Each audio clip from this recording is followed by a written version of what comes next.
You are now rocking with the hottest boxing podcast in the land with your host, Coach Malachi Williams. True.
For the thousands in attendance and the millions watching around the world, ladies and gentlemen,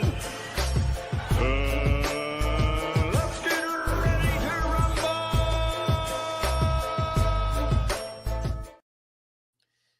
Yeah. What's up, family? It's our boy, Coach Malachi, in the building, and we back. We back in this BI one more again. It seemed like, I was like, damn, we were just live about 12 o'clock this morning. You know what I mean? From last night fight, from Sunday night fight. I had to shut it down. I mean, I'm still kind of sleepy. I didn't really get any rest like that. I was like, damn, so 4.5 hours sleep up. You get what I'm saying? So you know how that is. I'm like, man, shit, I'm running on. And I went to the gym. I just came back from the gym not too long ago as well. So, I mean, it is what it is, man. We're going to have a good show. Shout out to Mr. Golden. Mr. Golden, what's going on, brother? Shout out to Mr. Golden. Yes, sir. Mr. Golden is in the building. Shout out to Montre. Montre, what's going on, fam? Edward Morris, salute, brother. Green Eyes P, the lovely Miss Connie is in the building. The Prince, salute. We got John in the building. G5 from the Bronx. On the boogie down. Shout out to Boyce in the building. Mr. Warren Banks is in the building. Bud Cheddar is in the building. Salute. Yeah, man. Yeah. I'm trying to tell you, boy. We got, boy, let me tell you something. This weekend was like no other. Shout out to D Hall, the People Show. Shout out to Ricky. Ricky, what's going on, baby boy? My brother Ali, salute.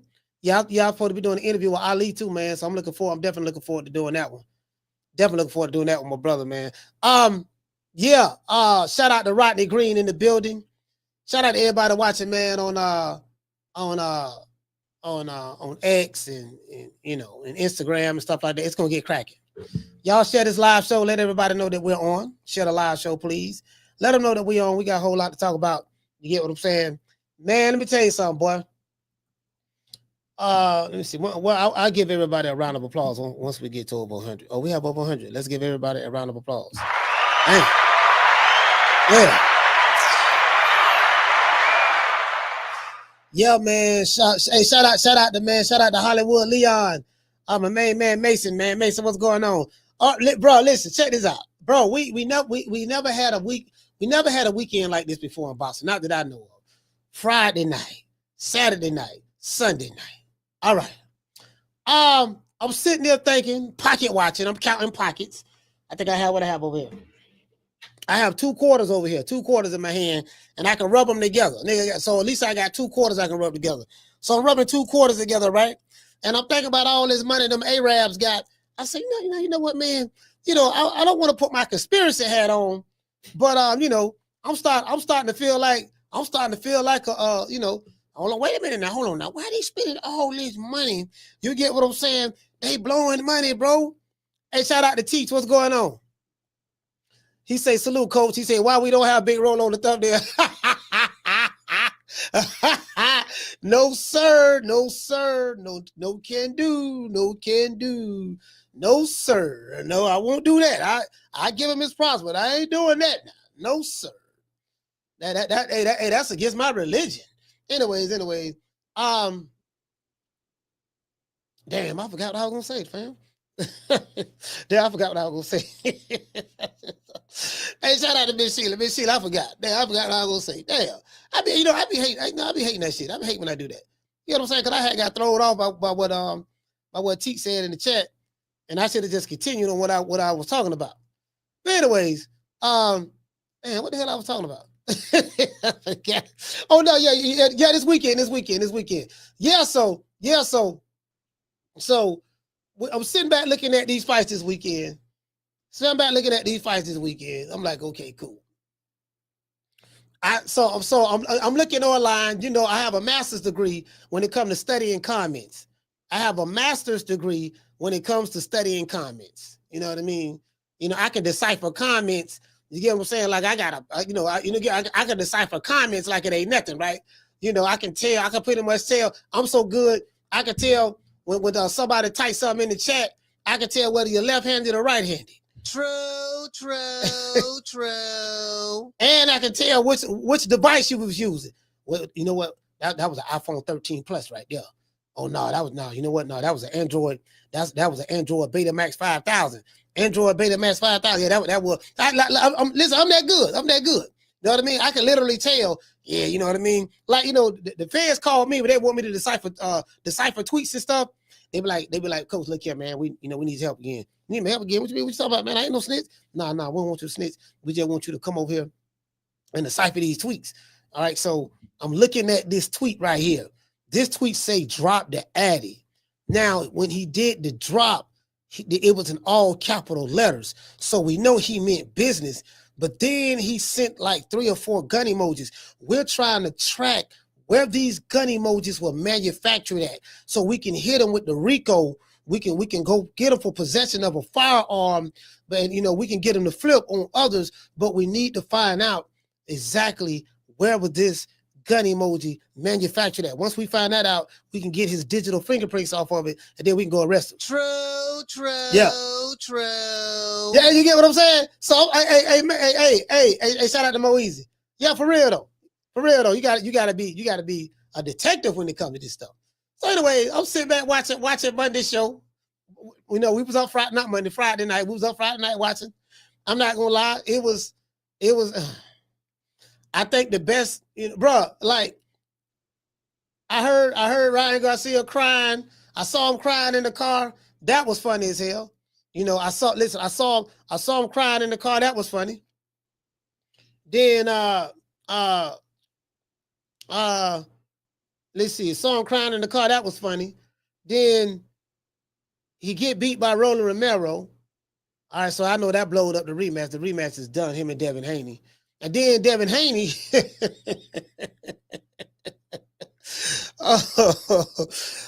You know, it's so much to unpack about that fight. But you know what? I'm not even gonna say nothing about it. I'm gonna go ahead and just play a bunch of receipts. I'm gonna just play some receipts on that. Then you know, Teofimo did, you know, he did good. He did his thing. Roland Romero did good, you know, and you know, I mean, that fight proved that Ryan Garcia is just you know, he can't win without them drugs in the system, and he's not a good fighter. He's a one-trick pony. He is the Mexican American version of Deontay Wilder. Deontay Wilder, all he has is a right hand. You take the right hand away, he's done.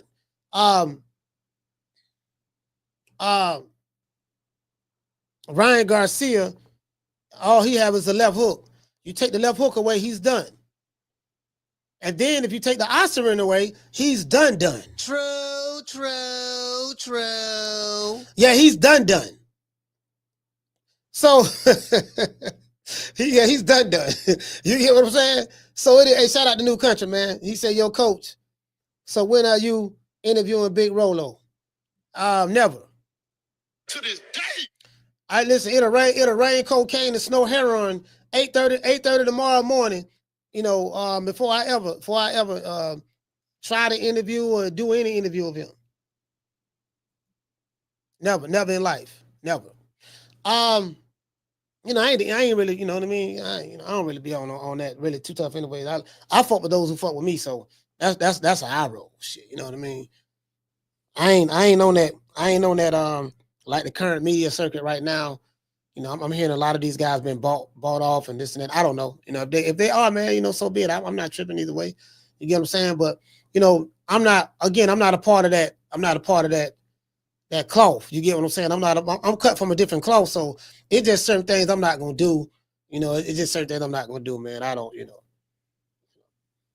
I ain't knocking nobody for playing the game, but you know, I ain't knocking nobody for playing the game, but it just certain things I ain't, you know what I mean? Certain shit I ain't doing.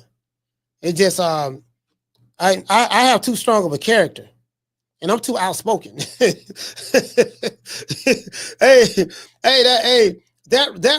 right there, you know, those personality traits don't mix, and it doesn't mix in the in the corporate power structure. It doesn't mix in the corporate power structure in boxing. I'll just say that. But anyways, so I'm sitting back looking at. I'm like, okay, Roller did this thing. He won. Ryan Garcia in the car crying. I spoke to Bill Haney yesterday. Bill was funny. Bill was funny, and Bill said that they put Jose Ramirez in the hospital. He said, "Yeah, we put him in the ambulance." You know what I mean? No, Dale broke his jaw. So Bill told me that they broke. He say Devin Haney, because there's a picture out there with Jose Ramirez, you know, in the back of an ambulance, and he said, "Yeah, Dale was sitting right here next to me. He wasn't in no ambulance." So you know, so what does that tell you? He say they say Dale broke his jaw. So he had to go. That's what Bill told me. I ain't making this up. I swear to God, I ain't making this up. And so Jose Ramirez, according to Bill Haney, Devin Haney broke his jaw.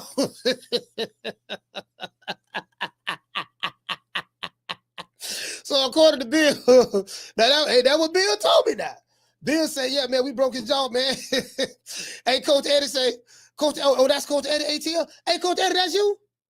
Hold on, man, that's Coach Eddie. I got to make sure this the real Coach Eddie now. I don't know. Hey, Bill say, hey, hold on, Coach Eddie. Yeah, is that you, Coach Eddie? Is it? And this the real Coach Eddie. Yeah, this him. Yeah, this him right here. That's the real Coach Eddie right here.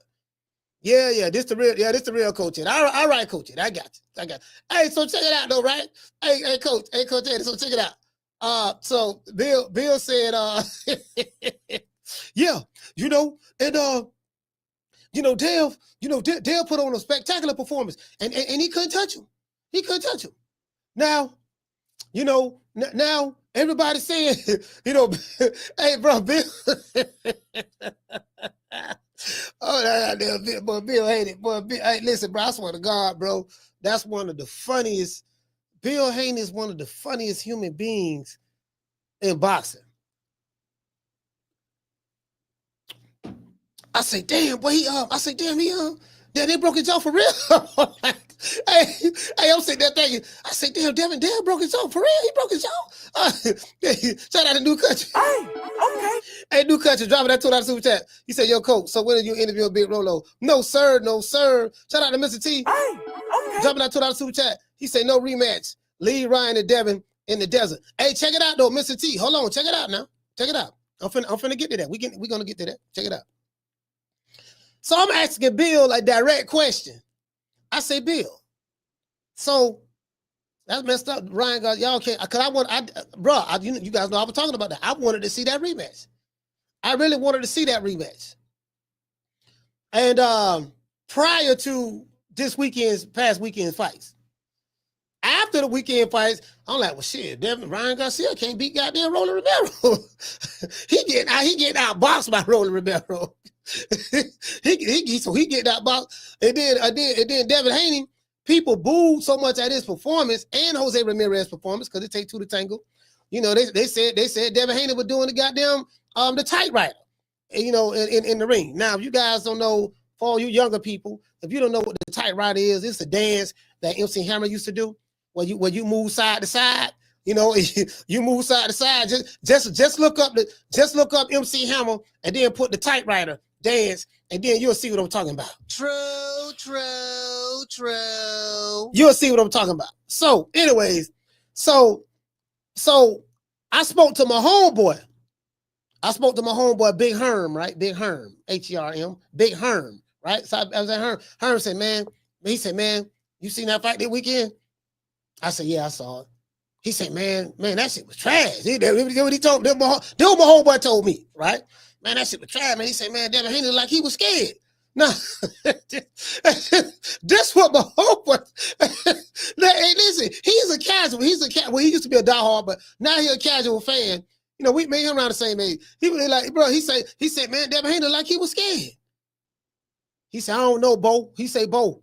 I said, yeah, what's up? He said, yeah, man, don't nobody want to see that rematch, man. That rematch dead. Don't nobody want to see that. Now he's not inboxing. He doesn't have a podcast, none of that. He just, you know what I mean? My homeboy he watch boxing anytime a fight come on, he gonna watch it on his fire stick. And this what he said. And I'm looking at him, I'm like, damn. I was already saying that. I said, yeah, man, that rematch over with. They can forget that. They messed the whole bag up. Ryan Garcia needed to win. He got outboxed by Rolly Romero. So this is what my homeboy told me. He said, man, I don't never want to see that nigga fight again. That's what my homeboy told me. I said, damn. So I said, let me go online. So I'm looking online, right?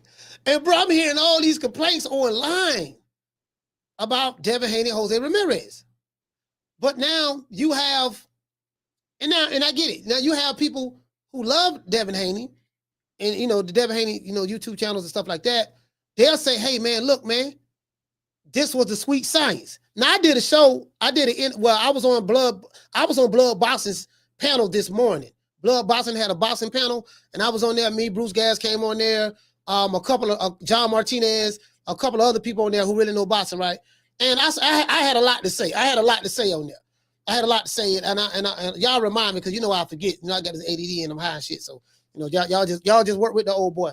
Between ADD and being high, just work with the old boy. You know what I mean? So y'all remind me that I got to say something later on in the show. Anyway, now, yeah. So he was like, man, he looked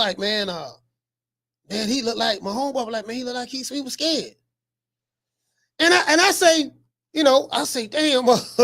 I say, damn, I was doing the live show. Remember, we did the fight party, and I caught the same thing. I say, damn, Devin, he looked different. I said, he looked like he kind of like, you get what I'm saying? Like I saw his facial expressions, and I saw how quick he was. How quick he was. You know what I mean? Doing the typewriter from left to right, circle, left to right, circle. You get what I'm saying? And I've never seen Devin Haney ever fight like that. Never. I've never seen him fight like that. That's my first time I've ever seen him fight like that. So Timothy Bradley dropped a video. I heard what Timothy Bradley said. I said, boy, he gonna get an earful from Bill. Then Ryan Garcia, the drug cheat, this dude really don't know how to box. And I'm like, how does dude run all these? Like, he was a decorated amateur. When he was in the amateur, they say he had a lot of fights he won and all this stuff there. But bro, all the Golden Boy fighters lost. All the Golden Boy fighters lost. All of them. And you know how Golden Boy do it. Golden Boy, all of their fighters are protected fighters. Boy, Golden Boy got a bunch of cans. They build their fighters' resumes up with a bunch of cans. That's what they're going to do. But anytime, you get what I'm saying? So now, I guess, Golden Boy 3 fighters, this is their, they put them on that stage on Times Square, and all 3 of them lost. So, Oscar feeling some type of way, of course, about that. So I'm like, okay, cool. We ain't worried about that. We ain't tripping. Rolly Romero won. Ryan Garcia's a fraud, drug cheating fraud. He done had a strength. He couldn't hurt nobody with the left hook. Left hook kept getting blocked. telegraphing it. He chopping his right hand. He ain't got no jab. I'm like, oh man, this dude trash. He made Rolly Romero. Now the fight wasn't no hell of a fight, to be fair, but it's the fact that, you know, Crayon Eater, Rolly Romero, and you got the Instagram model. So it's the Instagram model versus the Crayon Eater, and the Crayon Eater came out on top this time. True. The Crayon Eater came out on top, and then after all that shit, and then now check this out. This the sad part for Ryan Garcia. Bill Haney was antagonizing Ryan Garcia and his dad all the way up to that fight. Yeah, he looked different. He looked different. Radio Raheem, he looked different. He looked different without that stuff in him. He ain't got that stuff in him because we made him sign up for Vada 365. He ain't got that stuff in him. We gonna see if he gonna be a different fighter. Guess what? Ryan Garcia is a different fighter without that Ostarine. To this day, he looked totally different. The man looked totally different, bro. When you getting outboxed by Rolly Romero,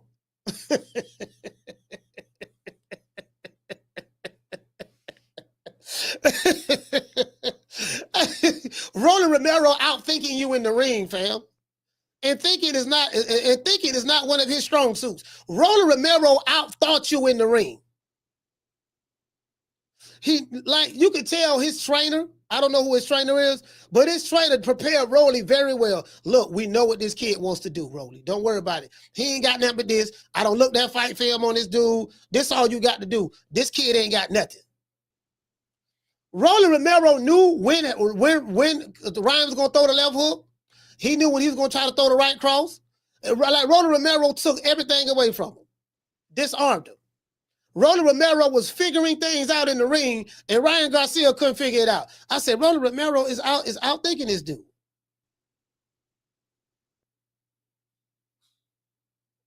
So, yeah, but you know what I mean? It is what it is. So Bill got a flex. All of the Devin Haney fans, they got a flex. Yeah, man, we told y'all. We can remember what people were saying. Oh, man, now Ostarine ain't had nothing to do with it. Guess what? Yes, it did. True.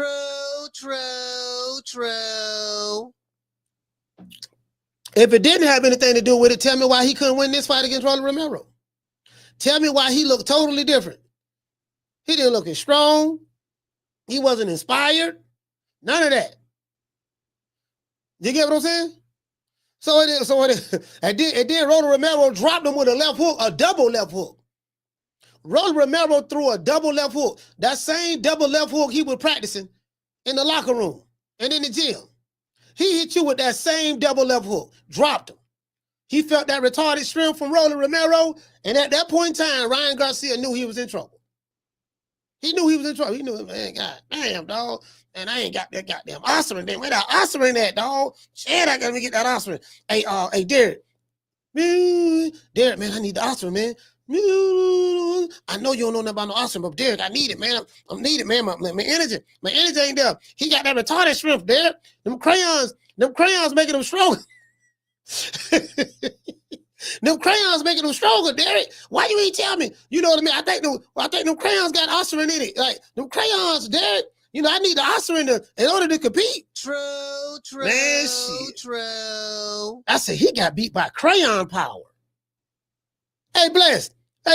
Goddamn crayon power beat him. I said, goddamn, Rolly Romero. You know what I'm saying? I'm like, shit. Hey, you know what I'm gonna do? Hey, I'm finna order me some Ostarine. Let me go and get me some Ostarine too. Then let me see what's up, man. Get some of this Ostarine and see does it really work. I need to test it for myself. Hey, shout out to round one. I need to test it for myself. I said, let me get me some Ostarine, and I'm going to test it because I work out a lot. Let me give me some Ostarine. I'm going to test it, work out in the gym and this and that, and then I'm going to let y'all know. You know what, dog? Yeah, the Ostarine works. True. I need to see for myself. At this point, I'm like, God damn. I'm like, before Ostarine. Here you go right here. Before Ostarine, after Ostarine. Before Ostarine, after Ostarine. Before Ostarine, after Ostarine.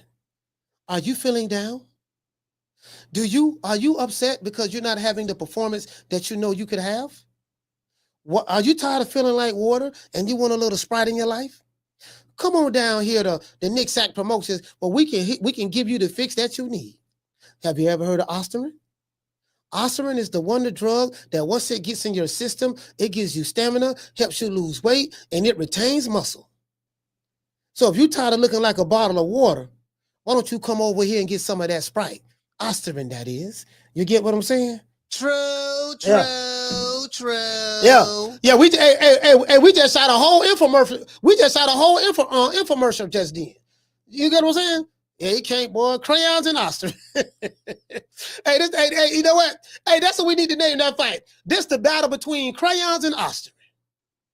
You know, Crayon is on the left, and this corner, wearing 147 pounds. He weighed, you know, he's 5'9" tall, weighed in at 146.9 in the weigh-ins. You know what I mean? From Victorville, California, Ostarine.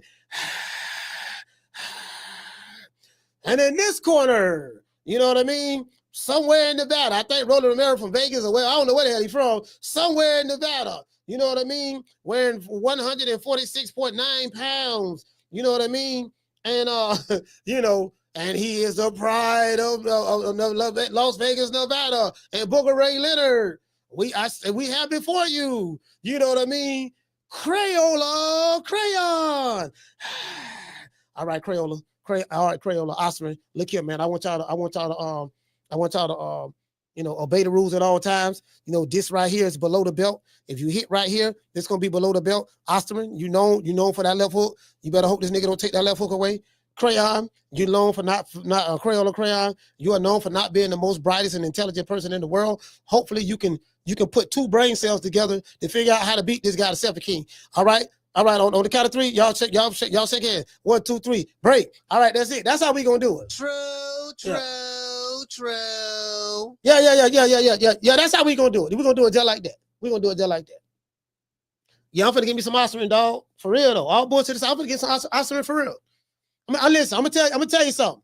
Anybody wanna hire the coach? Any one of you good white folks out there got a company, want to pay the old boy a whole lot of money, and you know, and I ain't gonna be doing no cooning and buck dancing. I don't do none of that now. I'm telling you right now, I don't quit 1,000 jobs. I will quit your job in a heartbeat. But that's neither here nor there. But if y'all want to get at the old boy, if y'all want to get at the old boy, y'all can hit me up at you know what I mean. Y'all just hit the old boy up when I drop the phone lines and let a nigga know what y'all want to do. Cause I'm gonna tell you something, bro.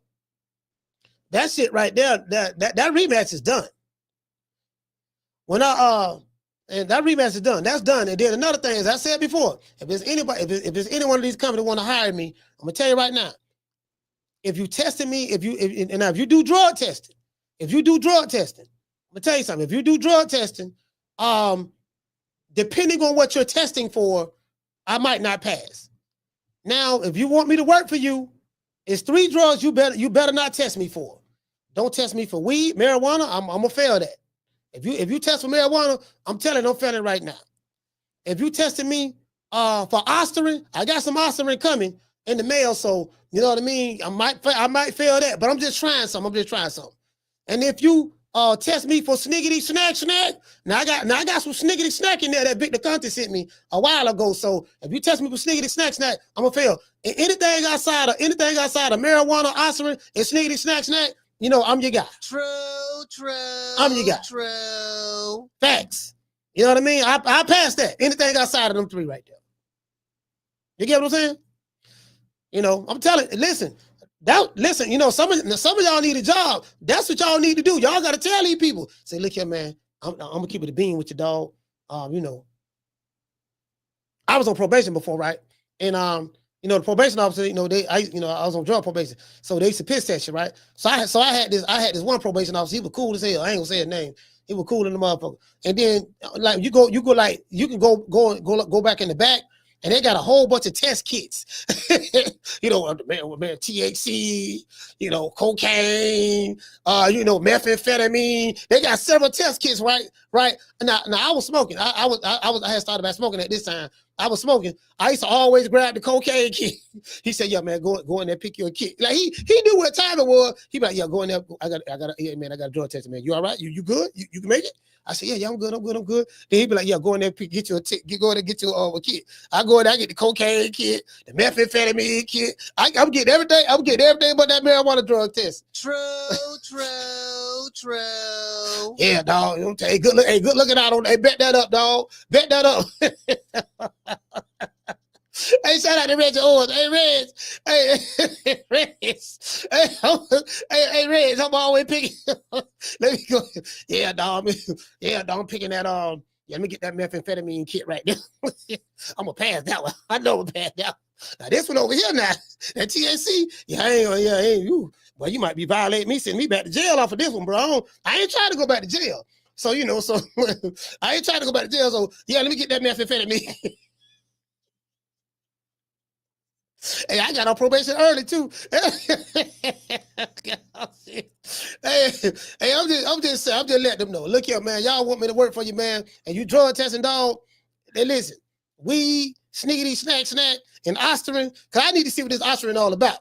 Cause Ryan Garcia, his supporters say the Ostarine ain't had nothing to do with it, and then Devin Haney supporters say the Ostarine had everything to do with it. He's a drug cheat. So the only way we can conclusively find out what it does. I am volunteering my services to be a lab rat, to try some Ostarine, so I can report back to the people to let the people know if I'm seeing a difference in my physical physique or not. True. Yeah. I'm gonna do that. I'm gonna take one for the team. Anyway, let me read my opening monologue, then I'm gonna drop these phone lines. I'm gonna take one for the team. You get what I'm saying? Do fans want to see Devin Haney versus Ryan Garcia rematch?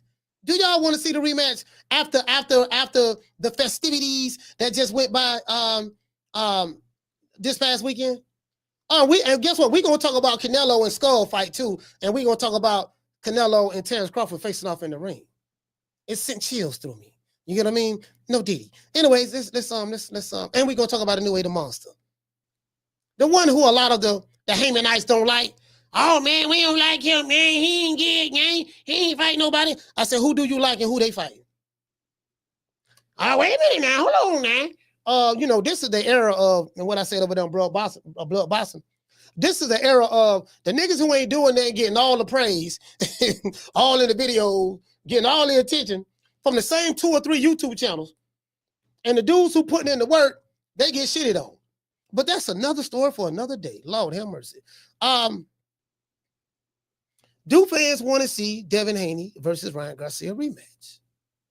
According to boxing fans, the Fatal Fury fight cards this past weekend were terrible. Teofimo Lopez versus Arnold Barbosa was mid-level at best. That was mid. It was a decent fight though. And Teofimo showed his athleticism against an overly matched opponent in Barbosa. But the fight was mid at best. Devin the Dream Haney versus Jose Ramirez did not live up to the hype people expected. We heard about the new and improved Devin Haney and his addition of Sugar Shane Mosley to his camp. We heard about that from my good brother Bill Haney.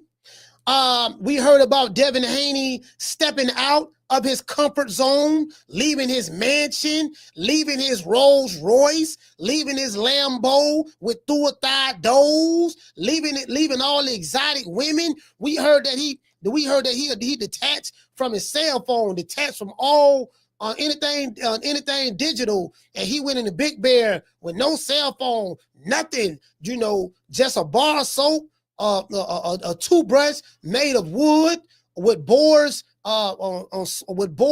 hairs in the toothbrush. They say Devin went on a Rocky Balboa journey, went to Big Bear. He was wrestling grizzly bears, running up mountains, chopping down trees like Paul Bunyan. You get what I'm saying? Chopping down trees with an axe. They say he did all that. So I was expecting, my expectations, and what I saw did not live up to my expectations. That's all I'm going to say. Devin Haney won the fight, But I'm just saying, you know what I mean? Like, y'all got to understand, you get what I'm saying? We signed, we training with Sugar Shane Mosley. Now, I used to like Sugar Shane when he was a boxer. I know what type of fighter Sugar Shane Mosley were at that time when he fought. So when I heard, shout out to Nick and Nita show, when I heard, yeah, man, he training with Sugar Shane, I said, boy, that might be the secret sauce. That might be the secret sauce for the boss. Because Sugar Shane, what we know, he was a hell of a fighter when he fought. That might be the sauce for the boss. He got one of the three sugars. You got Sugar Ray Robinson, Sugar Ray Leonard, and Sugar Shane Mosley. So he got one of the three sugars. He got a third of the three sugars. You get what I'm saying? I said, oh shit, I know goddamn Devin Haney finna beat the brakes off goddamn Jose Ramirez. I told y'all on here. I said, yeah, I got Devin Haney winning a 12-round unanimous decision against Jose Ramirez. He just gonna outclass him. I say he's gonna step on him or whatever. You know what I mean? Cause at least that's what I thought. That's what I thought. Shout out to Bless. She said it was ring with Russ, coach. She said on top of how he lost the last my sister. Oh, hold on. Go Bless. Hold on, Bless. Hold on, Bless. What Bless said? Bless said, I don't got sidetracked. I was reading my opening monologue. I don't got sidetracked. So Bless say it was ring rust on top of how he lost the last fight. Okay. All right. Hey, man, I love Bless. Now, hey, I love Bless. Hey, okay, Bless said it was ring rust. Okay, it was ring rust. It was ring rust. All right. So we gonna chalk it up to ring rust. Okay, cool. So what was Ryan Garcia? Was Ryan Garcia ring rust too? Hey, hold on. Bless speaking for Devin Haney. So any Ryan Garcia fans, so do y'all believe it was ring rust? Do y'all believe it was ring rust against Ryan Garcia too? What's the chances of two fighters? What's the chances of two fighters who fought each other a little over a year ago come in the ring and both had ring rust? Yeah, I mean, she Ryan. What it was, dog, it was ring rust, dog. Ryan Garcia, he had nothing to do with the Ostarine now. Yeah, he didn't use the Ostarine, but the Ostarine wasn't the reason why he lost. Why he lost, dog, it was the ring rust. I'm like, no, man, it was. I said, that ain't what Bill Haney them said. Bill Haney them said, no, man, you see what happened here. Once you take that Ostarine away from him, you know what I mean? He a different fighter. Now, you know what? I got to run with that. Shout out to Bless. He said, do me this solid, coach. All right, Bless, I got you, Bless. I got you. Hey, look here. I said, no, we got to run with that. Because, boy, let me tell you something. When Devin Haney lost to Ryan Garcia last year, everybody rolled Devin Haney all last year, all 2024, from April all the way to December of this year, December of last year. Everybody talked bad about doggone Devin Haney. Oh, the nigga chinny. Oh, the nigga kept getting hit with the left hook. Oh, the nigga, he want to blame it on the Ostarine. Ostarine ain't had nothing to do with it. Ostarine, now it's called a performance enhancing drug. Oh man, just because it's called a performance enhancing drug, PED, don't mean it's going to enhance your performance. True. These niggas was saying all kind of shit. These was saying, yeah, man, say nobody. Hey, you had Showbiz deal, dog. Shout out to Two-Tone. Two-Tone, the superstar. They making all kind of videos. All the I Hate Devin Haney YouTube channel. Yeah, man, he talking about the doggone Ostarine. Man, Ostarine ain't dead, man. It's called the PED, but just because it's called the PED don't mean he down with OPP, and it don't mean that it enhanced doggone Ryan Garcia's performance. Dude, literally the definition of a PED, sir, is performance enhancing drugs. Performance is the first word. Performance is the first word in PED. Performance, what's after performance? Enhancing. So it enhances your performance, and what is it? It comes in the form of a drug. So now, see, when he went Vinny Carter, see, he on sniggity snack. He on snack. It's the same thing. Okay, so snack is PED. Yeah, snack is PED. Okay, so sir, do you have any proof or evidence of that? Well, Vinny Carter went to jail back in 1972. I get all that, but what does that have to do with snack? You know what I mean? No, but see, they got the sniggity snack. See, what you don't know, coach. See, you got the snack. Hold on. Here we go. Right. So right here, I have two wax candles in my hand, right? I have two wax candles in my hand, right here. I have a thin one, I don't know if you guys can see that. I have a thin one and I have a thicker one, right? So the thin one is snack. That's the one that everybody in the public get. The thicker one is sniggity snack.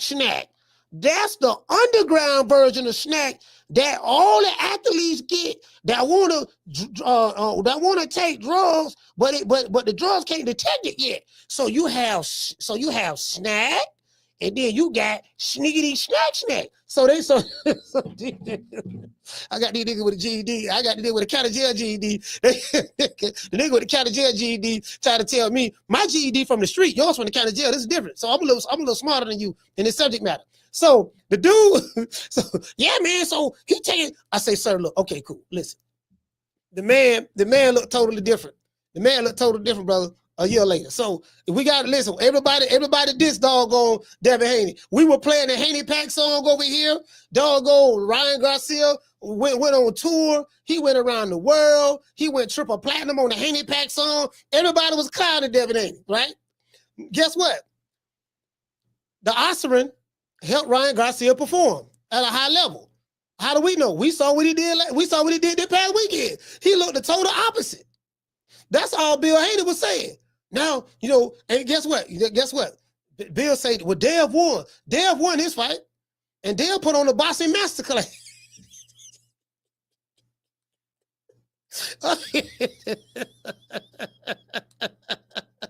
Hey, listen, I'm hearing some YouTube channels. I'm hearing some these dudes got me crying, buddy. I think these dudes trolling. They say William Skull and Devin Haney put on boxing masterclasses this weekend. Okay, so check this out.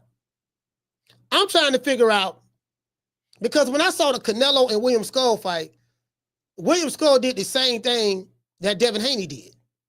He was on the typewriter, right? Boxing from the outside, stuff like that. Sitting down every now and then, landing a couple of combinations and stuff like that. And but he lost. And Jose Ramirez was pretty much trying to chase Devin Haney all night, follow him because he couldn't cut the ring off. And Devin Haney boxing from the outside and stuff like that. And Devin Haney won. So I'm trying to figure out if two fighters who both fought on the Fatal Fury cards, one in Saudi Arabia and one in America, and they fought identical. They fought the exact same way, 2 different nights. How come one guy won for fighting that way, but the other guy lost for fighting that way? I'm still trying to figure that out. I don't think nobody thought about it this way yet. I don't think nobody really looked at it this way. Wait a minute now, hold on now. Hey, Reggie said Bill Haney said Devin sent Jose Ramirez to the hospital. The lie detector proved that was a lie. Hey, no. Hey, Reg, hold on, Reg. Bill told me, he said, yeah, Devin Haney. Yeah, shout out to Mr. T. He said Rolo becomes Big Rolo once he consumes two red crayons. Hey, check this out. Hey, 2 green crayons. Hey, check this out. Bill funny devil. Bill say, it was 2 fighters fought that night, Devin Haney and Jose Ramirez, but only one fighter went to the ambulance after the fight. One fighter went to the ambulance, and Dev was sitting ringside, watching the Ryan Garcia, and and Ronald Romero fight. This the hurt business. See what I'm saying? Like, this ain't nothing to play with. So Bill, I think Bill told me that they broke his jaw. Is that true? I think Bill say Devin broke his jaw, and so I had to go back and look at the fight again, and I'm trying to figure out, okay, what punch that he landed? But now Dev did land a few good shots. I'm trying to figure out, okay, what punch he landed that broke his jaw though? You get what I'm trying to figure out? I'm trying to figure out the one that broke his jaw. What you said, John? He said, I heard that too. The natural say that's not true. Oh, okay, that's not true. You sure? Y'all sure? Not sure. Y'all sure about that? Y'all sure? hey, Bless, are you sure? Are y'all sure about that? Because Bill told me Dale broke the man's jaw. If anybody would know, he'll know. If anybody know Bill to know, broke the man's jaw. Jose Ramirez went to the ambulance, and Devin ain't go to the ambulance. So we do know that. So are y'all sure? Is you sure the man's jaw ain't broke? That was hey, bless it. I heard it was his ribs. How did he hurt his ribs though? How did he hurt his ribs? I mean, how? I'm trying to figure.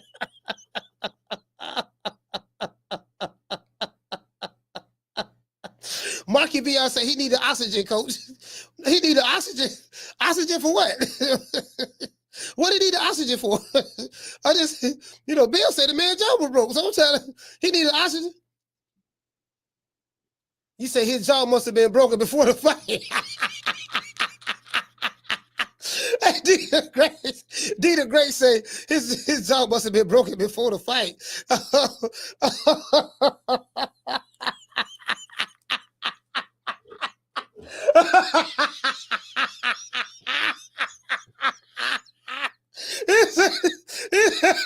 He said the jaw must have been broken before the fight. I never heard no shit like that.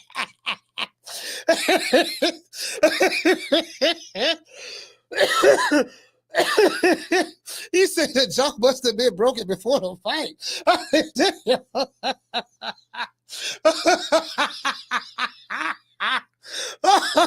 Boy, y'all savage, boy.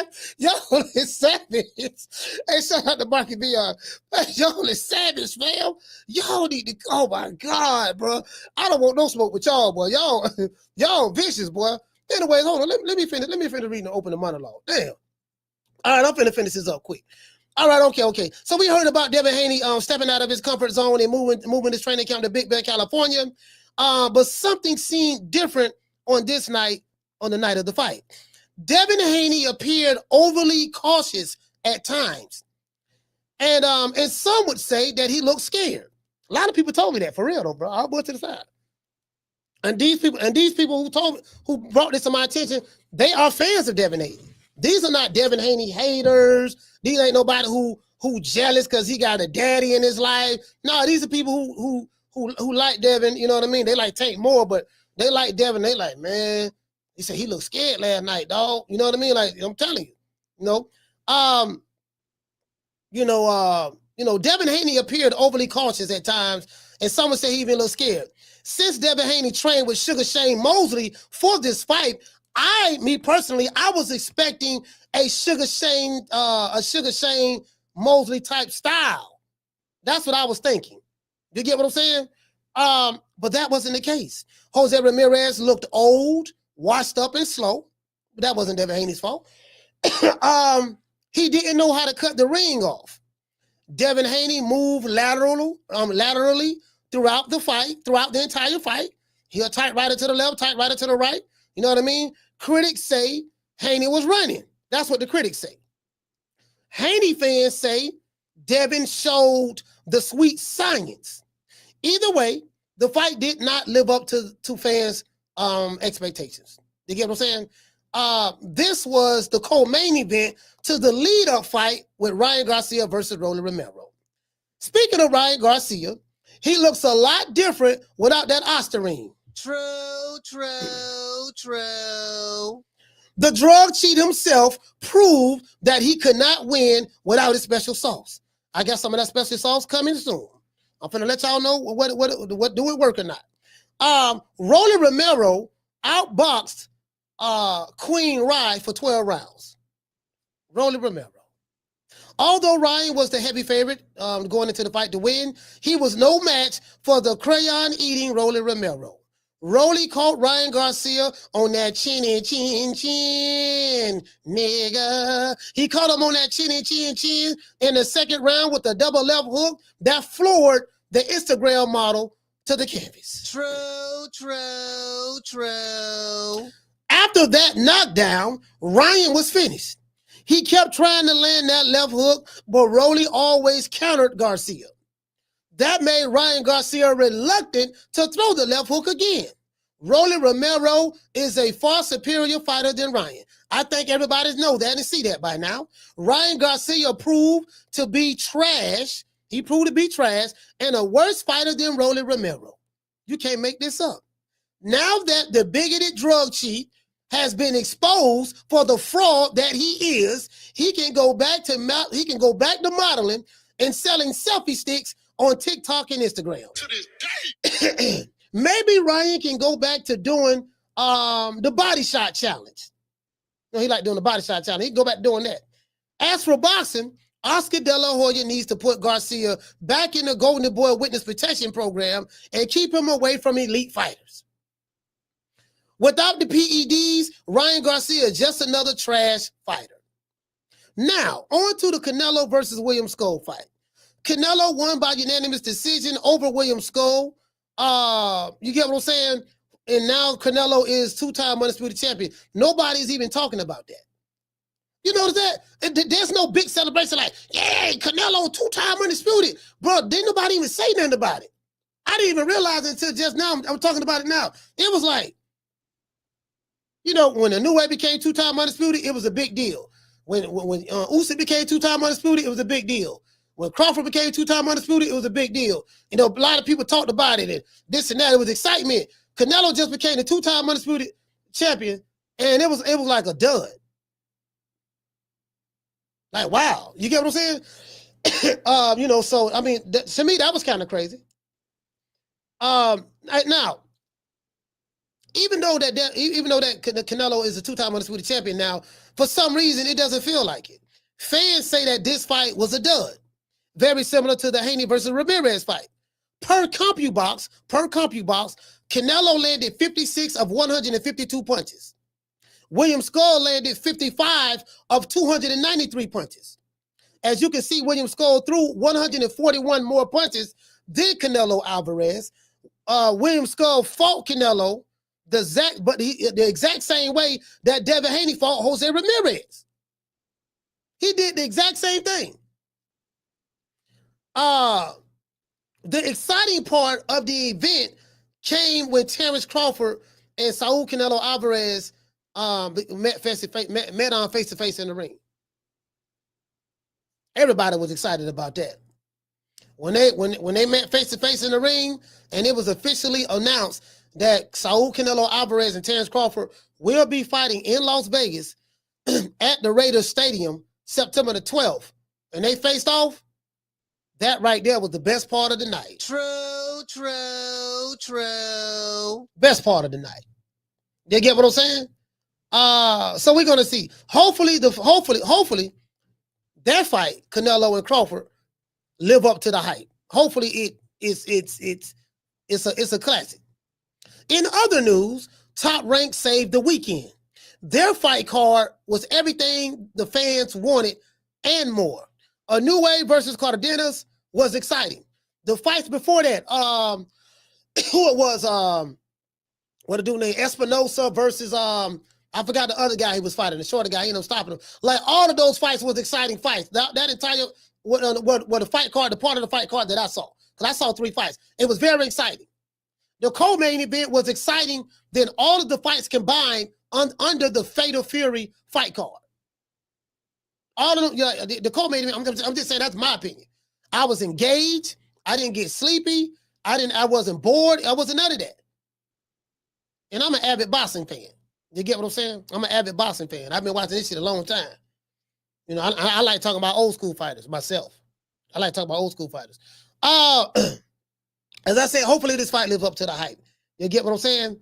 You know, after Cardenas landed a second round knockdown, you know, with a counter left hook, that Florida New Way. But a New Way got back up, finished the round.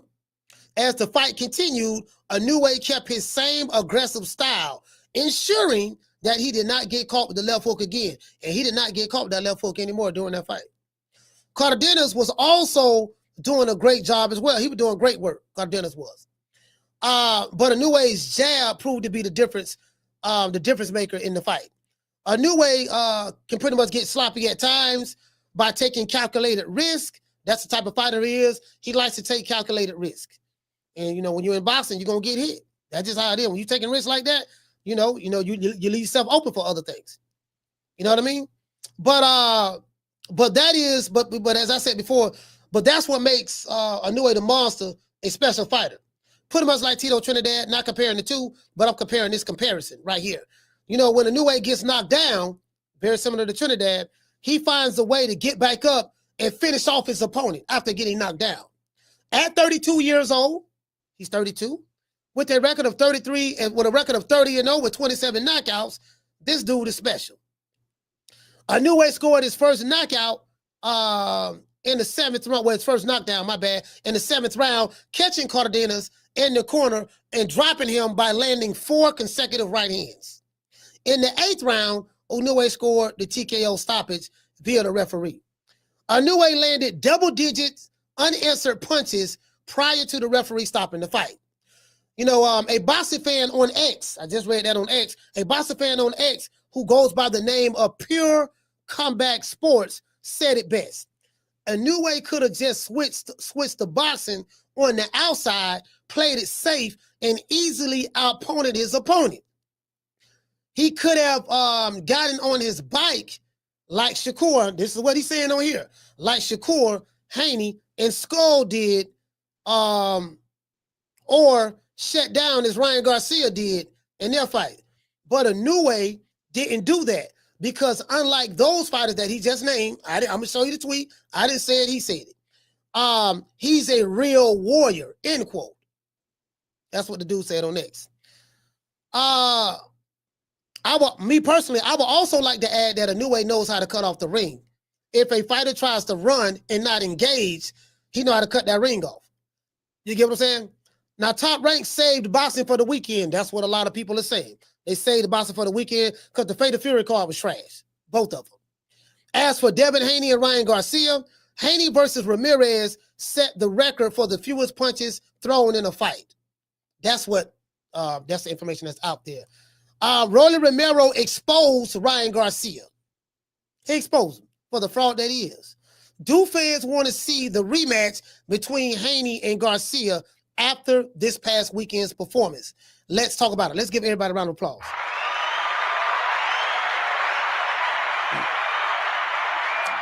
Yeah. Whole lot to talk about. Before we do though, we ain't gonna go into Snow Bunny Love today. Matter of fact, yeah, we're gonna go into Snow Bunny Love, but we gotta say all praises due to the Most High, the Most Exalted, the greatest human being on the planet Earth. And I say that sarcastically, Mr. Al Haney. Well, you know, I guess I gotta be like everybody else and sing Al Heyman. I can quit my job now, baby. 6 figures, baby. You feel me? I'm about to But a name. Do you have a name? Oh, nah, I ain't got no name, you know. Name them names, man. They know who they is. Name them names, please. The names need to be named. They know who they is. The Mexican monster.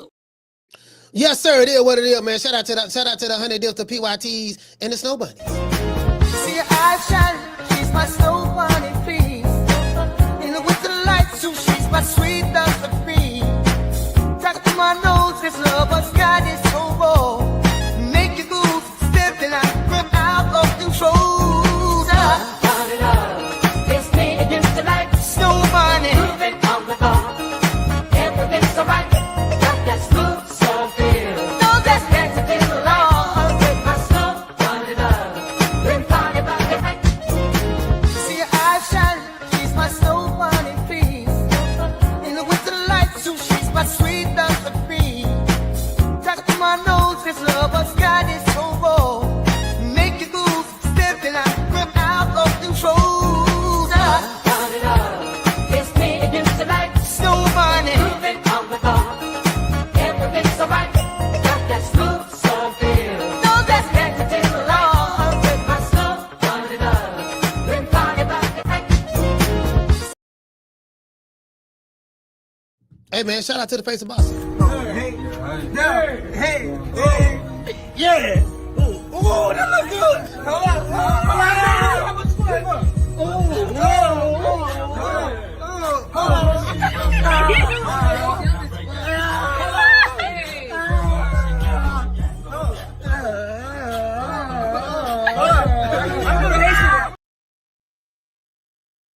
Now, this is Shannon Briggs.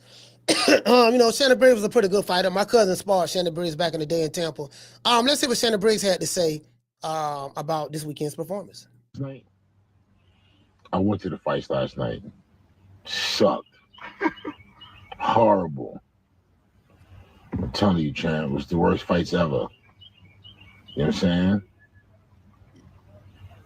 Or it was the worst fights ever, champ. I mean, it was unbelievable, champ. Honestly. It was kind of small. It was definitely some invite only, you know what I'm saying? Yeah. But, yo, champ. Trash. Man, the boys can't fight, man. The boys can't fight. None of them could fight. None of them could fight, yo. I'm keeping it real with y'all. It was horrible. You know what I'm saying? They need new talent, yo. They need new talent. Man, T.O., all of them looked horrible. They sucked. T.O. was fighting like the Three Stooges. He was fighting like the Three Stooges, man. I couldn't believe it. All of them. I mean, it was horrible. Nah, T.O. was horrible. I seen it. I watched it. I was right there. It was horrible. That shit was bullshit. That ain't boxing. That ain't boxing. That's bullshit. That was bullshit. I watched it. I was right there. I was like, come on, man. You know what I'm saying? They not fighting. Everybody was scared of each other. Everybody was scared. Ain't nobody, yo, champ. They ain't need no cut man. They ain't need no towel. Nobody bled. There was no blood. There was no eye jammies. There was no cut. There was no headbutts. There was no elbows. It was nothing. It was nothing. It was just a sparring match in the middle of Times Square. You feel me? A lot of basic fundamentals. Man, a sparring match in Times Square, man. All the fights went the distance. You know what I'm saying? All the fights went the distance. They was very content with just going the distance. You know what I'm saying? I mean, dude was chasing Haney. He was chasing him, but he was stupid. Why he chasing him? Why he didn't just stay in the middle of the ring and be like, okay. You know what I'm saying? Your boy, what's his name? Garcia? Retire. Worst fighter ever. Garcia, the worst fighter in boxing history. Because he shagged everybody with a jab and a check hook. You know what I'm saying? He got good fundamentals, like some shit is decent. He got to keep his hands up and all that. But he ain't no fighter, yo. All that drama shit he be doing, all that racist shit he be doing, and then to come back and fight like that, you lost to Rolly. Rolly not even a... Yo, man. Boxing is crazy. Boxing is crazy right now. If those are superstars... Then what? Hey, bro. See, these niggas be coming over here trying to sell me. Yeah, man, these dudes superstars. I said, they superstars where? Where these niggas superstars at? I'm more popular than them niggas. Like, where they superstars at? No, man, they superstars. But they ain't shutting down no shopping malls when they walk to the mall. They ain't got a crowd of people rushing them when they see them. Yeah, you got some people may want to come talk to you when you at a fight. But if I take you out of your boxing environment, you ain't shutting down no malls. Ain't a bunch of women chasing you and all that stuff there. Niggas coming around you to do security on their own. Like, y'all cut that shit out. True. These niggas get a few followers on Instagram and Twitter, and y'all go to holler about he a superstar. Yeah, man, I told y'all these dudes ain't it. I've been telling y'all that over here. Nah, man, these niggas ain't it, man. Y'all hollering about the four kings. Ain't no goddamn four kings.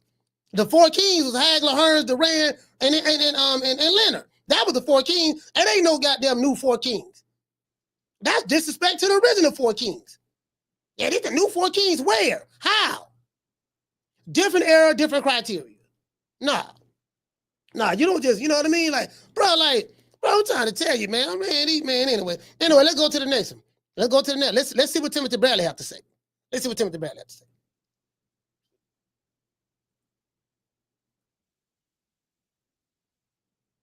do not own the rights to this materials for education purposes only. Shout out to Fight Hype. Shout out to Fight Hub. See what Timothy Bradley had to say.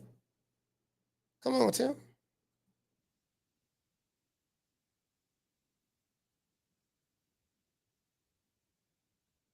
To like almost like I felt like I was insulted last night after watching that. I felt like I was insulted. You know, I was disappointed in each guy's performance, man. I was so disappointed. I thought all of them was whack. All of them. Every last one of them. I didn't see no hunger in these dudes, man. No hunger. Only there for the money. See, that's the problem. That's the biggest problem with today's boxing, man. That's the biggest problem, big dog. I gotta go downstairs. Let's go this way. That's the biggest issue with today's fighters, man. All these guys, man, everybody looking to line up and get that big paycheck, bro. That's it. They not looking to add to the sport. They not looking to add to any kind of legacy. All they want is a big paycheck, and they willing to do whatever they want to do whatever they need to do to get it. And now, this is the crazy part about it. I agree with that part. I'm gonna tell you why. Because a lot of these dudes, the dudes who came up idolizing Floyd Mayweather. Yeah, man, we finna do it the way Floyd did it. How you gonna do it the way Floyd did it and skip the pretty boy Floyd era? See, I've been telling y'all this whole time. These niggas making too much goddamn. They overpaid. They ain't even earning this stuff. They just step in there. Yeah, man, I want 20 million. Well, if you want 20 million, you better put a $20 million performance on in the ring. You better be entertaining these damn fans. And they have people screaming and hooping and hollering. Like when I pay, like if I spend money to go to a Beyonce concert, I have a level of expectations that I expect from Beyonce. So Beyonce, no, she's charging top dollar because she's going to give us a top performance. You get what I'm saying? So this is how I look at it myself. This is how I look at it. However, the money game, that's my biggest complaint about Turkology. I'm like, man, you paying these niggas too much money.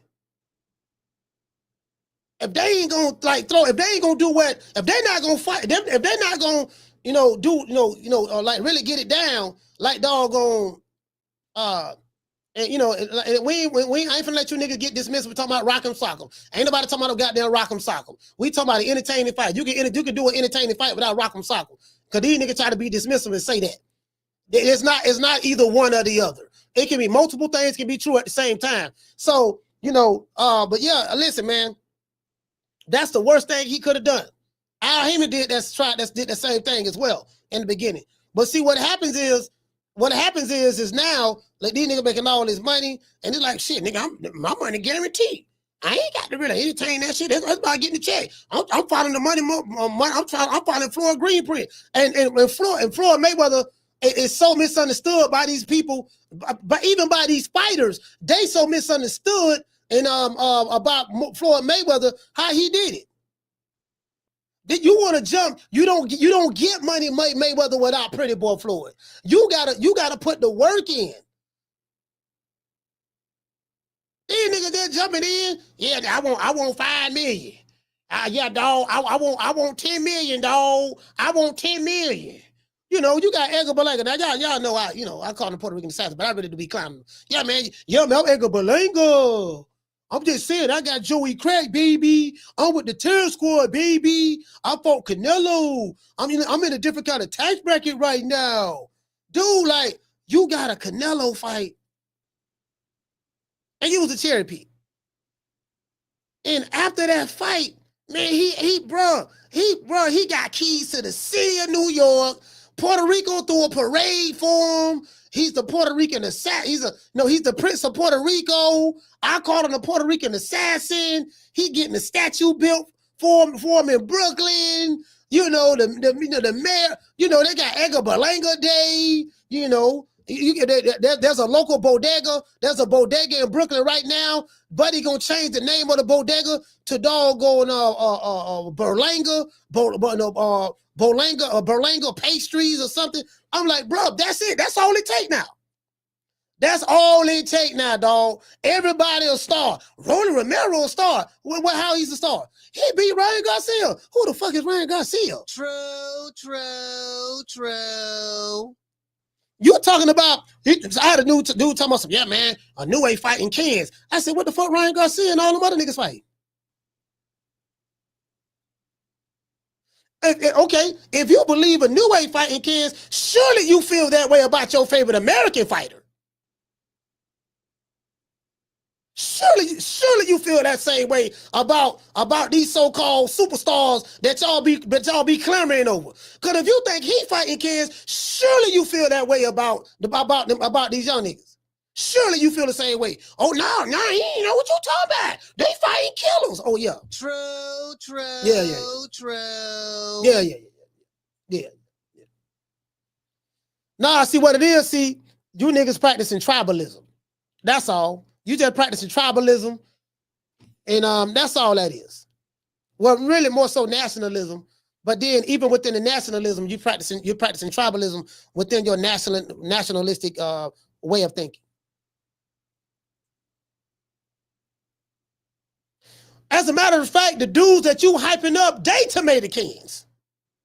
They just glorified tomato cans.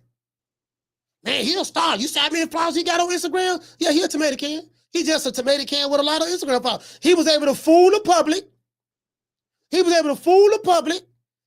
Again, Ryan Garcia notoriety and fame came off of social media, not boxing. When people think about doggone Ryan Garcia, they ain't thinking about no boxing accomplishments. What has he accomplished in the sport of boxing? Nothing.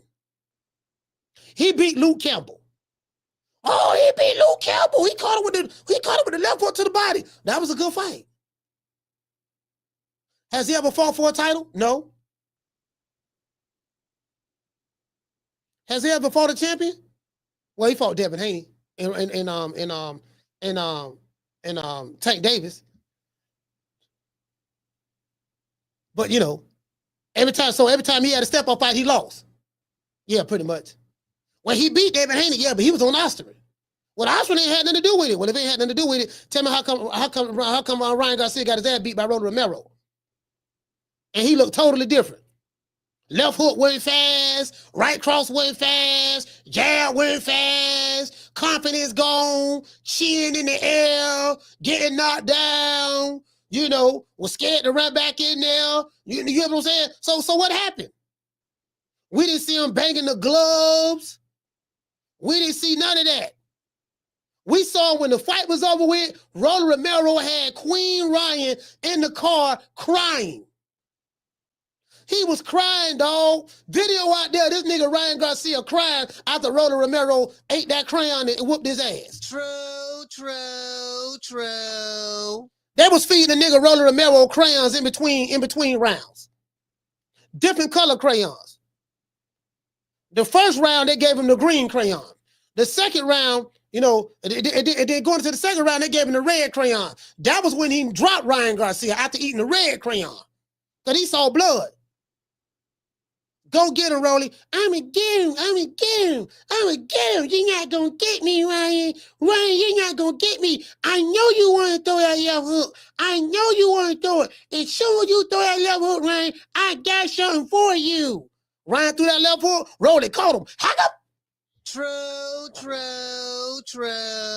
Nigga, hey, listen, the nigga ain't been the same since. The nigga ain't been the same since. Period. Literally. You get what I'm saying? Phone line. Listen, I'm finna get ready to drop these phone line, man. Anybody got something to say? Y'all call the show, man. Y'all know me, shit. I ain't motherfucking tripping either way. You get what I'm saying? But hold on, let me do this. Hold on. Do I have another one? Oh, this Tim Brad. Let's hold on. Let's see what Tim got to say. And that's the biggest issue, bro. No heart, no passion. Yo, where the Barboza? What the? Like, are you kidding me, bro? You've been waiting 12 years for this fight. You've been calling for this fight, bro. 12 years. And you put up that type of performance, bro? Hey, that is true. Hey, Barboza been calling out T.O. How you call a nigga out? And how you call a nigga out and then the nigga whoop your ass? Yeah, dog, I've been chasing the nigga. I've been wanting to fight him for a minute, dog. I've been chasing the nigga. The nigga been doing this and doing that. I've been chasing him. You get what I'm saying? What's happening? What's going on? You get what I'm saying? And then when you finally get what you're looking for, he whoop your ass. Like, are you kidding me? Come on, man. That's shameful, bro. That's shameful. 1, 2. You got who else? Bernardo. Who else? Oh, We got Ryan Let's Garcia and hold on, I'm Rolly. trying to get the hell up out of here. I'm trying to get up out of here. Right, it's back this way out this door. Yeah. That'll let us out the back. But there you go, right here. That'll let us out. No fans over there. What you You're got? also part of the We're, group. we're part of the group.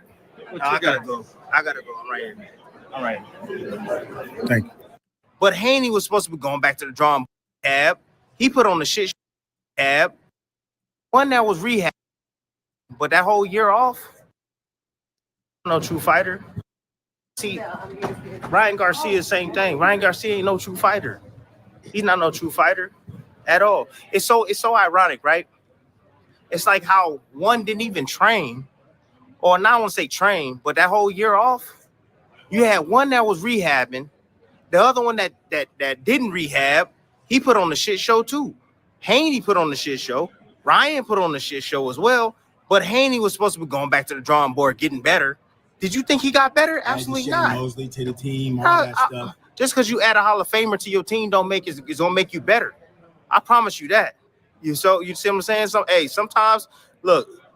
sometimes coaches, you don't have to be a Hall of Famer to be a good coach, man. To be a great coach. You don't have to be. You know what I mean? There's guys out there that just, that's what their calling is. To be great coaches, have that great eye. Anyways, I didn't see any improvement in Ryan. And I didn't see any improvement in Ryan. I didn't see any improvement in Haney whatsoever. But let me go back to Ryan Garcia. Ryan Garcia don't want to be a fighter. All Ryan Garcia wants is the money. That's it. You know what I'm saying? Yeah, that's all of them want, but definitely Ryan Garcia. Like, bro, you already know that. And Ryan didn't even want the Devin fight either. He didn't want the Devin fight, bro. That showed me last night. What he did last night, bro, not even stepping on the gas and attempting to throw one combination the whole night, bro. Are you kidding me? Like, he didn't want the Devin fight. He didn't want to revisit that. Devin, yesterday, I felt like he didn't want the fight either with Ryan Garcia. The way he was fighting, how scared he was. PTSD is a real thing in fighting.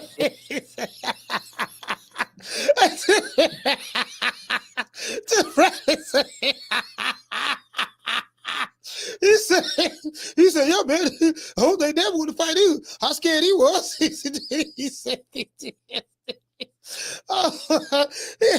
Tell what to talk about PTSD. Wait a minute. What do you mean by PTSD?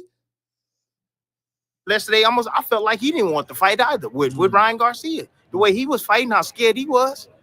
PTSD is a real thing in fighting, in boxing. It's a real thing. And I felt that's what I saw with Devin, watching him run around the ring. Man, I was like, damn, did this dude, did he train with Usain Bolt? Who the hell he trained with? I said, he running around this ring like he crazy. I'm like, yo, settle your feet down, bro, and grow some balls, man. Grow some balls and stand there and jab it and make sure back this guy up off of you. But nah, man, like, look, I take so much, bro. I was so angry after watching that, bro. I waste my time watching that last night. Waste my time. And Teofimo Lopez, okay, he did his thing. Hey, bro, listen, I ain't gonna lie, dog. Hey, listen, I don't want nobody laughing at me. I paid $100. I paid $100 for that card, bro. I paid $100 for the Fatal Fury card, for the Canelo headliner fight and the William Skull and the Ryan Garcia Romero. I paid $100, bro. I feel like I got robbed, dog. I say, boy, that should have never happened again. Never was to. That's it, right? Now, normally Turkey she got some good cards, but those cards, like if that's the best we got right here in America, what they showed this past weekend with the American fighters, if that's the best we have to offer, man, we in trouble. True. Yeah, we in trouble. When Canelo and Crawford and all them retire, man, well, we got Boots. Now we got Boots now. We got Boots and we got Bam. Boots and Bam. We got Boots and Bam. We got Cool Boy. You get what I'm saying? You know, then the young fighters, you get what I'm saying? Abdullah Masons, the Keishans and all that stuff there, and Carmel Motons, and then the younger fighters, the Keith Colones, and the Raleigh Barnes, and we got a lot of the young fighters. You know, we gonna see how they paying out. But yeah, man, we in trouble, man. We in trouble. Motherfucker robbed me without a gun, dog. I'm trying to. They robbed. I should have gave that money to. I should have gave that money to ESPN for the top rank card.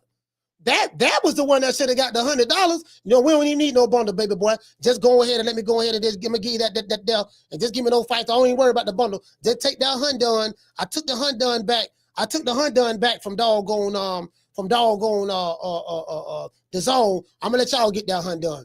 I'm finna get ready to drop these phone lines, man. Y'all know what time it TI is, man. 530-494-9636. You wanna talk some shit? Call me. Start some shit, bitch. Sup, fool? You gonna talk shit about me, homie? Where you from? Hundreds of niggas is waiting for your motherfucking call, and they all talking shit about you right now. Call the coach at 530-494-9636. We waiting on your bitch ass. The question is, do fans want to see the Devin Haney versus Ryan Garcia rematch after what transpired this weekend? Caller, what's your name? Where you calling from? Coach, what's going on? Is Ross from New York. Rod, talk to me.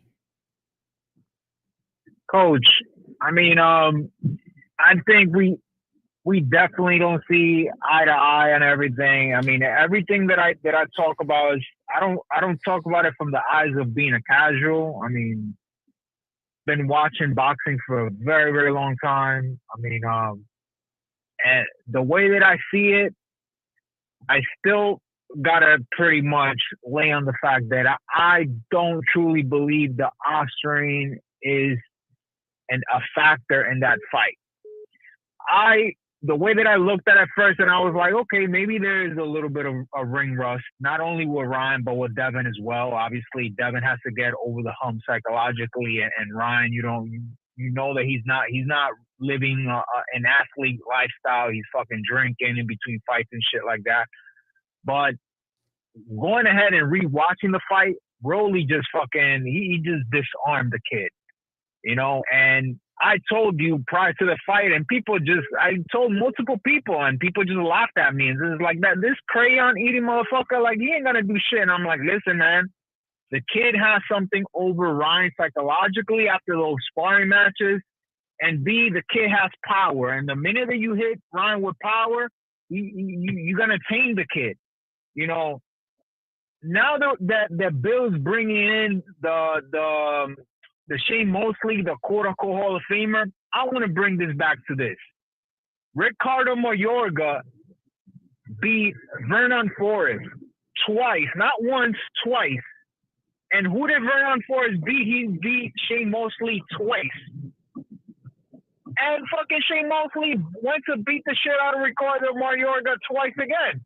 So there's a style for each fighter, you know, and agreed, you know, this fucking card fucking was horrible. But at the end of the day, you know, there's always a fighter out there that can beat you. Is it the prettiest event? No. You know, like, I know that you don't really like Rolly, but he just had a recent interview on Fight Hype that I would encourage you to go watch. Pretty much he said something that made total sense. These fighters out here, they're just fighting to survive the next paycheck.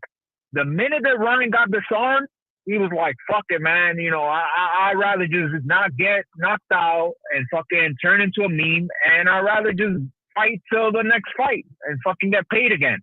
Devin did the same shit. He ran around the ring waiting for the next fight, for the next paycheck. And Teofimo, you know, he put up a really good performance. I know that Tim Bradley is kind of trying to say that he could have pressed on the gas, but, you know, maybe his power is not translating to 140, but that's my call. All right, salute, fam. Yeah, I totally disagree. Yeah, I totally disagree.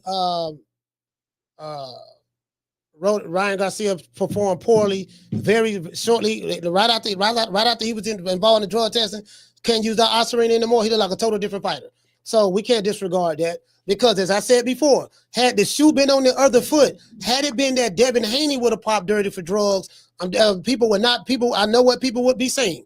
So no, Ryan Garcia proved that without that Ostarine in his system, that he can't perform the way he did against Devin Haney. The power was gone, timing was gone. You know, all this, like, Rolly Romero started boxing at 17 years old. Carla, hold on. Rolly Romero started boxing at 17. Let that sink in. Ryan Garcia been boxing since he was like 6, 7 years old. Have tons of amateur experience, way more than Rolly Romero. And this dude outthink you in the ring. He disarmed you. So that means that his ring IQ was more intelligent than yours because he knew how to disarm you, but you didn't know how to disarm him. So I hear this, what people say about the sparring. Yeah, man, well, Rolly know him. They sparred a lot. Well, guess what? Ryan Garcia know Rolly too. It go both ways. Do you notice when people talk about, when they bring up, yeah, man, they sparred. So, that's why he was able to beat him. Because he know him, he familiar with him. Okay, well, the same is true the other way. If two fighters spar each other, if you saying what the reason why fighter B beat fighter A, because fighter B spars fighter A, and he know his strengths and weaknesses, he know how to fight him. Well, fighter A know fighter B's strengths and weaknesses, and he should know how to fight him too. True. It go both ways. And me and you fighting each other all the time. You know what I'm gonna do. I know what you're gonna do. So you don't have no advantage over me, and I shouldn't have any advantage over you. Mike McCallum and James Toney used to spar all the time. Carter, what's your name? Where you calling from? It's Raymond Moore of Illinois, coach. Raymond Moore, talk to me. Yeah, man, I disagree with the first caller a little bit. It's like, yeah, Ryan looks totally different, bro. The man, like, motherfuckers giving Rolly too much credit. That nigga is still ass, bro. The nigga didn't do shit but hold his right hand up. That's it. And you go to work with his left hand. And he barely was doing that. Nigga barely was landing shit. Man, that whole car was ass, man. That shit was trash as fuck. This niggas praise this nigga like he just outboxed the shit out of him, man. The man had the left side of his head open the whole night. All Ryan had to do was throw the right hand. But when he threw the motherfucker, it looked like a damn cat punch. Like he was chopping. He was chopping slapping with it. the motherfucker. Yeah, he was slapping with it. He wasn't. What the fuck is that? He wasn't shooting it straight and turning. He was like kind of chopped with it. Yeah, I saw that. He was slapping the motherfucker. I'm like, man, what the fuck is this? This nigga, yeah, he was on some shit last year because this shit here is terrible.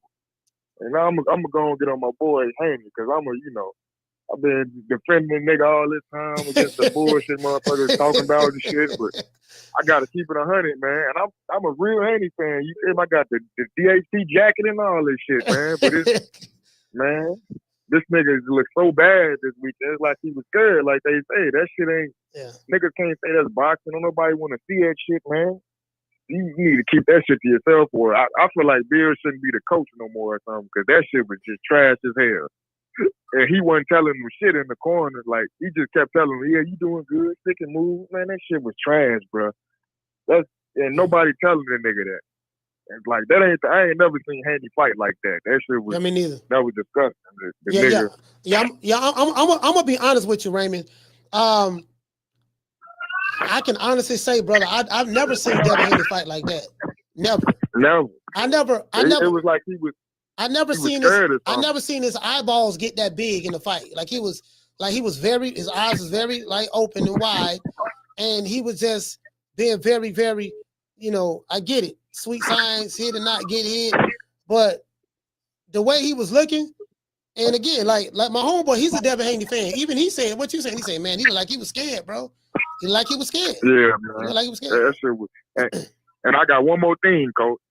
With that Canelo and Skull fight, that shit was trash too, man. Yeah, that shit was trash. And I ain't gonna lie, Skull started off punching, but later on in that fight, he wasn't throwing shit. But at the same time, Canelo wasn't really throwing shit in that fight neither. Like, well, he threw 141 more punches than Canelo, according to CompuBox. That's what I'm saying.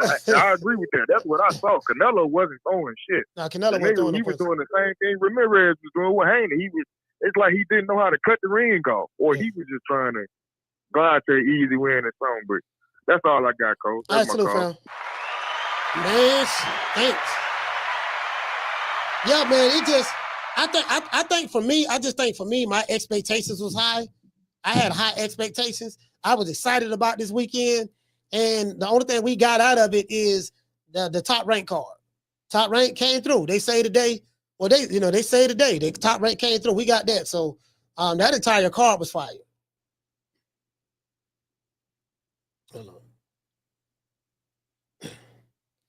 Carter, what's your name? Carter from?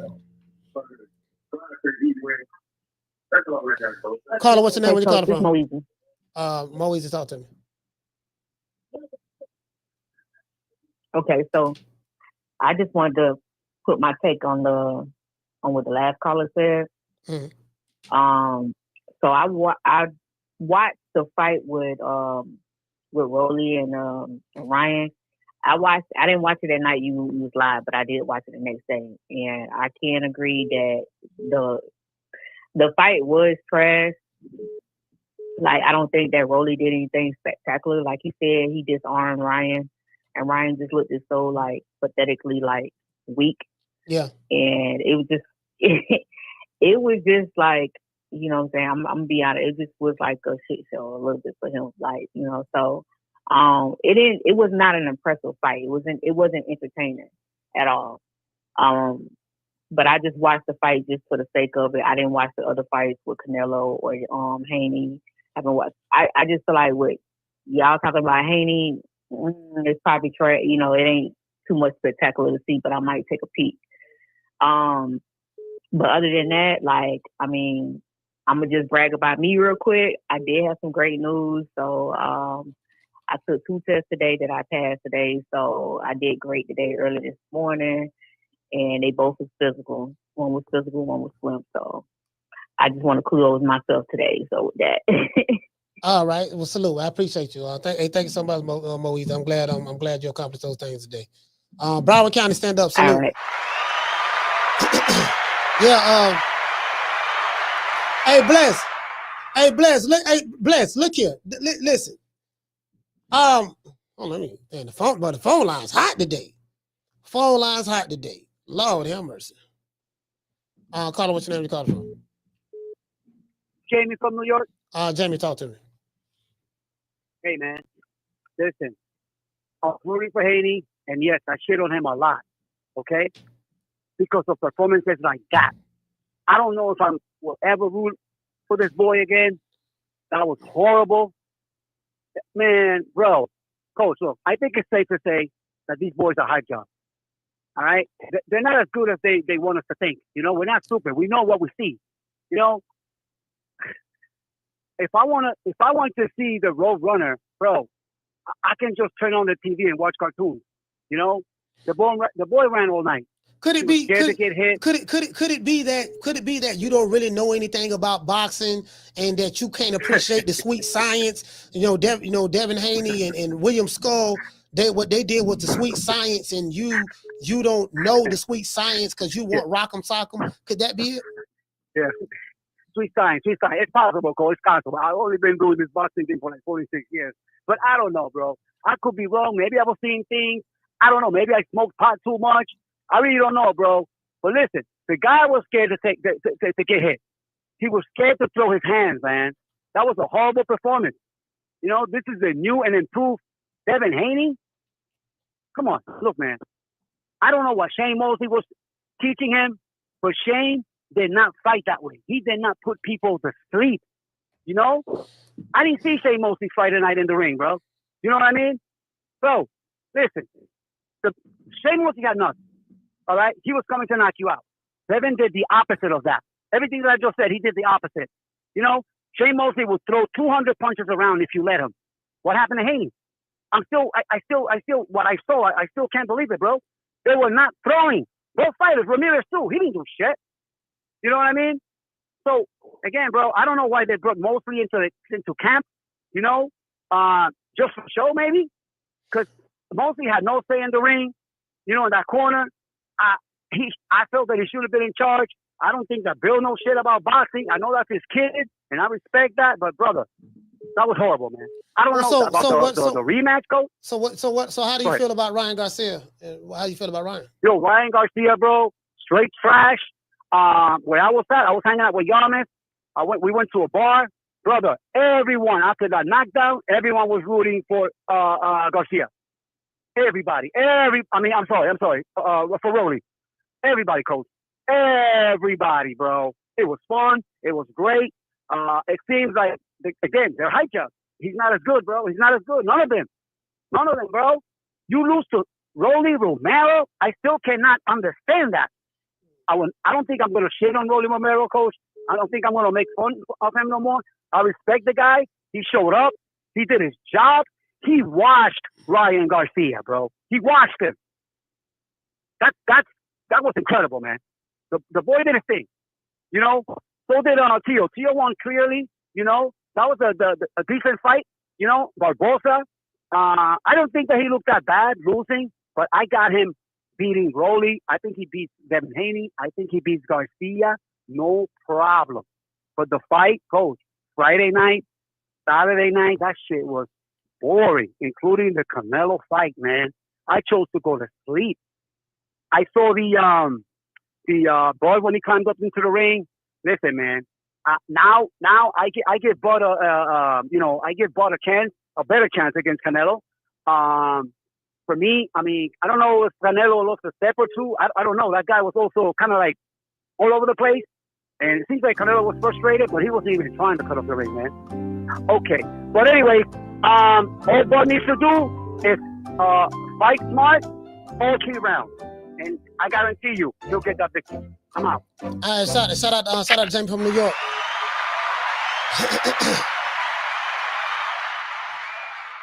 Yeah, man. This gonna be very interesting here. It's gonna be very, very interesting. Very interesting. Very. You get what I'm saying? I mean, you know, the people have spoken. The people have spoken. The people are speaking. It is what it is, man. Who am I to argue with the people, man? Because we do it for the people, by the people, of the people, because we come from the people. So who am I to argue with the people? Carter, what's your name? Where you calling from? Hey, what's up? This is Coach Ed from the ATL. Coach Eddie, talk to me. What's going on, Coach? Hey, I'm gonna use my time wisely, man. I got all my smoke for that duck, Canelo Ramirez, man. Man, a fraud, man. Man, the Joker lost the fight, man. I don't care what nobody say. That man lost, bro. Dead serious, man. And that ain't no hate. That's the butt naked truth, man. I watched the fight 2 times, man. That dude Canelo, he completely washed up. He couldn't cut the ring off when he fought Eric Lower, and he couldn't do it again this weekend. The dude was scared, man. Eddie Venoso was telling the man to look out, don't get hit with these punches, keep your hands up. He trying to set you up for this, that, and the third. Canelo slow-footed. They come out. William Skull ran all night long. William Skull stood in front of that man over 100 times. Stood right there in front of him. Stood still with his feet nailed to the ground. Canelo did absolutely nothing but look at the man. If anybody think I'm lying, go back and watch the fight and count how many times William Skull stopped dead right in front of Canelo and dared Canelo to make a move. And that fool did absolutely nothing, man. That dude lost the fight. How you gonna win a fight throwing 153 punches? That man he set a record. The second least amount of punches thrown in boxing history was set by your king, Canelo Alvarez. This man is a fraud, man. Terence Crawford gonna cook this fool, man. He knows it's over with. When Crawford could have been in the ring with him, that dude was shook, man. He was shook when Crawford looked at. You know what time it is, man. It's over with for the duck, man. It's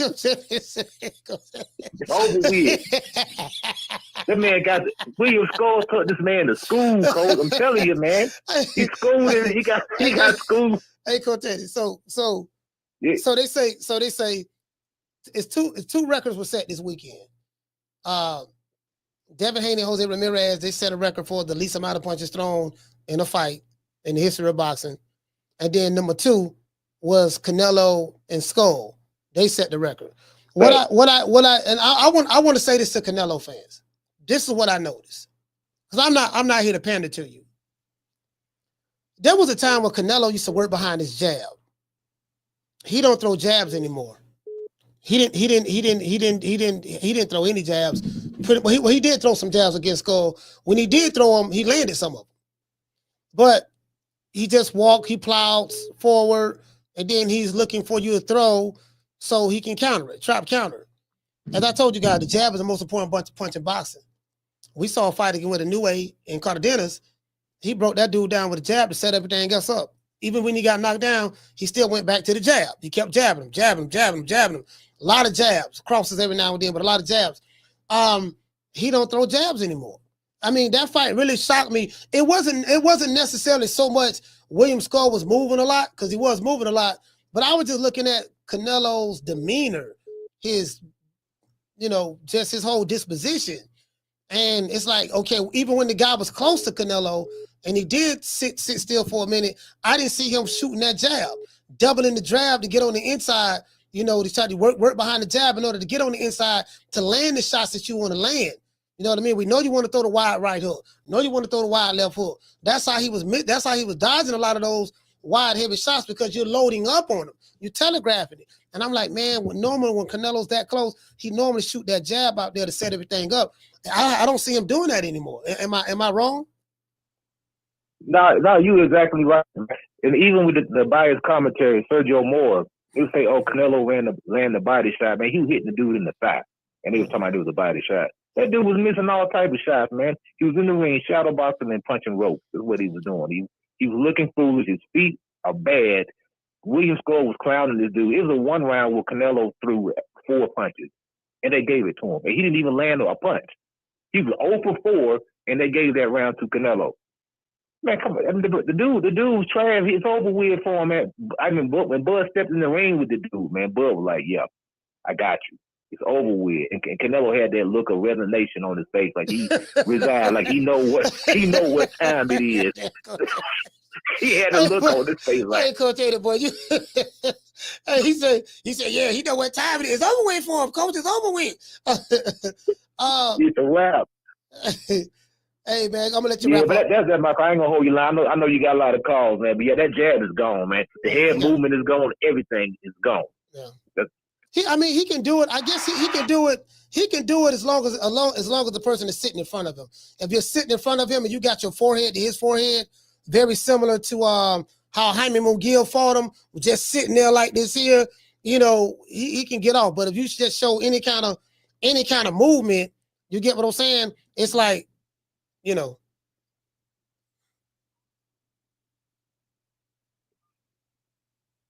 Hold on. Got all these, man, the phone lines is hot.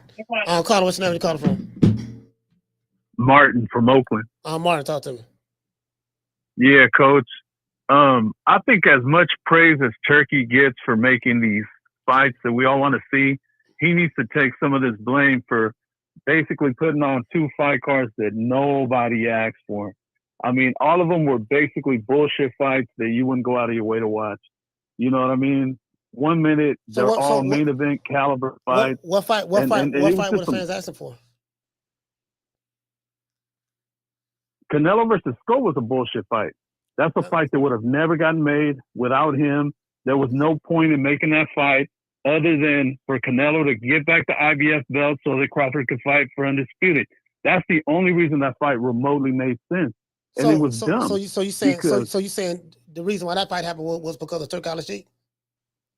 1,000%, because Canelo didn't give a fuck about that belt. That's why he dropped it.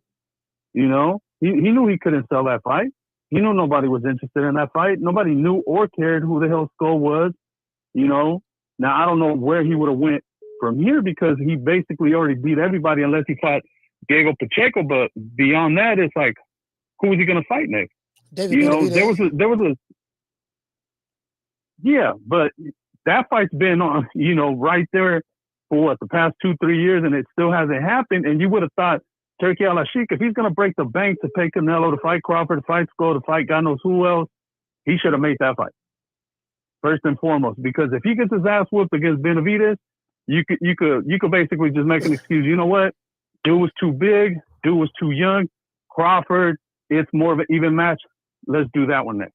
You can't go backwards. If Crawford whoops his ass, don't nobody want to see Benavidez because everybody's going to be like, if Crawford beat his ass, look, think about what Benavidez is going to do. Bigger, younger, stronger. You get what I'm saying? Well, I don't think these fighters are slaves to Turk Al-Sheikh. Meaning, hey, Turk Al-Sheikh say, hey, you gonna fight this guy?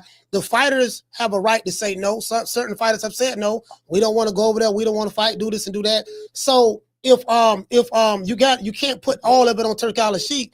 Canelo is to blame as well because he's a grown man. He makes his own decisions. No one makes Canelo do anything he doesn't want to do. So yeah, but this was the first time somebody supposedly put $100 million in front of him. You get what I'm saying? Now it's easy to say no to 30, but to say no to 100, I don't care who you are. You're gonna listen. All right, so I don't know what he got paid for that fight. I doubt he got paid $100 million to fight Skull. But the fact of the matter is the fight happened. Canelo was 2-time undisputed. So now what? Now what? We just sit and wait. But my point is basically all those other fights on Friday, they sucked because you had all these guys that basically had, you know, contingencies. They had guarantees. If you win, this is what's next. So everybody pretty much fought not to lose. Devin fought not to lose. He didn't fight to win. He fought not to lose. Ryan pretty much half-assed his shit on some not to lose type shit. He just didn't want to get knocked the fuck out, because we could talk about Ostarine till the cows come home, but the point is, Rolly and Devin are two different types of fighters. You could take a bunch of risks with a pillow-fisted fighter, but you can't take the same type of risk with a guy that got power, because you'll get knocked the fuck out. You know, look at the first Munguia fight with Bruno, and look at the second one. The first one, Munguia was trying to take him out. The second one, he fought conservatively because he already knew. Dude already slept me before. So he fought not to get knocked out. And that's the same, you know, way that a lot of these guys that got this guaranteed money, shit, they win fight. They fight not to lose instead of trying to put on a show, hoping that they get enough attention to justify a big money fight. And that's the problem with boxing right now. Everybody's thinking about the next fight instead of thinking about that fight. You know, nobody's worried about it. If I lay an egg, nobody's going to fuck with me. Yeah, that's what's going on over here in American boxing. That's only happening over here to the guys who are hyped up the most over here. That ain't happening nowhere else. Not happening in Japan. It's not happening in the UK. And another thing too, right? I mean, I blame Turkey for paying these guys too much money. That's what I blame them for. That you overpaying these dudes. These dudes ain't worth that. And then if they're coming in the ring, putting on the performance that we saw this past weekend, they are clearly not worth the money that they're being paid. But it's not my money. They can do what they want to do with their money. So I'm not here to be like, no, don't pay that dude that, don't pay that dude that. If you want to pay these dudes a lot of money or double what they normally make, be my guest. But this is what happens. But you can't blame. But you can't blame. You can't blame the financier for the fighter's performance in the ring. If the fighters don't fight with a sense of pride and that determination and passion that we so accustomed to getting from American fighters in the 70s, 80s, and 90s in the early part of the 2000s, if the fighters are not fighting like that, that says that has more to do with the fighter than the actual financier. Turki Al-Sheikh is just the guy to put the money up. It's up to the fighter to decide whether he wants to fight and compete. We saw that with a New Way and Cardenas. You know, we saw that right there. So yeah, man. I can't. If Rolly Romero beats Ryan Garcia, or if Devin Haney fights a style that fans don't like, and Jose Ramirez can't catch him, you can't. I can't blame that on Turki Al-Sheikh, because prior to that card, no one thought that it was going to be that bad. Everybody thought, well, you know, Ryan gonna probably beat Rolly Romero, but it's gonna be a good fight. Devin Haney might get upset by Jose Ramirez. That's what people were saying. And Teofimo Lopez was probably gonna beat Barboza, which that was the one I was kind of concerned about. It was after the fact we see that ain't none of these dudes really showed up to compete. They got paid. They did what they had to do. Give me the check. Okay, what the next big money fight at? Turkey, what the next big money fight at? If I'm Turkey, I'm like, man, I paid you all this money for this shit. I can't pay you. I can't pay you no more money for the next fight. I can't guarantee. Like a New Way the Monster have a net worth more than all of those guys who fought on the Fate of Fury card outside of Canelo. Yeah. He's one of the highest paid fighters in 2024, and he fought like he was the broke fighter last night. All that money though, New Way got. He's an undisputed champion. He got dropped. He taking risks, and he did everything in his power to stop his fighter. Whether you feel that the referee stopped it early or not, I mean, that's, you know, you can that. I mean, that's a fair point. But the fact of the matter is, he fought with a sense of urgency when he didn't have to. He could easily just coast and just tap grab. You know, let me do the tight right across the tight right to the left, tight right to the right. Okay, tight right over here, tight right. He could have did all that. He didn't. So that tells me that's a choice that a fighter makes from a psychological standpoint, how I want to approach this fight. And that's what I saw. The mentality is not there. Yeah. Coach, you know who's the only person that fought like it was a once-in-a-lifetime opportunity? Cardenas. He was a last-minute replacement because nobody wanted to fight in New Way. It was like we're looking like they might even cancel the whole event. Yeah. And he went in there, he made the best of it. I want to see that dude fight again. Yeah, me too. Everybody else, I could pass, Coach. I could pass. But him, even if he's outmatched, you know he's gonna give maximum effort. And that's good enough for me. Yeah. Yeah. That's all I got though, Coach. All right, salute, fam. Yeah, Yeah. I don't. Again, like I said before, man. Like things have just changed. Like the American boxing culture is just totally different now. It's like post this Floyd Mayweather era. It's now I have hope in the younger fighters. But yeah, man. It just, bro. That's what tripped me out. Because these dudes always bringing up Floyd, but you never always bringing up Floyd. Yeah, I'm trying to beat Floyd. You can never beat him. Carl, hold on. You can never beat him because you didn't have the work ethic that Floyd had. And you didn't have them 34, 35 fights as pretty boy Floyd. You didn't put that work in like he did. In order to get to that point, you would never be able to, that was lightning in a bottle anyway. That was an anomaly. What happened with Floyd? That was an anomaly. But these niggas want to jump straight to Money Mayweather. Yeah, I just want to jump right in there, dog. Yeah, I need about 20 million. Like, my nigga, you ain't even putting together $20 million worth of performances. You just robbing the bank. Now, if it's a fool that's going to pay you the type of money you want just for you to rob the bank, then get the money. I ain't mad at you. But there's no sense of pride. That's all. Carl, what's your name? Where you calling from? What's up, Coach? It's Derek from Florida. Derek, talk to me. Yeah, Coach, I got a question. Like, okay, Rolly did beat Brian Garcia. So what I make Pitbull is Brian Garcia as and Pitbull beat Rolly. So the Pitbull still trash, or what is it like? I'm sorry. No, well, so we can't. The triangle theory is one thing, but there's levels to fighters. You have elite fighters, you have mid-tier fighters, and you have low-level fighters. Some people call the word trash is thrown around a lot. It's overly used in boxing a lot of times people who use the word trash, they'll use it for fighters who they don't like because they fanboy for another fighter, or they may be fanned out by another fighter. They're bigging the other fighter up. So there's levels to it. You know what I mean? Now, some fighters put together a trash performance. Trash performance meaning it's uninspiring. It's unengaging. When people sit back and talk to me about the boxing criteria and the art of boxing. Boxing is about hitting and not getting hit. Boxing is also about effective aggression. It's also about defense. It's also about ring generalship, clean punching. It's also about doggone competitiveness. You know what competitiveness means? It means, hear me out. It means, are you showing the initiative or the strong desire to win? All of that is part of the boxing criteria when they judge fights. Are you competitive? Do you show a desire to win, or are you showing that you don't want to be here? All of that factors in. Go ahead. Yeah, so cool. All right, so if Isak Cruz fight Ryan, what you think of that style then? Because if he beat Roy, you think Ryan has a chance to beat Pitbull? Pitbull is a smaller fighter, got like 5'4", 5. So do you think he still lose if Ryan Garcia is trash? He is trash. Ryan Garcia trash. Yeah, he is. He trash. So you got Pitbull. If you fight Isak Cruz. So you saying you got Cruz if they fight each other? Yeah, I got Pitbull. I'll take Pitbull over Ryan Garcia. I'll take him 7 twice on Sunday. All right. Ryan Garcia chin. He ain't got no chin. And then if he ain't got the Ostarine in the system, I definitely like Pitbull. Oh, okay. That's cool. Yeah. And one more thing I want to take on the Devin Haney, man. Yeah, that fight right there was like bullshit, man. Like, I feel like Devin couldn't stop him, to be honest.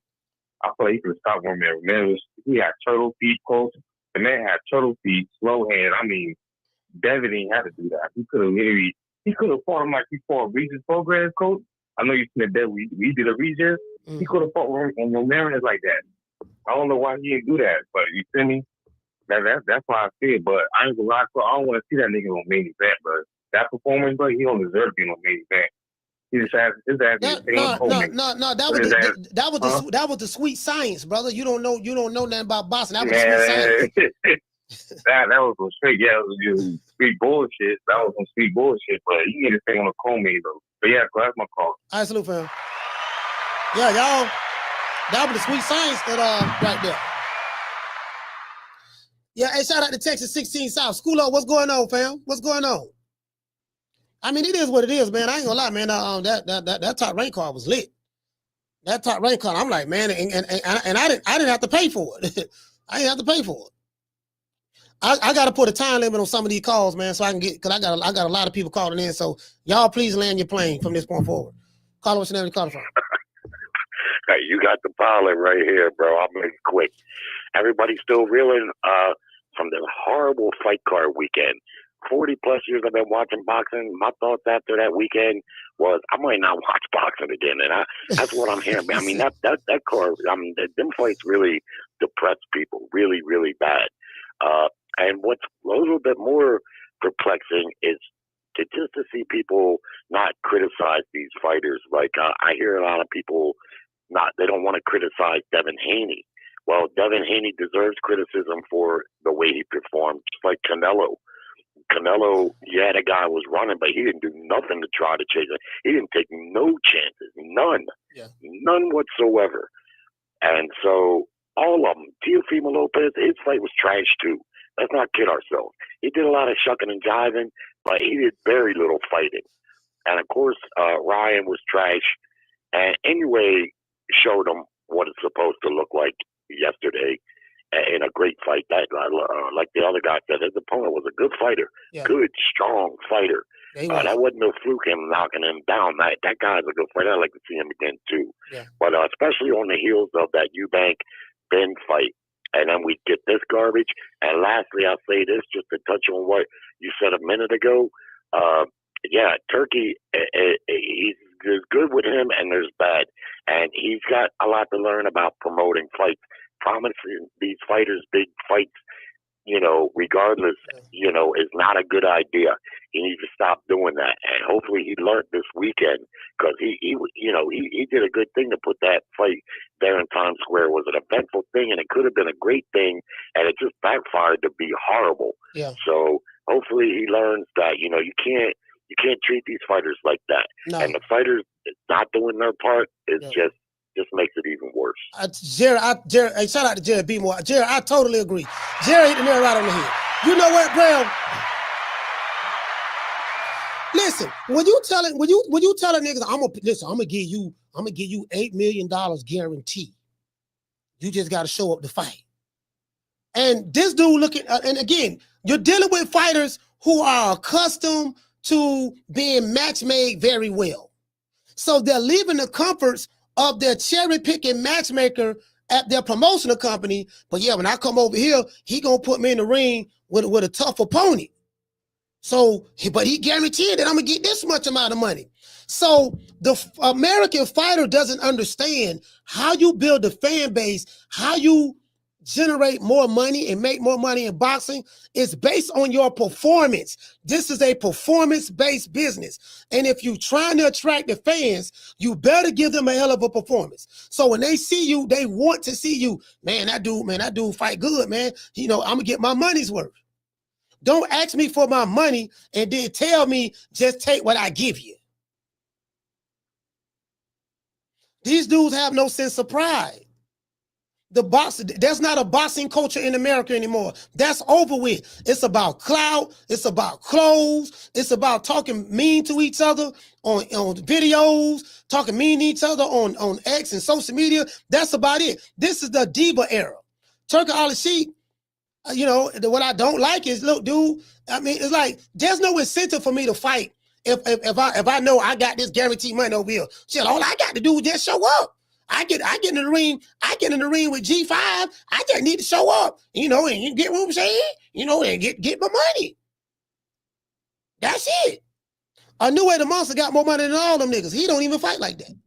You notice that? He don't even fight like he got more money than all them niggas combined. Yeah, Anyway, like, yeah, man, hold on.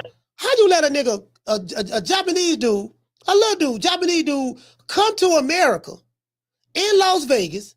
It was packed. I think it had like 8,000-9,000 people where he was at. Some up in there, I don't know. It was packed.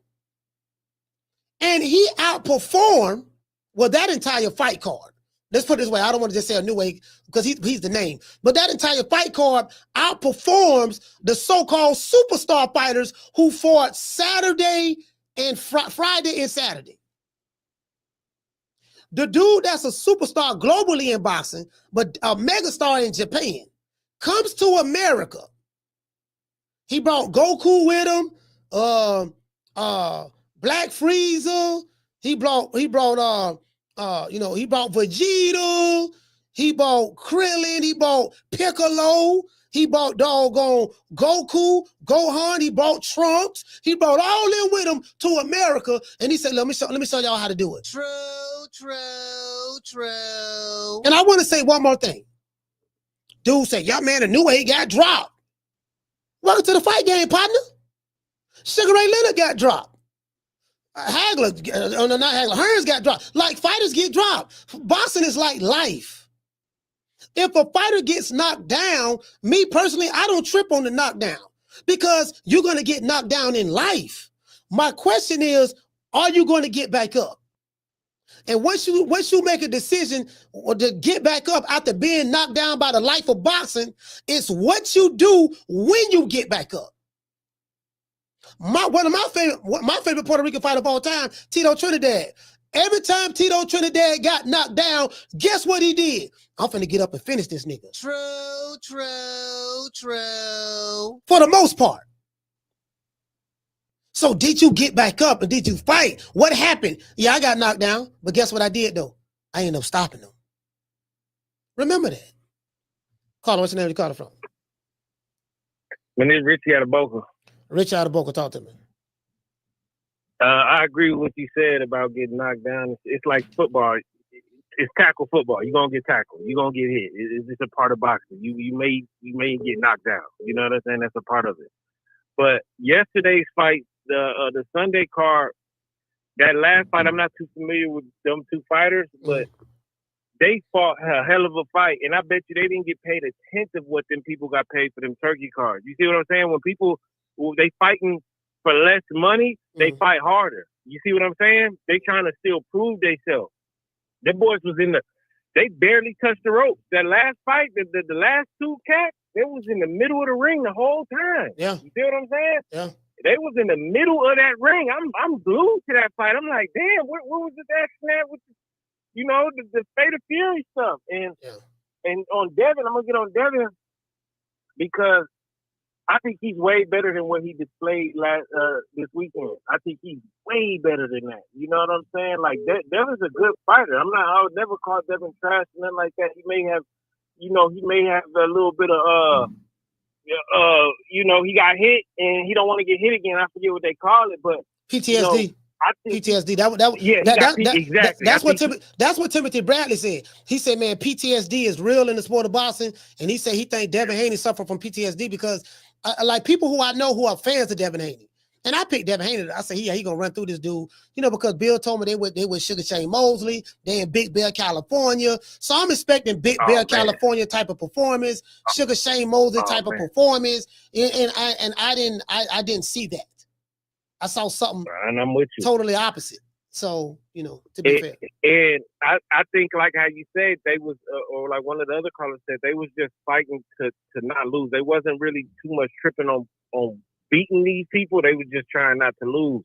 And the Canelo fight, I heard a caller say that the other dude won. And I say it was a tie if anything, but here's the thing you got to know.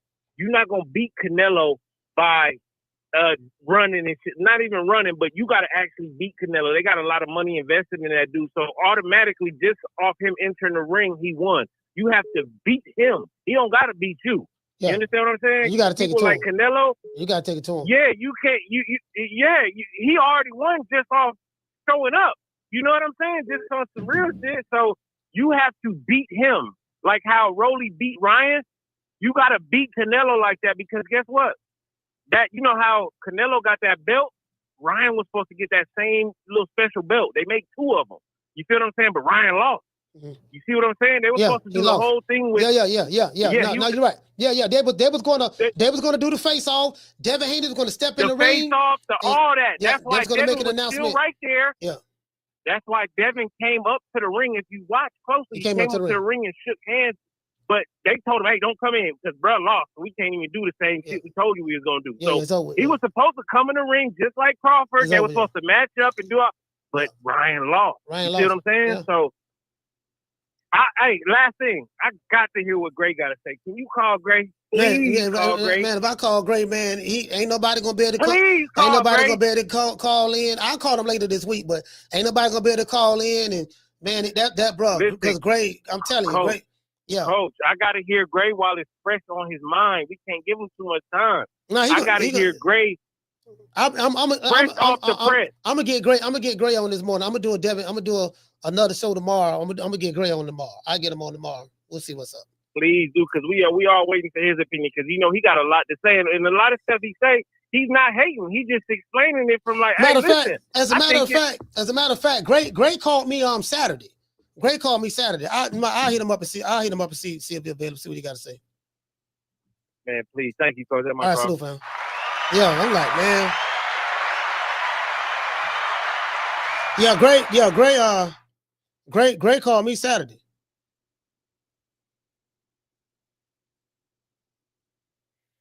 Hold on. There's somebody kept calling.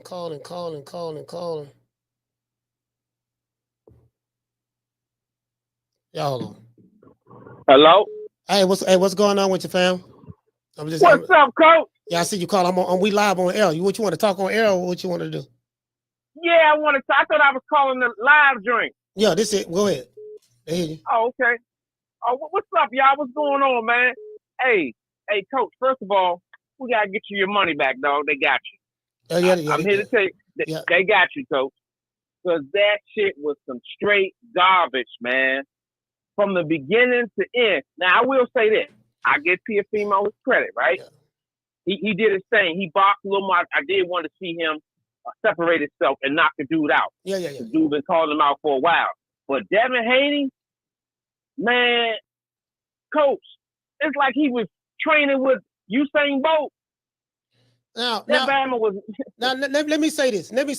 Now, okay. Let me let you guys know who I have on the phone. This is Lou Peterson. This is Lamont Peterson's brother. Lamont and Anthony Peterson's brother. Y'all know the Peterson family are royal in the sport of boxing out of DC. So I have to ask you this question. Are you hating on Devin Haney? Do because I know you come from a boxing background, but do you feel that was the sweet science, and maybe you just don't know enough about boxing to understand what the sweet science is, and you're just speaking out of hate? Could that be possible, my brother? Nah, it's impossible. It's a funny question that you asked that. Because I don't hate on nobody. I call a square, and I think that's why we get along so much, Coach, because we call a square. Yes, sir. You understand? But me personally, I just feel like he ran too much, man. I understand the sweet signs of boxing, hit and don't get hit, but you got to engage, man. Yeah. Do you understand the magnitude of this fight? They pushed this fight in our face, Coach. That's what convinced you to get the battle fight. Yeah, that's what get me to support the fight. Because I said, you know what, we're gonna get the rematch because I wanted Devin Haney to win. He won, and I wanted Ryan Garcia to win because I say the rematch gonna be huge. I said the rematch gonna be big. Lord have mercy. So I was excited, and I'm like, man, damn. Like, yeah, man, I went out and bought the good old yak, man, Don Julio. I was ready to, you know what I'm saying? Watch the fight. So as the fight started taking, I'm like, all right, Teofimo, fill him out. He did his thing. He didn't knock him out like I wanted. But then Devin Haney came. Yeah. And I'm like, okay, you give a fighter fill out round, maybe 1.5 rounds. But after a while, you gotta start engaging, man. Like, this shit was trash. Lou, I say this to the boxing fans that's watching today, because you come up in the old school era as well. But one of the criterias of scoring a fight in boxing is not only just defense, it's not only just ring generalship, clean punching, but it's also competitiveness. Competitiveness meaning, are you showing initiative and a strong desire to win? That's a part of the boxing scoring criteria with judges. Is he showing? This is why, if a fighter, let's say a fighter is deemed as being a runner with judges, they will often give the round to the aggressor, because even though he might not have landed a lot of punches, but he's showing a willingness and initiative and a strong desire to win. The other guy didn't. He's not, at least he's engaging. So, and people totally forget about that. But go ahead, brother. Yeah, but I just can't get past, like, everything you just said, Coach, it makes 1,000% true, man. But like, dude, like this is the magnitude of the fight. Now I will say this: I like the concept. They had the fighters come out the pottery. I like that type of shit. You know what I'm saying? That's my thing. But with the product in the ring, it was trash. Yeah. Devin Haney didn't even want to fight. So I'm saying to myself, dude, do you understand? Like, dude, people want to see you go ahead, rebound from that knockout, prove everybody wrong, that you lost because what's the name was juicy. Garcia was juicy. That's what we looking for. We didn't get none of that. All we got was you dancing around the ring like Puffy in the video and ain't engaging. It was terrible, man. So for me, coach, we're gonna get your money back. We're gonna shake some people down. You know what I'm saying? we're gonna shake some people down, coach, and try to get your money back. And see my dog, I don't like to buy my dog like that, man. Hey man, shout out, man. Hey Lou, man, I appreciate you, brother, man. Lou Peterson, man, salute, fam. DC stand up. Man. Yeah, DC stand up, man. Hey. Yeah, hold on. Carla, what's your name? Where you calling from? Hey, man. You know, it's Bill Haney, man. Father, trainer, you know, and manager to the baddest man on the planet in boxing, man. Come on, man. What are we talking about? The best in the world. Devin the Dream Haney, man. Hey, Bill. Fans, listen, man. Shout out. Go ahead. Yeah, listen, shout out to Coach Malachi and True Media Sports and all the other outlets that's covering this thing that we love to talk about called boxing, you know? And like I said, once again, Coach, you know, when you have everyone interested in the performance but not understanding it, then it gives me a job to come out and talk about. I mean, I'm so thankful that you are, though, because I told them then, Devin Haney is going to shine, and he's going to be something to be talked about on whatever position on the card he is, whether he's the opening act or whether he's closing the show. You know, the haters going to have something to say, and everyone that loves him is going to have something to say. So do you feel that anyone who has a criticism of Devin Haney's performance, do you just dismiss that as them being haters, or do you feel that they might have a legitimate? No. Right. That's their chance. You know, that's their chance. You know, it's you know, sometimes you root for the villain and sometimes you root for the hero of the movie. You know what I'm saying? But they both play their part and they both do wonderful jobs. That's what makes boxing what it is. You know. But when I get a chance to talk to, you know, you, Coach Malachi, and guys that are able to find the content, that are able to have enough time to examine it, take a look at it, and damn, did you see Inoue go down? I mean, you see Ryan Garcia go down. I mean, you see Canelo not able to cut the ring off on a fighter in William Skull that had 9 knockouts. I mean, this boxing is called the sweet science, right? It's not called Rock'em Sock'em.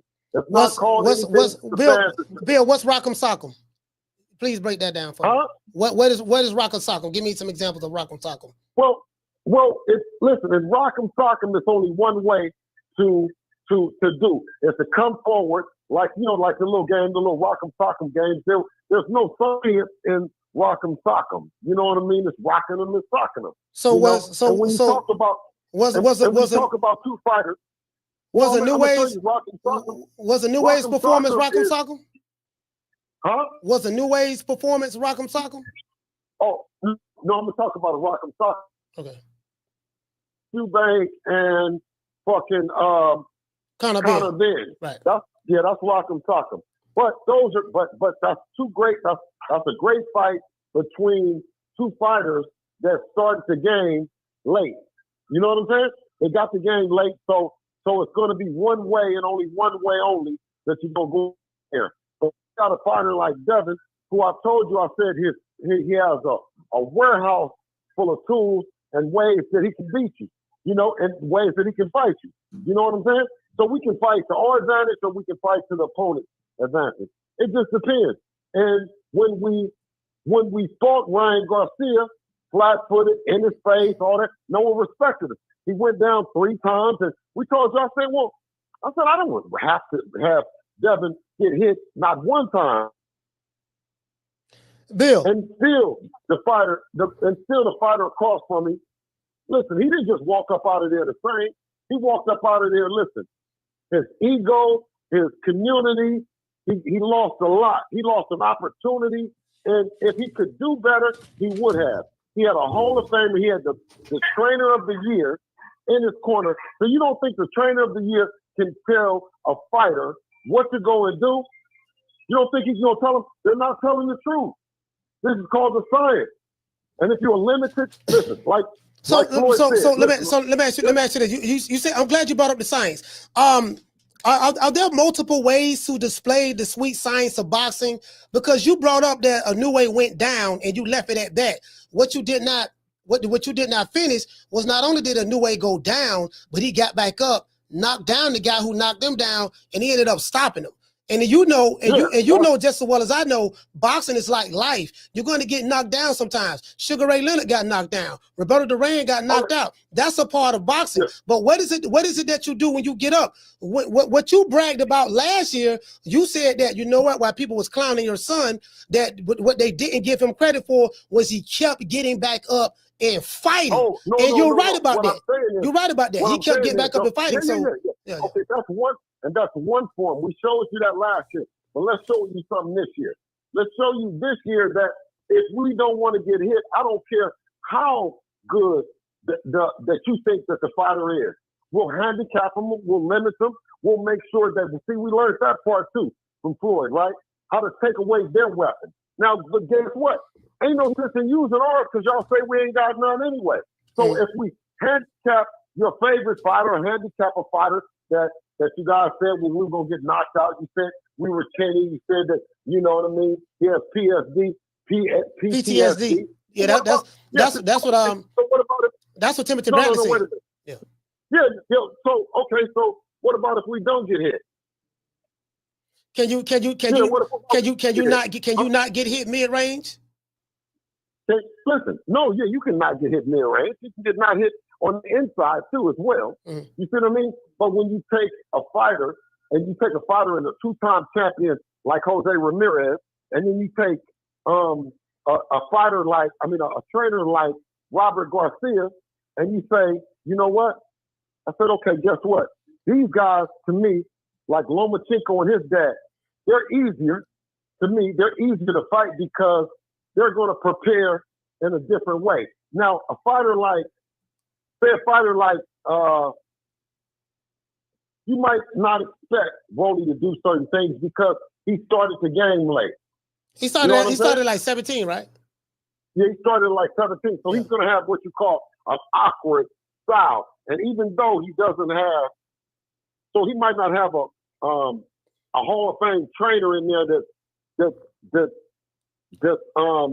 you know what I mean, teaching like discipline. So to do the what normal in boxing. So it might be a little bit, that's what you call an awkward. Jose Ramirez. Rolly don't have a ring IQ that someone like a Ryan Garcia is supposed to have, who comes from the amateur background and the pedigree. Yeah. But he has the will and the desire to win, and he displayed that against Ryan Garcia this past weekend. Bill, Ryan Garcia, like I told everybody, Ryan Garcia was not the same Ryan Garcia because, believe it or not, when you lose your job from using PEDs or using drugs, and you know what I mean, that's what you were using, and now you don't have it anymore, the confidence. So what you saw was a fighter that wasn't confident as he was because he was on the PEDs. And he probably had been doing the PEDs for a long time. Yeah. You really should thank Devin when everyone was saying that it's an undercard fight, and this and that. How can the undercard, right, dictate what kind of drug testing that it's going to be? To show you, right? We were on the fact that it should be drug testing from the beginning to now, to continue drug testing throughout the fight. Remember, Devin is a 365, 24/7 advocate of drug testing. So we believe that drug testing shouldn't stop. Right now, the fighter should still be getting tested for their next fight. And, when you talk about what you got a chance to see in Ryan Garcia, is one thing. But you talk about Jose Ramirez, you talk about a fighter that historically throws a lot of punches, has put pressure on guys, got him on the rope and got him out of there. You know what I'm saying? So But you when say you talk about with basically what you're saying is Jose Ramirez, the premise that you're laying is Jose Ramirez was able to do all these great things in the past, but then he ran up on a superior athlete such as Devin the Dream Haney, and you was able to handicap him because you did not allow Jose Ramirez to be able to do the things he normally do against fighters prior to Devin Haney. Is that what you're saying? Absolutely. Okay. Is Devin Haney scared, Bill? Because I got people who hear me out. I have people who are friends of Devin Haney. I'm rooting for Devin Haney myself. I'm rooting for him. I like, yeah, he gonna beat Jose Ramirez pretty good. And I had high expectations because I know Devin Haney sacrificed a lot. He went to Big Bear, he left the mansion, left the Rolls Royce, went to Big Bear, trained, hooked up with Sugar Shane Mosley. So I was under the impression that I was going to see some Sugar Shane Mosley like type of performance or whatever, in that fight. And the performance that I got was the total opposite of what was I expecting. So that doesn't necessarily mean that me or anyone who may feel like me is hating on Devin Haney. It's just that what we expected versus what we saw was two different things. Is that a fair assessment in your opinion, or no? No, absolutely. Because with everything that Sugar Shane would bring to the table that we would bring out, it was an opportunity for a world-class trainer like Robert Garcia to counter. It was certain shit that we would have done that they prepared for, but no different than Loma Chico's dad. I had to give both of them a fight that they couldn't prepare for. And that's the difference between Devin's style and anyone else. Is okay. So I said, wow, I got him. I got him. Because he's so predictable. He's gonna predict that we're going to go with what Barboza had success with. He's gonna predict that everyone thinks that Devin is gonna go back to who Devin is. I said no. I said this is what we're gonna give them. And we're gonna show that Devin is a superior athlete. That in order to be elite, you have to have more in your toolbox than just coming forward. You gotta be able to go lateral, both directions, and close the door. So you can't just think it. Okay, well then if he's going that way, then throw a left hook to the body and watch him come over the top. Or how about this? When over on that side, throw a right hand to the body. So basically, are you saying that what the performance that Devin Haney did, he won the fight. That was the game plan going into the fight? That was your game plan? Absolutely. Okay. Absolutely. And they weren't gonna get any more. That's all you're going to get. You're going to say that, first of all, you're going to say that we're not the main event, for one. Second of all, you're going to say that Jose Ramirez is a two-division champion, right? He's two-division champion, but then you'll say, okay, well, he's 32 and he's old, or you'll say anything else. So I'll tell you one thing I'll say is that we shut him down, we shut Robert Garcia down, and on to the next. All right, so I'm glad you said on to the next. Jose Ramirez, when the fight was over with, he was sitting inside of the ambulance. I think you told me, make sure, I don't want to put words in your mouth, but I think you told me that Jose Ramirez had suffered a broken jaw or a fractured jaw. Is that the case? I don't know what he suffered. I know that social media, he was in the back of an ambulance, something that we weren't. Thank God that we have not had to go to the ambulance. You know what I mean? I know they Devin and Devin might have had a broken jaw the last fight. And I said, where did they come up with that? They're just saying it. We weren't in the ambulance. We didn't go to the hospital. We didn't do none of that. So that's what I wanted to say with the answer to this new fight was Devin ended up ringside watching Rolly Romero. That's what they're running the pictures of that while they're running the pictures of Jose Ramirez in the ambulance. So what happened to Jose? What happened to him? Why he's in the ambulance? Listen, I don't know. I know Rolly didn't have to go to the ambulance, and Devin didn't have to go to the ambulance. I don't know where Theo was at or not. You know what I mean? I just know what happened with Devin and Rolly. Is the rematch dead with Ryan Garcia and Devin Haney now that Rolly Romero successfully defeated Ryan Garcia? Listen, as long as they say that Ryan didn't do shit and that they strike it off of the memories of the people that Ryan Garcia is a tough guy, right? He is not a tough guy. He is the guy that you saw on Friday. He is a guy that when he's not on Ostarine, he's not on mushrooms, he's not on that secret sauce. So, I mean, if he's not who he says that he is, and everybody says that Devin, then you would want to see the fight. But the distractors, right, the haters, right, they're going to say something else different. So if not, we won, right? We won the fight, and we won the opportunity to beat Ryan Garcia up for everything that he had done. A drug-free Ryan Garcia. So is that a yes or a no? The rematch is still on for October? Well, listen, it will be up to it. Remember, they didn't want the rematch at first, right? They didn't want the rematch. They kept saying no to the rematch. We filed the lawsuit, right? I filed the lawsuit, right? And then Turkey put the fight on the table, right? And the fight was supposed to happen, right? We were both supposed to win or whatever. I don't know what it was. You know what I'm saying? On Ryan's part, on our part, it was to win. We had to win. And that's what they said, brother, you got to win. You make sure that you win. You know, make sure you guys have a good training camp, man. Good luck. We did our part. Okay, so you did your part. You won. Ryan Garcia didn't do his part. He lost. So that brings me to this. That means I don't know, but I don't know. What I'm saying is I don't know if that's Ryan's part. Bill, you got to know that, because there's no way that you're dealing with a Turkey Al-Sheikh, a guy that's the financier of these fights, and you went to him for the sole purposes of making this rematch between you and Ryan Garcia, and you know what your part is, but you don't know what the opponent that you're looking to fight part is. That doesn't make sense. I don't listen. No. What I'm saying is that we wanted to fight Ryan Garcia for the shit that he done on April the 20th. That's what this shit is about. It's not about Rolly Ramiro. It's not about nobody else. It's about that.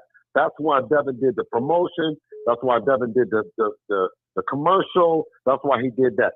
He had to think about that during the fight with Jose Ramirez. He said, as much as I would like to, and think about Ryan Garcia right now, I have to deal with Jose Ramirez first and Ryan Garcia's next. He did a fucking commercial. So what are we talking about here? Yeah. He did the commercial, he did the promotion, he did all that. Yeah, you're right. But I'm saying this. No, you're right about that. Does not take away. Yeah, but that does not take away from the fact that Devin doesn't still want to fight him. Nothing takes away that. So if Turkey Al-Sheikh is not interested in financing the fight, you, Devin Haney, and Ryan Garcia, that fight still can be made. That means that Oscar De La Hoya or some other financier that the promoters or maybe yourself may find the financier is the people. The people pay for the fight. The people know that that's a fight that they're gonna watch. You know what I'm saying? That they're gonna watch that. I mean, that's no secret. You know what I mean? Would they not watch it? I think the people was interested in watching that fight prior to this past weekend's performances. I think now, after, when I'm looking online, there's a lot of people saying they're not even interested in seeing that fight anymore after this past weekend performance. Listen, because guess what? They're not Devin Haney fans, and they don't want to see Devin with and vindicated with the West End. Well, remember, it was millions of people that were saying that the fight, that Devin would lose, Devin's gonna lose, and now I don't want to see it. Yeah, you don't want to see it because you don't want to see the fact that you feel that Devin is gonna win. No, Bill, I don't know, Bill. I don't think it's that simple, brother. I know people who are Devin Haney fans, and they didn't like Devin Haney's performance. I'm gonna be honest with you. I've never seen Devin Haney fight the way he fought this past Friday. I never seen that. It looked to me. Hear me out, Bill. Hear me out. To me, brother. I thought. Supposed to. Yeah, I never seen him. It kind of looked like he was overly cautious or maybe even scared to the point. Yeah, but you wasn't supposed to. You wasn't supposed to see it. You saw it Friday, and the next fight you won't see the same style. But the thing about it is that anything that you expected, anything that you prepared for, you weren't gonna see. Because I wasn't gonna give you guys no action at it. I wasn't gonna give y'all no action at saying shit. He didn't get hit with nothing. Boom, boom, down goes Inoue. Boom, down goes Ryan Garcia. Let's talk about that. Yeah, you're right. You're right. Let's talk about that. Yeah, you're right. Let's talk about that. I'm not going to listen purposely. No, you're right. I didn't give y'all shit. Yeah, let's talk about that. Let's talk about that. Boom. Let me tell you this though. Let me tell you this. There was no point Robert Garcia and Jose Ramirez was in the fight. There was no point that everyone thought that Devin was losing the fight or gonna lose. Everybody, you know what y'all kept waiting on? A person kept waiting on is, damn, when is he gonna get to him? Damn, when is he gonna nothing. That's it. Thank you, ladies and gentlemen. But guess what? We're in New York, and I wanted to approach it the New York Knicks kind of way. I wanted to make it ugly, make it bad, make it everything that they didn't believe and they couldn't prepare for. Remember, this is a two-time champion and a Hall of Fame trainer, Hall of Fame fighter, right? A guy that knows everything about boxing. So why can't you cut off the ring? If Devin can't punch, if he ain't got no power, then what's the problem? You put any guy that doesn't know how to fight in there with a guy that knows how to fight, there's nowhere to run. Bill, do you think that the fans are patiently waiting for Devin Haney's next fight against Ryan Garcia? Is that going to be the next fight for y'all? No, that's not. Listen, that's not our job. That's not our job for them to love and care and all this other shit. Let them keep doing what they do because the rest of the landscape in boxing, they can't take it. We're going to fight anybody that you pick. Anybody in or around our division, we'll fight them and we'll shut them down. Period.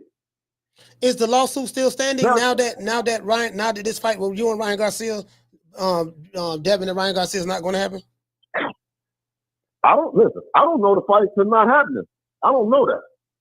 Didn't nobody tell me that it wasn't happening. What about the lawsuit? Is that still pending? But what I'm saying is, no one told me that the fight wasn't happening. Did you hear the fight wasn't happening? No, I didn't hear it from Turk out of sheet, but I also did not see you guys step in the ring like Crawford stepped in the ring with Canelo, and that fight was announced that they was fighting each other in September. So I didn't see that happen as well. I do know that Devin Haney had Ryan Garcia won. I do know that Devin Haney was supposed to step inside of the ring, and Turk out of sheet was going to make an announcement that Ryan Garcia and Devin Haney will face each other later on this year. Now that Ryan Garcia lost, they stopped you guys from stepping inside of the ring. So that tells me everything I need to know from that standpoint. Am I looking at it wrong? Well, I mean, from marketing the next fight, I'm definitely feel like that Ryan Garcia, with all the unanswered questions within himself, right, was not ready to answer and talk about the next fight, right? He wasn't ready to do that, right? That was too fast, too much on him. You know what I mean? By him just now losing. Let the loss sink in. Let Rolly Ramirez, let all that sink in, let everything sink in, and then we sit down and we talk about what way to announce the fight. Well, are you interested in fighting Rolly Romero if Ryan Garcia is not available? Man, Devin beats them all, man. Rolly Romero, Teofimo Lopez, all of them, dog. It don't matter. All right, Bill. I know. I have enough respect and no disrespect. Right, but at the same time, I know who Devin Haney is, and I know what he brings to the table. I know the arsenal that he has. You know what I'm saying? Yes, sir. I will say this. You know, again, like you said, you didn't let everybody know what the game plan was. I get that. I do understand that. But you know, people did have expectations. I'm not going to lie. I was fooled. I was under the impression that he was going to fight a different style. But like you said, you kept that game plan under wraps. So the performance that we saw with Devin Haney, you was just showing that, hey, he can disarm this guy and hit and not get hit, whatever. They beg. Hey, listen, they beg you. They beg you. You have Mexican fighters that beg for them not to see that style. They beg. You hear Canelo Alvarez say about Crawford that he hopes that he doesn't have the style that William Skull had. William Skull watched Devin. William Skull, but at the same time is you can't just watch it. You can't just watch that because you have to make the transition immediately from that to another style if the ring gets cut off. If the ring ain't cut off, then the door is always open to go through. So I mean, and it's something that the old school trainers that I learned. You know what I'm saying? I learned this from the old guys about being able to go lateral, out the door. Yeah, so I get that. The old school trainers have, they teach several different things, like Eddie Futch, all those guys. Even Floyd Mayweather Sr. I watched some of his fights in the 70s. Even one of my favorite fights when he fought Sugar Ray Leonard. So that was a good fight as well. But it says, according to stats, I don't know if you know about this. I'm reading something right now on my phone. It says Haney and Ramirez set the record for least amount of punches thrown in a 12-round fight. Was that the plan? That's not true. Was that the plan? But that's not true. The record has been set by Canelo Alvarez. Alvarez set the. Oh yeah, Canelo. So Canelo set it after you guys. No, they were talking about throne. We're talking about throne. I think Canelo never threw more punches, if I'm not mistaken. No, listen. Canelo Alvarez set the record and broke the record of history. They're number one. They're number one? Okay. So who's number two? Who's number two? Number two in history, or number three in history, or number four in history? Yeah, we're not number two in history. Yeah, number two. Listen, no, we're not number two. I don't know who number two is. Bill. I don't know. Bill. No, I'm saying this. I don't know who number two is in history. I don't. Okay, so if y'all ain't number one, if Canelo number one, then who number two? I don't know who number two is. It's not us. Bill, you funny than a motherfucker. You want me to check it out? Bill, it's not us. I don't know. Y'all making up this number. Who's number two in history? Who's number two in history? I don't think you're no longer history if you're number two in history. I don't know about that. Hey, Bill, you in that bullshit. Bill, you funny to the who's number two? Who's number two? Hold on, Bill. Bill, check this out. I got somebody called me Saturday. He said he wanted all the smoke. No, but I'm saying this. But was he going to tell us who's number two in history? So we'll know that. Yeah. I don't know if we're going to. I heard y'all was number one. Hold on, matter of fact, let me Google it. I heard y'all was number one from what I looked up. Y'all was number one. Okay, well so take a look. Get it right now. Take a look. Get it right. Hold on, wait a minute now. Hold on, wait a minute. Don't convict us of nothing that we ain't did. You know what I mean? No, I'm saying this. Listen, okay. It says right here. It say per CompuBox, Canelo landed 56 of 152 punches, and William Skull landed 55 of 293 punches. You get what I'm saying? So I think. Hold on, let me see. So landed punches. I don't know if they. I don't know. They're number one, bro. They number one. Let me see. Yeah, they're number one. You say, all right. Well, if they number one, y'all number two, and if y'all number one, they number two. No. We're not number two either, bro. But you can check that out. I was wondering who was number two. I was wondering that. Let me Google this right now. Google who's number two. Who's number two?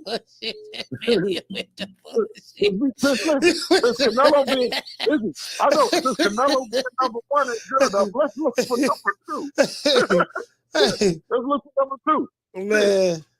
Hey, Bill. Listen, we're about to talk about, I love it, because when you talk about the job that I do as a manager, right? Just that part of it is having the fact that you'll have a Canelo Alvarez at number one, and you say, okay, no, well, we want to just see what that. Okay, that's good. You have a Canelo Alvarez who's fighting the Bud Crawford, and we say, well, let's talk about Devin. You got the Anyway, boom, down goes Anyway, boom. But we'll talk about Devin. I sure appreciate it, man. You see what I mean? I do, because I believe that it deserves that kind of attention, but not the fact that it's the fact that you're right. You have Robert Garcia, and you have them, and you have a style, a Mexican pressure, go forward, and you don't shut the Haneys up. I guarantee you, they're not getting the praise and you can see it. Pull up Jose Ramirez's Instagram. Saudi Arabia, let's say the poetry total represented the fewest punches combined thrown in the 12 round bout in the 40 years. Yeah, 40 years. So they number one. You're right. You're right. Y'all, hold on. Y'all were number one until Canelo. Remember, y'all. Listen, no, you would like that would fit. No, the narrative. Bill, this what the people talking about, fam. Well, listen, ask Google was Devin and Bill, was Ramirez and Haney ever number one? But listen, if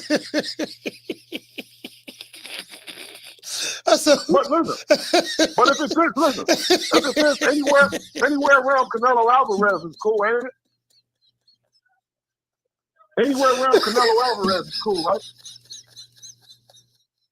Yeah. Cool, but if I did it, fuck it. What's the record of justice? Hey, but when I keep talking, it's cool when I do it. You know that song? It's cool. It's cool when they do it. It's a problem when I do it, huh? Okay. All right. So. Yeah. It's cool when they do it. It's a problem when I do it, right? Yeah. What else is it? It's an F. You can't say it. It's an F. Yeah. Hey, okay. Okay, let me ask you this. Did you see the Canelo skull fight? Huh? Did you see the Canelo William skull fight? Canelo versus. Did you see the Canelo fight? Yeah. Did you who you thought won that fight? Canelo. Why did you think Canelo won that fight?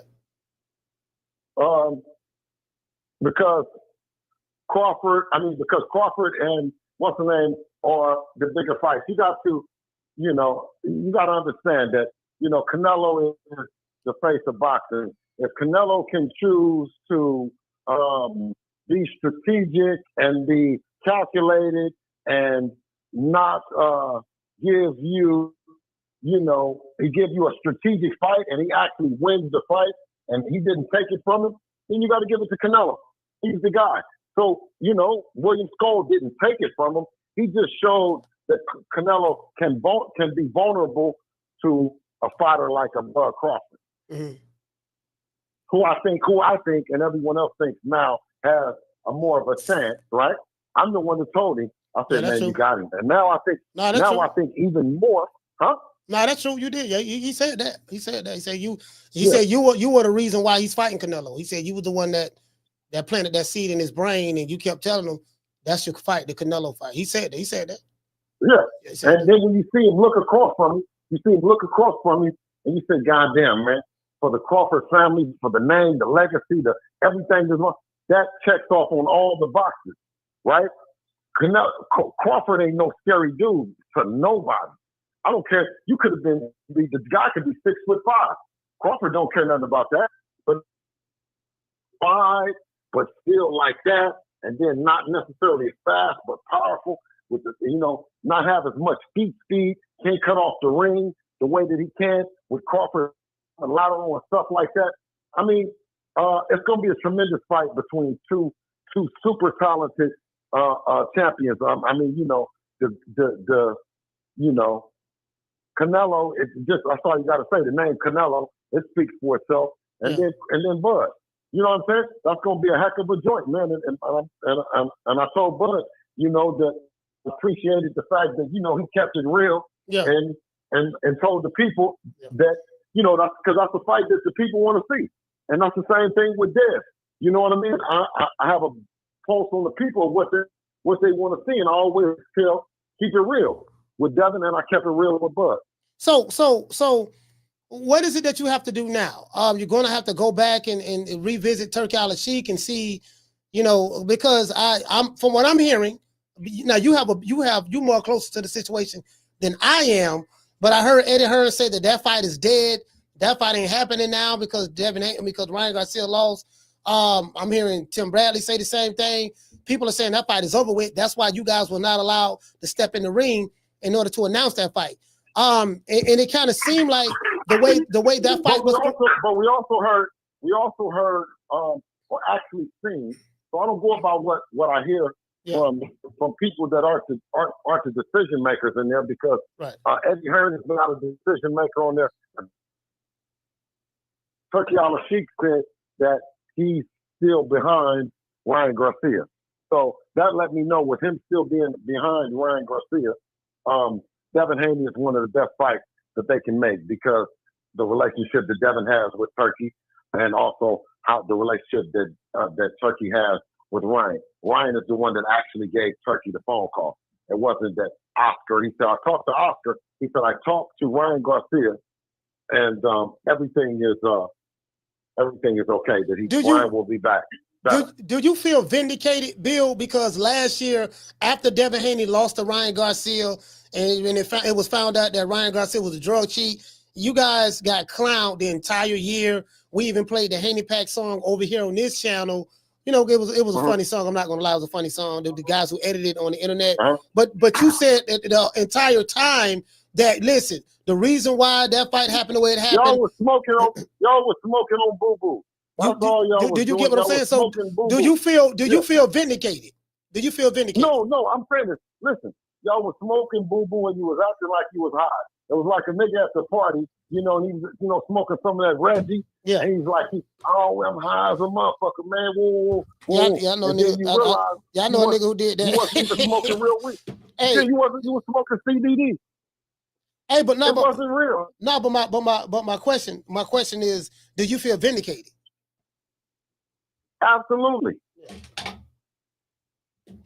Absolutely. You have a right. You have a right. Vindication. You have a right. You definitely have a right to talk as much shit as you want. My vindication is to my people that I'm telling them, this sport that you love, you want to see it when the fighters are on drugs. Because see, listen, if you was on drugs, coach, then you know what I'm saying, you could do different things. You could do a lot of people in the chat. Everything that we all do, you know what I'm saying, is not performance enhanced. So who has the right to like piss on our head and tell us it's rain, be doing performance enhancing drugs, acting like that they're, you know what I mean, that they're godly, like they're, you know, shit that they're, you know what I mean, you can't do that. Let me ask you this. I gotta ask you this. Did Two-Tone the Superstar, shout out to Tone, did Two-Tone the Superstar and Showbiz the Adult, did they apologize to you? Because those were some of the biggest advocates of Ostarine not being a factor in Devin Haney and Ryan Garcia's performance. Now we see a year later, Ryan Garcia don't have that same confidence.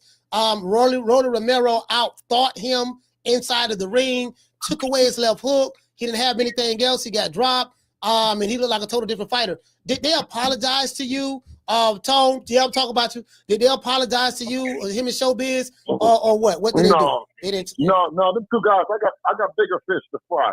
Yeah. I got some more guys that need to apologize. So you know what I'm saying. I'm not necessarily worried about them. Who's the bigger fish?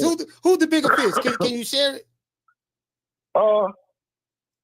No, right now I'm waiting to see. Let me give it a couple days. Give it a couple days, and let's see. Let's see. You know. Let's see. But I definitely feel a lot of the momentum from the Ryan Garcia hype train is come to a screeching halt. Yeah, I don't see it the same way. Yeah, it's over. It's over. Whatever. Yeah, it's over with. Yeah, it's over. Don't nobody believe in Ryan no more. That's over with. That's over. Yeah. You know what I'm saying? So all right. But let me tell you though. But let me tell you this though. He's still a 12-time amateur champion. You know what I'm saying? He's not a world champion, but he's a 12-time amateur champion. Instagram model. Yeah. You know what I mean? That I believe that has. He has a career in boxing, but I don't think that, like I said, I don't think that he's, without the drugs and all the other stuff, I don't think he stands a chance against Devin in the way that people would like. You know what I'm saying? You know what, Bill? This is the thing, Bill. You keep talking about what the people would like. The people are upset at the performance of Ryan Garcia in a loss and Devin Haney in a victory. So what can you say right now? Not, Hear me out. Bill, hear me out. Hear me out. What can you? What? I don't know. Not true. Okay. Well, Devin Haney fans don't feel that way. I'm gonna say that. No, listen. Let me tell you. Bill, are you watching the internet, Bill? Are you watching with the comments? I'm watching the internet and I'm loving it because what I'm saying is that the same people. Matter of fact, you know what? Turn on the phone line, man. Let's just talk to the people. We don't have to watch them. Let's turn on the phone line. All right, y'all call the show, man. 530-494-9636. So y'all call the show. And listen, Gray said he want all the smoke with you too. He called me Saturday. He was clowning your son. He said he want all the smoke with you. I just want to let you know that you got a match with Gray coming up. Gray is not a real person, right? Gray don't like nobody. He's an old grumpy man. And hold on. We got a call. We got a call coming. Hold on.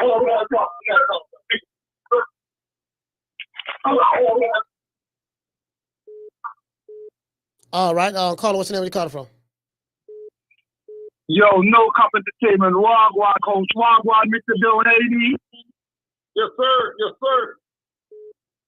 Yo, talk that talk, you know, Bill. Talk that talk, Bill. Blessings, King. Blessings. It be low key hating on Devin. At the end of the day, Devin came in there. You can see that he boxed to the game plan. You came in there with a game plan. You boxed to the game plan. You came out there with a victory. Now, I'll be real with you there. I'll be real as well, Bill. I liked what I saw with Devin in regards to when he did let his hands go. You know how us boxing fans are. You know what I'm saying? We like activity. Just like when we had the Conor Benn and the Cushy back fight. Yeah. That was obviously, I wouldn't say those fighters are necessarily at a world level. But it was a great entertaining fight, as you know yourself, of course, yeah? Yeah. Bill, you guys just carry on being great. MashaAllah, subhanallah, la ilaha illallah, brother. Yeah? Yeah. Brother, you know, I'll finish because I'll let other people call it. We have a saying in the Caribbean culture. All right. Who God bless, no man curse. Yeah? So, salute. I'm going to jump off, let the other people shout on, but I just want to quickly jump on to give you your flowers, Bill. And you know what? I'm looking forward to seeing Dev go through the levels because I know I can see some more levels come through. So hope Shane and everyone in the camp's good. And I'm looking forward. Like I said, moving on to the next. Let's go. All right, salute, fam. Salute, fam. Yeah. Hello, Bill. We got another call, Bill. We got another call, Bill. Hold on, Bill. We got another call. Man, this shit right here. Damn, we got calls calling in. We got calls calling in at the same damn time. Hold on. I gotta wait till this call fall off before I even click back over. Man, just fall off. All right, cool. Bill. No, we're Bill, hold on. I got another call calling in right now. Hold on. I got calls calling in at the same damn time. Hold on. All right, caller, what's your name? Where you calling from? It's Raymond Moore from Illinois. Raymond Moore. Hey, when y'all call, land the plane, man, because we got a lot of calls. Please get to your points. Go ahead, Phil. Man, shout out Illinois, man. What's going on with you? What's up with you, man? Hey, look, I was just telling Coach, I'm one of Daryl's fans. He says I fuck with Daryl hard. I got y'all a little Darryl shit, a little DHC good. But man, that shit y'all pulled the other night, bro. Y'all can't do that again, bro. Please don't do that bullshit again. Just nigga, how is we supposed to buy some shit?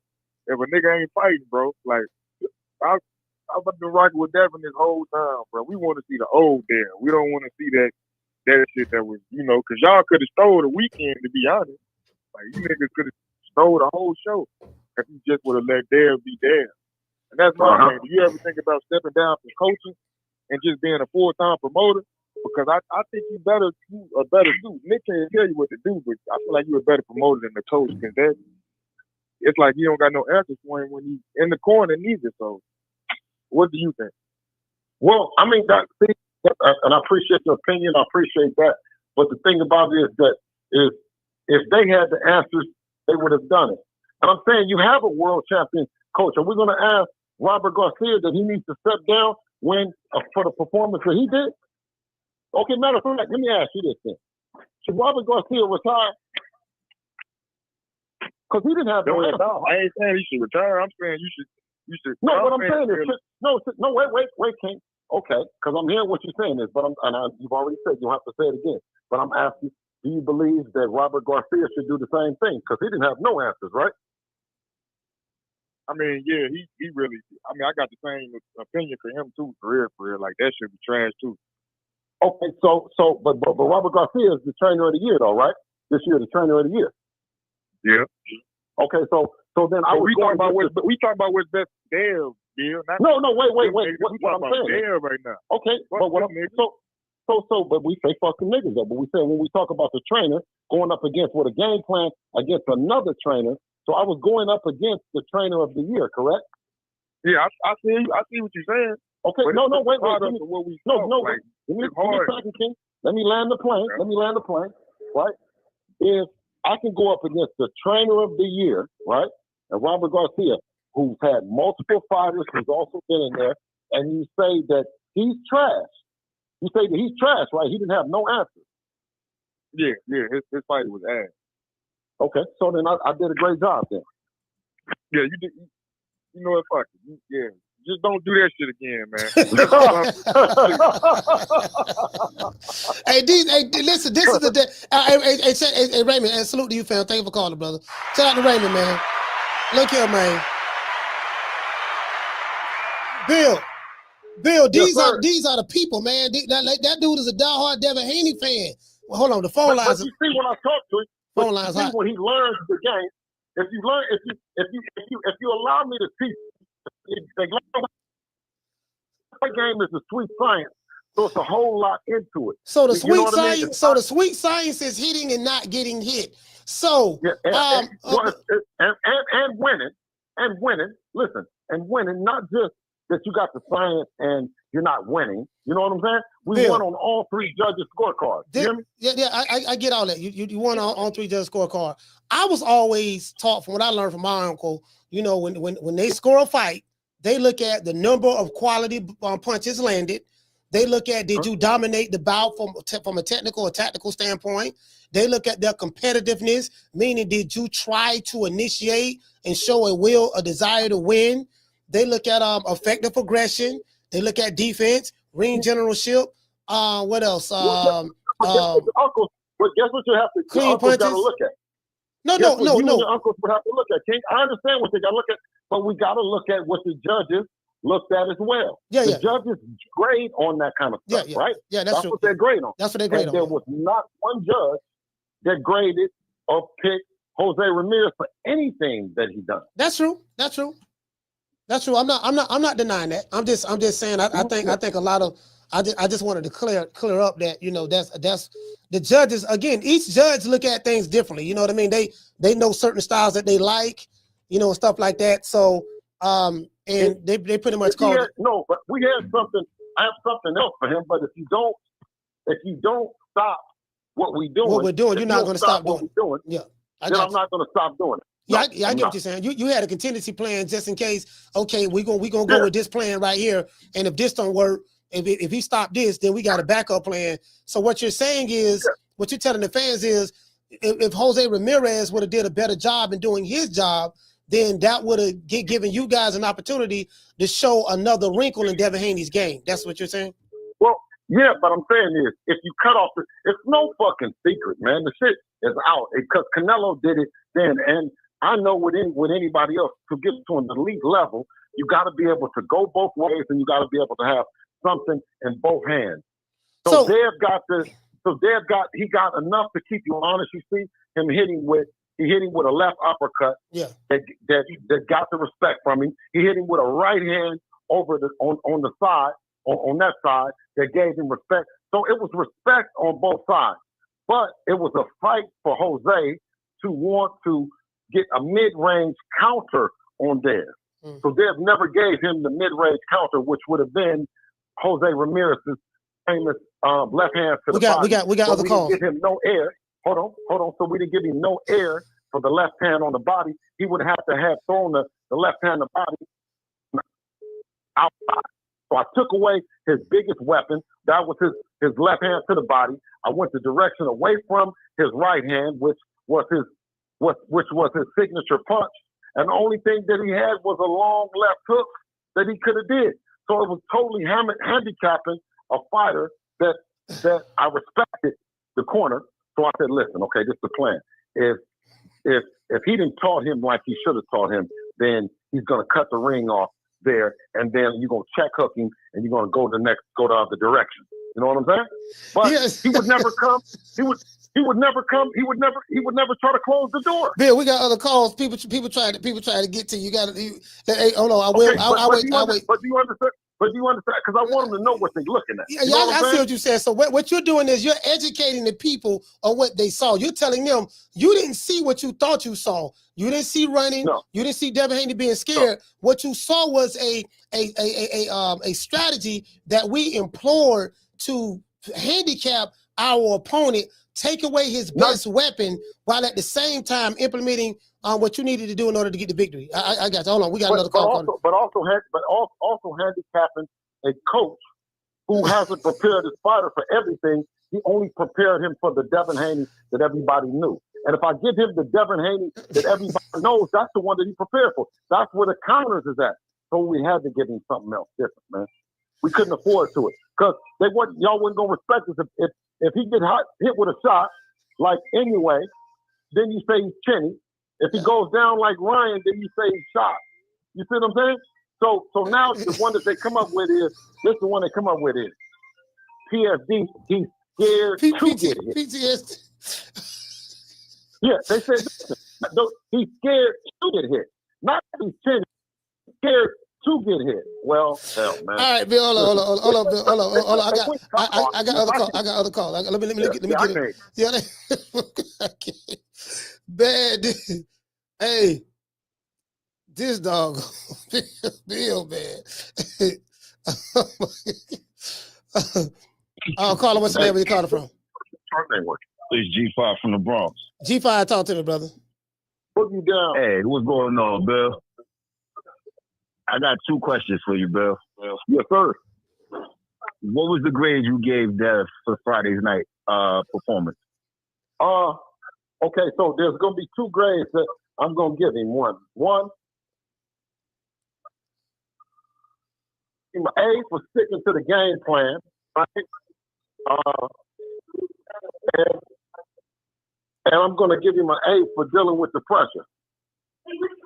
I gave him a D, to be honest, right? This is why I gave him a D, because I expected him to come in there and show out and perform like we never seen. And he kind of ran. Well, he didn't kind of run. He did run. He got on his bike and he ran. I gave him a D, but it could be, a C minus. But he won. And the Ryan fight, right? Are we going to get that fight in October, or is that off the table? The grade that you give me, that's your grade. What did you give the opponent?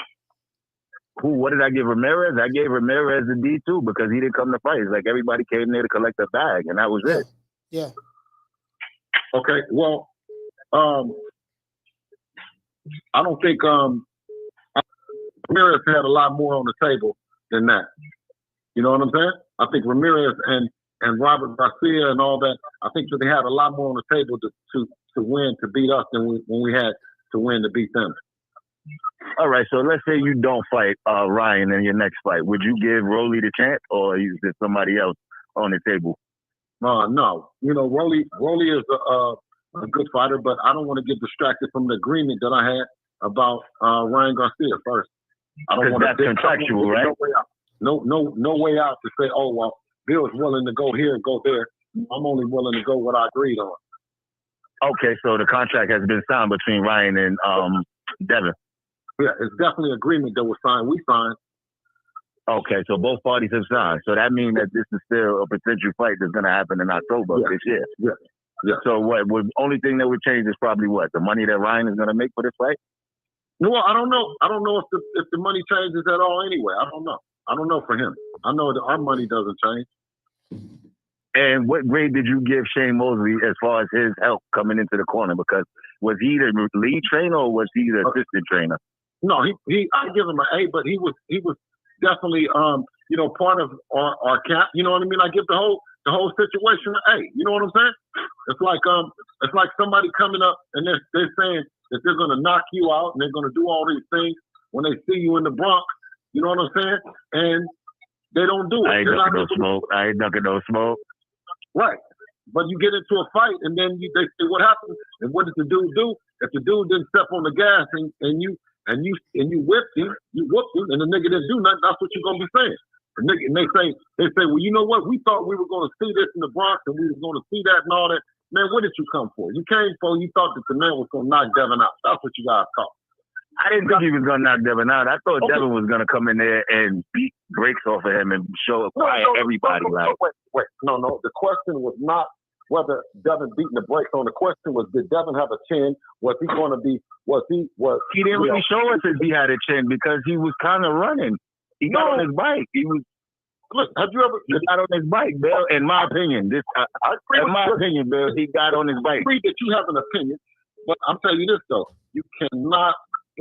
When a fighter, let me ask you this though: when a fighter know what they do, and against another fighter, is there any place to run inside the ring? All right. Well, that's my call, Coach. Thank you for taking my call. Thank you for taking my question.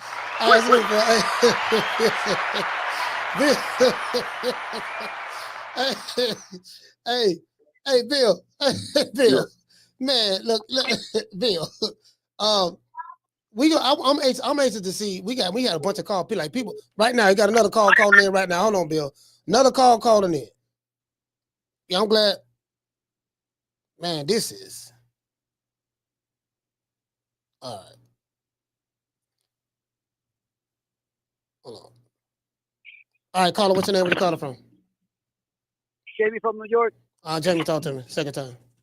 There you go, man. Hey, Bill, what's up, man? How are you? What's up, brother? Hey, man, listen, I'm a Devin Haney hand, man. I'm not calling to hate, bro. You know what I mean? I do hate on your son a lot, but I am a fan of his, and so is my nephew. So I have two questions for you. Friday night, you guys had a chance of a lifetime to make a huge statement and win fans over. If you guys failed, big time. So if you guys get the rematch, okay, with Garcia. The big bag is no longer there. Are you willing to take a pay cut to make the fight happen? Hey, we fight the other guys' fans. We fight. Listen, if you like Ryan Garcia, who do you fight him? I was rooting for him Friday, but that wasn't the question, Bill. I was rooting for him Friday. But who's your favorite fighter? Your son. Your son is one of your son. You didn't answer the question, my friend. But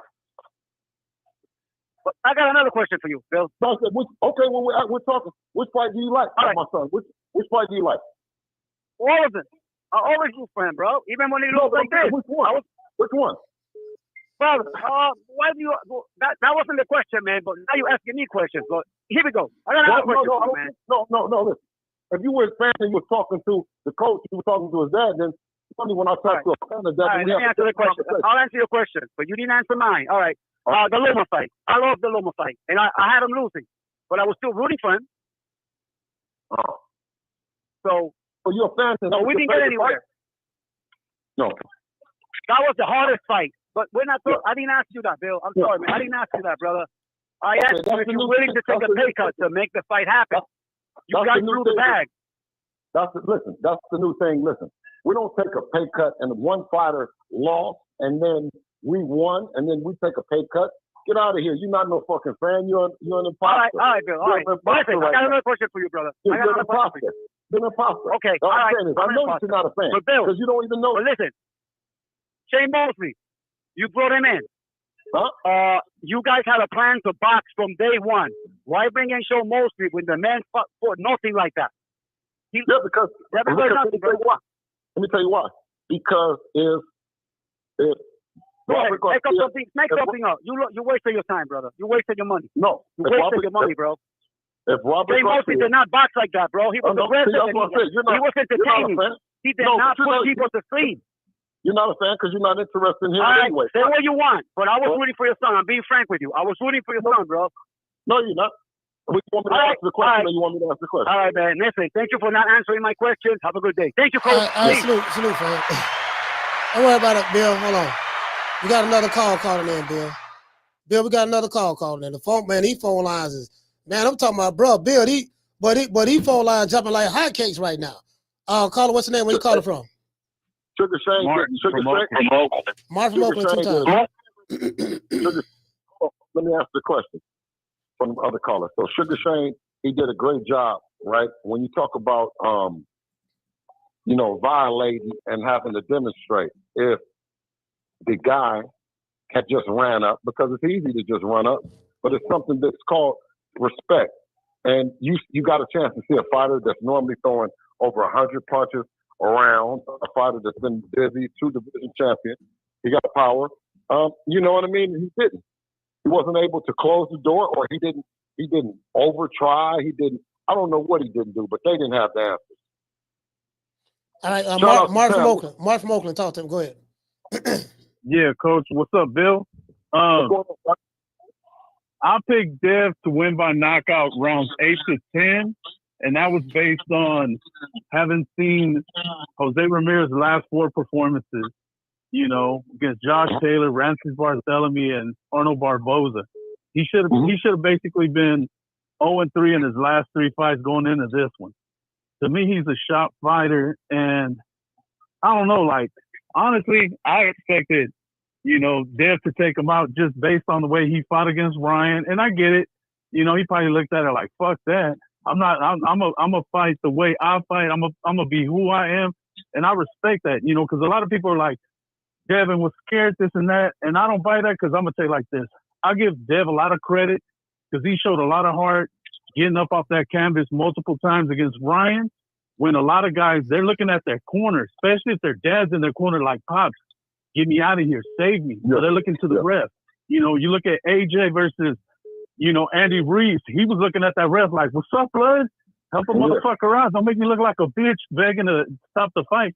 Dev never did that. So I will always have the utmost respect for Dev, because everybody talks about they got that dog in them, they got heart, but most motherfuckers never prove it. And so therefore, I'll never put the scared label on him. I just felt like he fought conservatively, figuring that Ryan Garcia fight was in the bag, and it just, Ryan fucked it up. You know what I'm saying? And my question is, if the Ryan fight is dead, where does Dev go from here? He's the 140 champion recess. Does he challenge Gary Antoine Russell, or does he stay at 147?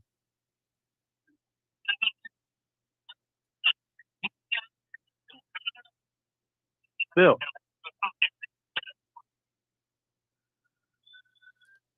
you still there? Yeah, I'm here. No, I'm here. I can hear you, Doc. I can hear you. No, you cooking. So you cooking. Definitely. And I appreciate it. He asked you a question. Yeah, Devin. What I'm saying is, first, I'm telling him how proud I am of Devin and the heart that he has. With Ryan Garcia, with all the fights. With coming back with this fight and to a fight. They said, well, why would you select that, right? And then preparing for that. Right? When you talk about fights like Jerry Antoine Russell, when you talk about fights, Conor Ben, you talk about fights. Those are a couple guys that I say aggressive, fighters. Knowing how to handle them, knowing how to handicap them. You know what I'm saying? That was our plan. You know what I'm saying? To get a chance to get up in there and check the cobwebs off and know, okay, how do you handicap a lead fighter when the time comes? No, Bill. The question was, okay, if Ryan Garcia fight don't happen, who y'all fight next? What's I know, no, but hold on. But let me tell you. That fight, what I'm saying is that fight for us, fighting Jose Ramirez and fighting Ramirez the kind of way, was a fight to prepare us for Ryan Garcia or anyone in the business on an elite level. You know what I'm saying?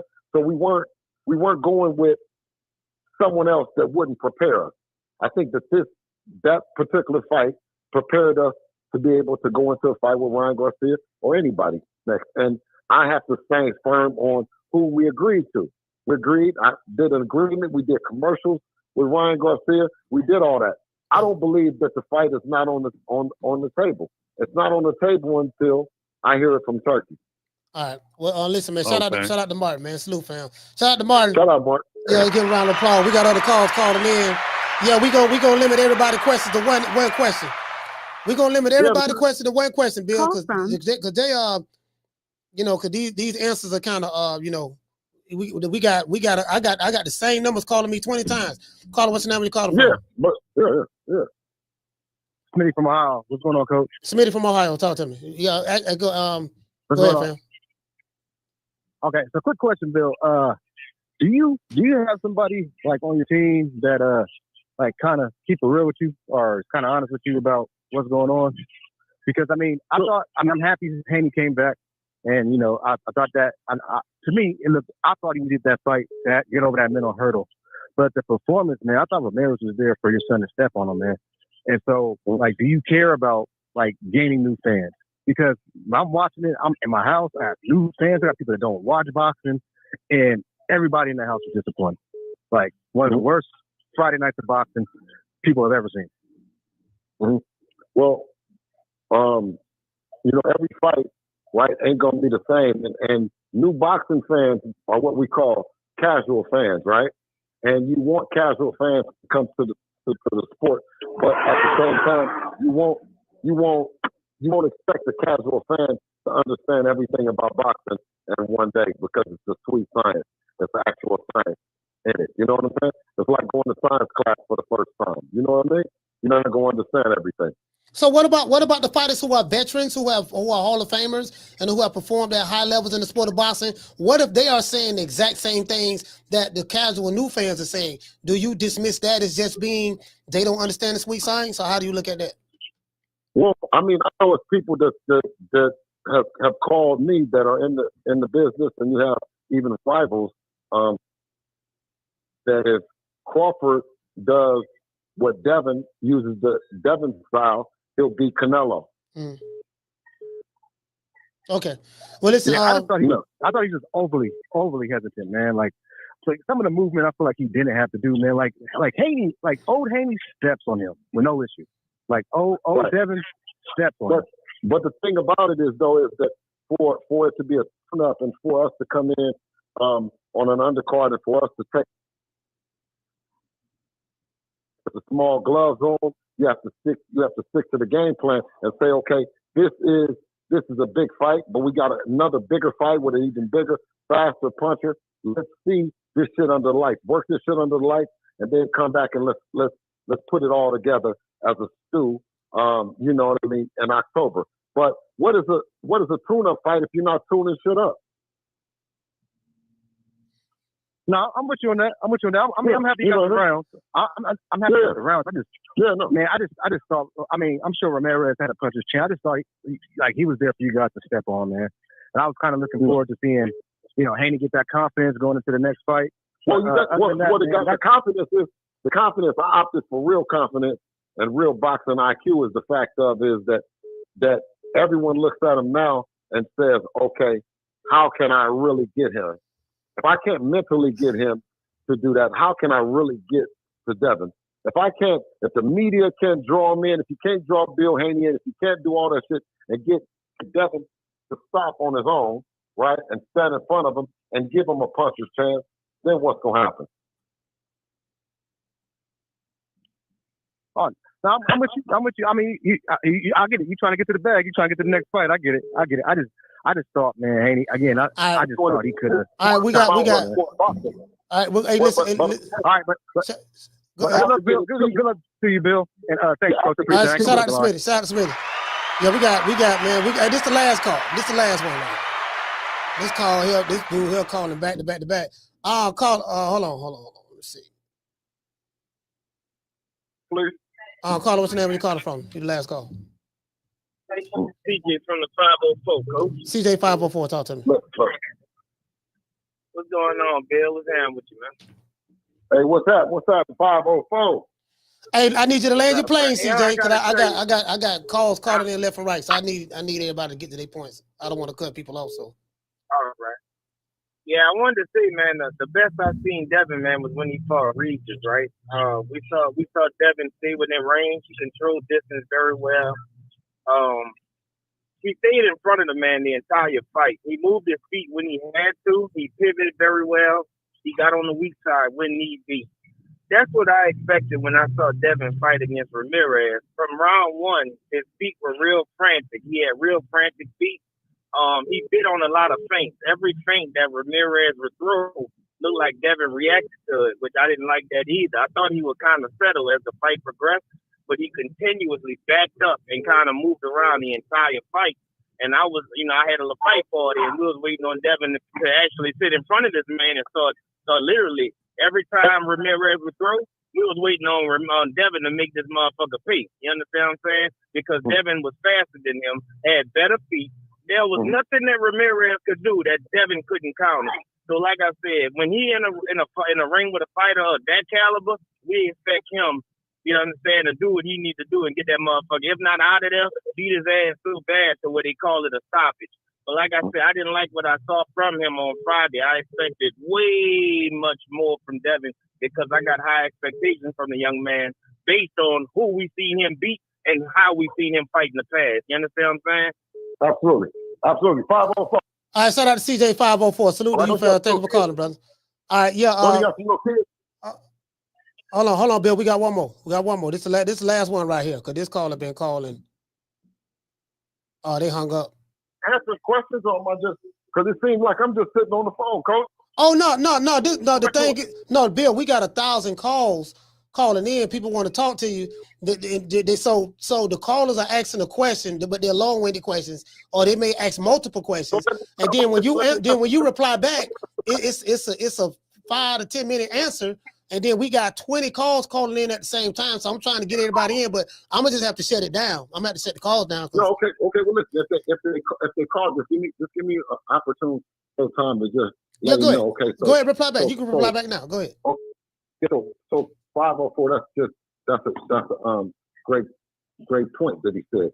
But when you talk about preparing for, like I say, Robert Garcia, I can't give them enough credit. Robert Garcia and Papa Chinko and these guys, they are preparing just like y'all know that y'all ready for that shit too. They ready for it too. You know what I'm saying? So it's a counter to a counter. You know what I'm saying? And so taking away Robert Garcia's weapons and handicapping them and all the shit. If you really know how easy this shit is, I mean, you know how hard it is, you would understand. It's not easy at all. Yeah, I get it. I definitely get it. Hold on, Bill. We got some super chats. Let me get to the super chats and see what questions that they may have in the super chats. Shout out to the pullout. He said Nello versus Jake Paul. Okay. The pullout said Turkey a lick. So I guess he's saying Turkey just giving away money like hotcakes. Yeah, Bill. It appears that Turkey al-Sheikh. I know these guys are playing with a lot of money in Saudi Arabia, and I know you don't give a damn. You just want to get the money. Man, them people crazy. But they listen. It's crazy to think that them people is a lick or any of that shit when we're talking about it. I mean, he's promoting. Turkey is doing his thing, and that's it. Is Turkey a promoter or because is he a promoter or the promotion company that promote the fight? What is he? Or he just a financier? You know what? I don't know what I would label him, financier, or I wouldn't know. But I mean, I know that he's bringing a lot of attention. We got a call coming in right here. I mean? We got a call coming in. This dude been calling a lot. Hold on, let me at least get it. Let me at least get him in because he been calling. He don't call 25 times. Hold on. Yeah, I'm here. Hold on. All right, caller, you the last call. Caller, what's your name? Where you calling from? Yeah, this is Teddy from California. Teddy from California, talk to me. What part of California you from, Teddy? We're from the Inland Empire. Okay, Inland Empire, okay. Okay, I had a question, Bill. They're making this big deal on the internet about you posting a video insinuating that Jose Ramirez went to the hospital. Can you elaborate on that somewhat? Yeah, well, no different than what you guys probably seen on the internet is Jose Ramirez going to the ambulance after, and Fight Hype reported it as well. Devin didn't go to the ambulance. Broly didn't go to no ambulance. There was no need for them to go to an ambulance. So that's what I reported. I said, one guy is front row, right? One guy front row, one guy goes to the ambulance. That's what I said. Okay, that answers our question. Thank you so much. You're welcome. Hey, Bill, was it? Let me answer this. Let me do this. Was it the reason that the fighters went in the ambulance because of there was no locker rooms? No, that's not true because, like I said, both Rolly and Devin, both of them didn't go to an ambulance at all. So but Jose Ramirez wasn't the only one that went to an ambulance. I heard, from what I've heard, I don't know how true this is. You was there. All of the fighters who lost went to the ambulance. Is that true? Well, I mean, if you listen, I don't know if you lost, and I guess if you suffered any damage, I guess you'd go to the ambulance. But I don't know anything about. Normally they go, everybody goes to just see the regular doctor right there in the tent, and they just keep it pushing. There ain't no checking out anything else. It's just something that's real quick. Okay. Let me read these super chats, Bill, and I'm gonna let you go. He said, "Shout out to Candy Slim, dropping a half a dub." He said, 32-0. Lord Devin Haney. The reason he won and Skull didn't was because Devin outlanded Canelo. I guess he's trying to say Canelo. Skull and Jose Ramirez win today. Look good tomorrow. That confidence builder. Dev will be back. Yeah. I mean, I guess I get what he's trying to say.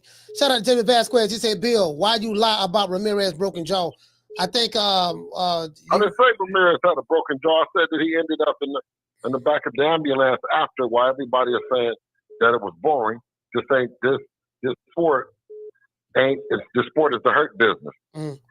Shout out to Keith's Bulldog dropping a half a dub, who's sponsoring the show. He said, "Look, we need members to support Coach. Salute." Yeah, I appreciate that, fam. Shout out to Bill. Shout out to Big Stalks dropping a quarter of a dub. He said, "Coach, tell Bill to stop selling wolf tickets. He's a con man. We know what the sweet signs look like. No one want to see." I guess he's trying to say Dev anymore. Okay. Shout out to the Pull-Out Bandit. He said Robert Garcia said all the losers had to get checked after the fight. There was no locker room, so the ambulance is there. Is where it happened at. That's what this guy's saying. Pull-Out Bandit. Pull-Out Bandit. He said that the losers had to get checked. Yes, sir. Yeah, he said they had to go to the ambulance, and the reason why they went to the ambulance was because there was no locker rooms. That's what he's saying. I don't know if they had a tent. They could have had a tent. So they say, could have had a tent. No, they say, "Come over here, the losers. Come over here to what?" No, they don't do that, man. Yeah, that doesn't make sense. Shout out to the Pull-Out Bandit. He say Nello, Skull 111, Dev Jose 110. Shout out to Constantine. He say the record for championship fights. Dev wasn't for a belt. Ryan's was for a belt. Teo's was for a belt. Canelo was for a belt. There have been a plethora of fights with less punches than all weekend fights. Okay. I just looked it up, Bill. It says that you guys, Devin Haney and Jose Ramirez, ranked number 4 in CompuBox history for the least punches. Okay. Throw. So that's what I'm saying is. So you're not number 1, 2, or 3. You're right. You're right. No, exactly. Yeah, exactly. Right. Shout out to Danny D. He, dropping a quarter of a dub. He say tell Bill Haney fought like a cat. He said, y'all misunderstood Floyd hit and don't get hit, meant sit and exchange while being fast enough to avoid your opponent. That's what he said. Shout out to Danny D. Bill, anything you want to wrap up with? No. It's been a great time to talk to everybody. And I appreciate their opinions of what they got. But if you got a better fighter and you got a fighter that's struck though, he's gonna do everything, gonna do all that. Listen, because guess what? If y'all were to get in the ring with your favorite fighter, he's going to annihilate you, right? Because you don't know where to go. You don't know nothing, right? So why he don't do that to Devin? That's all. That's all we're talking about. Whoever your favorite fighter is. Let's see. All right. Well, Bill, man, I appreciate you, brother, man. You guys, I know you guys still in New York? Yeah, absolutely. We're here. All right. Well, listen, man, I appreciate you, brother, man. Tell Deb I said what's up, your family. Tell Jose Ramirez when you talk to him. Tell Jose I said hey as well. Robert Garcia, it is what it is. Shout out to Bill Haney. Salute, fam. Yeah, Jose Ramirez. Yeah, shout out to the Jose Ramirez and his family, Robert Garcia and all of them. Rolly Romero, his family, Ryan Garcia, his family. Just all the fighters, Arnold Barbosa, all the fighters who participated. Just shout out to all of those guys. The people voice have spoken. People said what they had to say. So, it pretty much it is what it is at this point. I don't know if you guys got any of your questions answered. I did the best I can do, man. He's like, man, goddamn. I'm telling Bill, man, you give me these long answers. You get what I'm saying? And then, so I got to try to, some of these calls, I'm looking at the numbers and I'm seeing these numbers call back like back to back to back. They call it like 10 times straight, 10, 11, 12, 13 times straight. And you get what I'm saying? So it is what it is. Shout out to Dante Comedy. Coming out quarter of a dub. He said, Bill, much respect to you and your son, Devin. You always show a great deal of emotions, but you always do it with class and show people that you are good. Yeah, man. Salute to everybody, man. Let's hit all of the super chatters. Down from the bar, there's a platform stage. People pimping, sharp as razor blades. All right, let's see what's up. Let's see it right here. I'll call it. What's your name? You call it from? Yeah. Calling from Jersey City. Corey from Jersey City? Yeah, Jersey City. All right, Corey from Jersey, talk to me. Yeah, I just want to say salute to True Media Boxing. Salute to the Haney family. A lot of these cats don't know nothing about boxing. And half of these cats would never get in the ring to fight nobody. And I don't know where all this hate coming from. I would have been cautious too, coming back, fighting after somebody cheated me on all these drugs and all this. So I just don't understand this, Coach. Can you explain that to me? Well, I mean, people like who they like, and I think I will say this: I do think that the Haneys have been vindicated from what happened as it relates to the Ryan Garcia fiasco.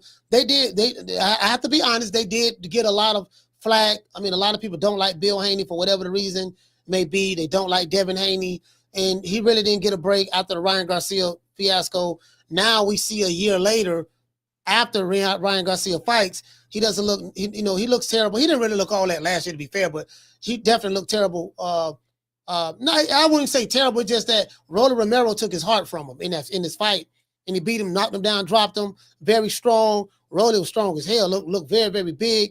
And I think so what I said was the Haneys can now say that they have been vindicated, because all along the Haneys were saying the reason why Dev lost was because Ryan Garcia was on Ostarine. The reason why he was getting hit the way he was getting hit and the fight turned out the way it turned out was because of Ryan Garcia was on a performance-enhancing drug.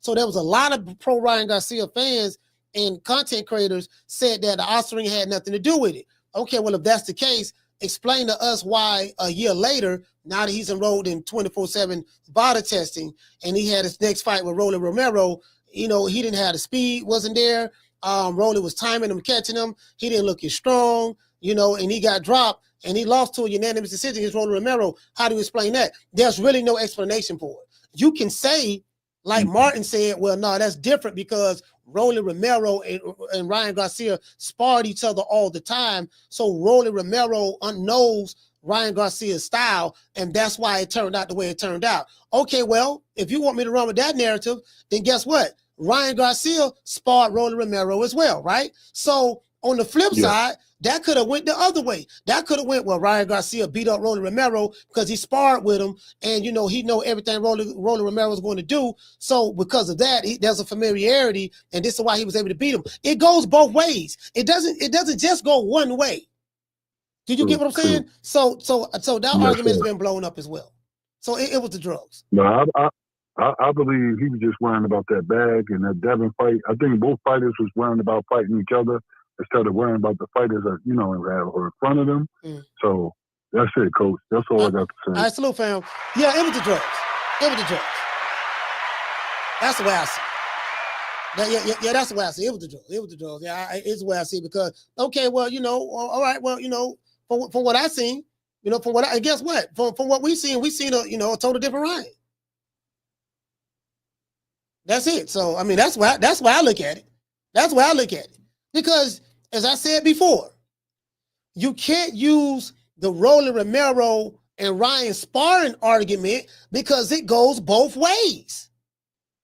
It's not a one way. It's not, okay, the reason why Rolly won because he's familiar with Ryan because they spar all the time. Well, okay, wait, isn't Ryan Garcia familiar with Rolly Romero? Yeah, he is familiar with Rolly Romero. Okay, well, if you're saying Rolly won because of familiarity, how come Ryan Garcia didn't win because of familiarity? Why he couldn't stop what Rolly Romero was doing because of familiarity? Do you get what I'm saying? So it is what it is. Let's give everybody a round of applause.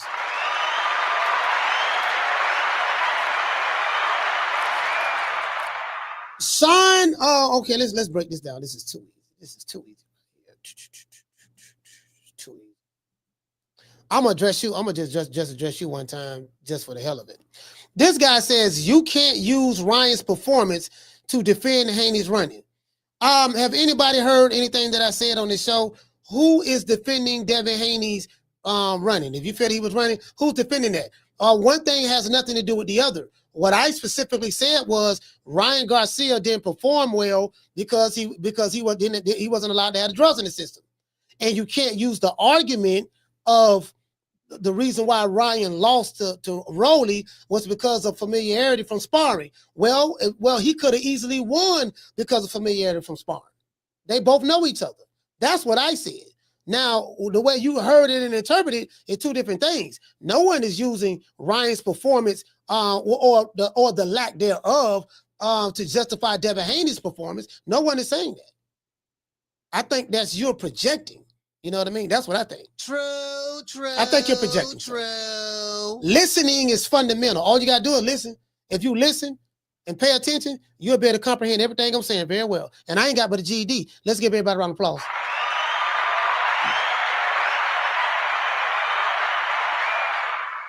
Shout out to Damian Bennett. He said you can also say the same thing about using PEDs because there's fighters who have lost while using PEDs. Facts. That is facts. He said, I just say Ryan wasn't better than Rolly on that night. And guess what? You have a right to say that. There's nothing wrong with that. We just voicing our opinion. Like you said, you'll just say Ryan wasn't better than Rolly on that night. I think that not only he wasn't better than Rolly than that night, but the reason why he wasn't better than Rolly in that night, in my opinion, is because he didn't have the juice in the system. Without Ostarine, he looked totally different. So I agree with you. He wasn't the better fighter on that night. I think that's obvious. I think any fighter that lose to another fighter, that's stating the obvious. He wasn't the better fighter on that night. That's stating the obvious. That's like saying fish like water. That's stating the obvious. But why he wasn't the better performer on that night? You know, you can speculate that it's because of Ostarine. Just like you speculated that, hey, well, Ryan Garcia just got Devin Haney number. Devin Haney can't beat him. Didn't nobody say, oh, Ryan was just a better fighter on that night? That's not what they said last year when we was talking about the Haney Pack song and Devin Haney done and he ain't got no chin, he chinny. Wasn't nobody saying that then. So now I'm keeping that same energy. I am taking that same energy that was applied to Devin Haney. We're going to shift that right back to the drug cheat. That's all I'm saying. True. Yeah, that's all I'm saying. No, that's all. We're not going to pick and choose how to use the energy. We're going to keep the energy. We're going to keep the energy balanced. We're going to keep the energy balanced. No, the nigga lost because he had the drugs in the system. That's it. Simple as that. You get what I'm saying? If you can say Ostarine wasn't the reason why Devin Haney lost, I can say the lack of Ostarine was the reason why Ryan Garcia lost. True. I can say that. True. I damn sure can say that. Shout out to Ben Davis. Hey, okay. Dropping out quarter of a dub. He say, Coach, the best thing I saw this weekend was the two rabbits squabbling. Well, you know, no, I would say a new way. A new way, and I would say that entire top rank card. That entire top rank card was good. I thoroughly enjoyed that. I thoroughly enjoyed the top rank card. I thoroughly enjoyed that. You get what I'm saying? So, I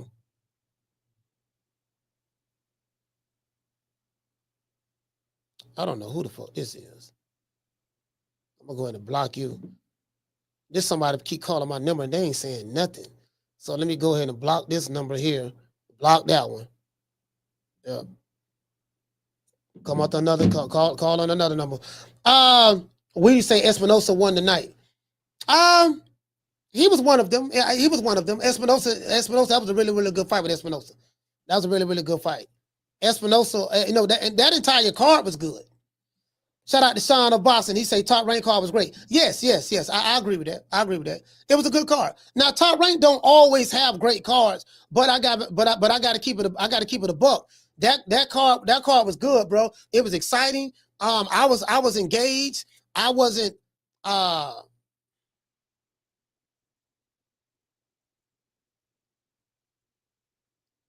Yeah, I wasn't engaged. I mean, I was engaged.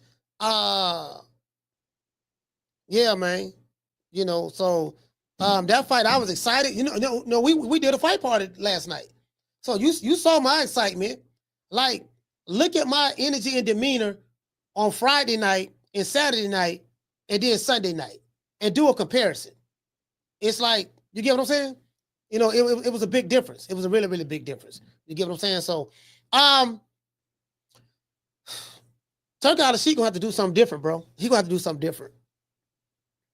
He's gonna have to do something different. I'm starting to think that this new league that Dana White and them coming with, I'm starting to think that this new league ain't gonna be a bad idea. He's gonna have to do something different because you can't be paying these fighters crazy amount of money.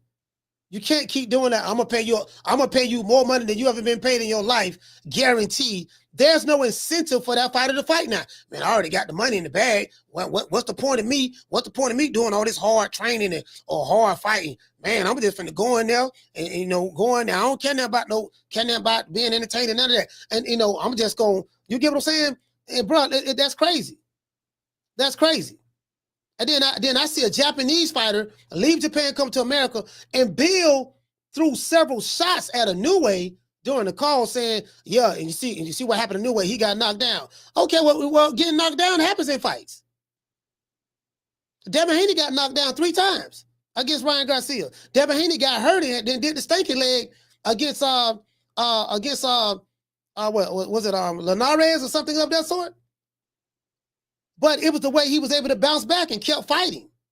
That happened in boxing, bro. You're going to get hit, you're going to get knocked down. But you don't just stop at the knockdown. What did he do when he got back up? He got back up, knocked the other dude down, dropped him in the 7th round, and he stopped him in the 8th round.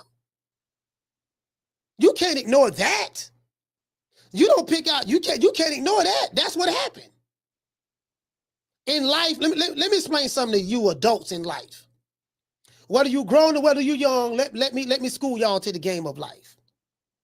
In life, you're going to go through hardships, challenges. I look at boxing like life. Life and boxing, I look at them one and the same. You're going to get hit with a good shot in life. You're going to be dazed. You're going to stagger. And you're going to be disoriented. And then you're going to have to figure that problem out, how to solve that problem. And then over time, you get your wits back together. You recognize the error of your ways. If you learn from them, some people crash out and don't make it. And then you make the adjustments and you get better. You learn from that mistake. In life, you're going to get knocked down. You're going to have your wife leave you, your girlfriend leave you, your boyfriend leave you, your husband leave you. You're going to have people die in your family. You're going to lose loved ones. You're going to go through all types of things in life. You're going to get knocked down. You're going to get fired. It's all kind of, you're going to get demoted. All this stuff in life is called knockdowns. It is what you do when you get back up. You like, how you going to pick out a fighter? Oh, he got knocked down. Welcome to the fight game, partner. In boxing, you're taking a risk stepping in the ring. Everybody in boxing fight differently. A New Way Monster is an aggressive fighter. When you fight the type of style that he fights, he leaves himself open to counters. He got knocked down. Guess what he didn't do? After he got knocked down, he didn't say, "Oh shit, I don't want to get hit with that punch again. Let me go ahead and just tight right around the ring." He didn't do that. He said, "I got knocked down. I sat on my knees, looked at the referee, let him count. I stood up, acknowledged him, the bell rang. I went back to the corner, regathered myself, listened to the instructions, and I made sure that I would not get hit with that punch again." Guess what? He did not get hit with that left punch, with that left hook, no more in the fight. He still stayed active. He still was hitting and not hitting as much, and he stopped the dude.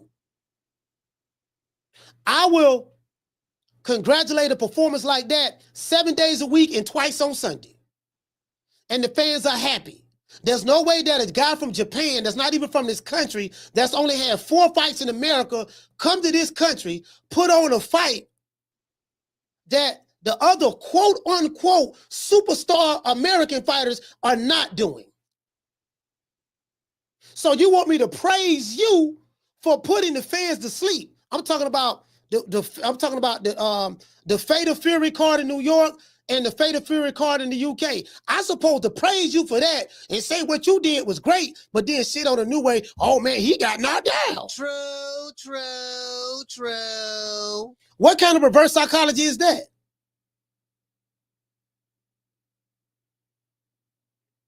What kind of reverse psychology is that?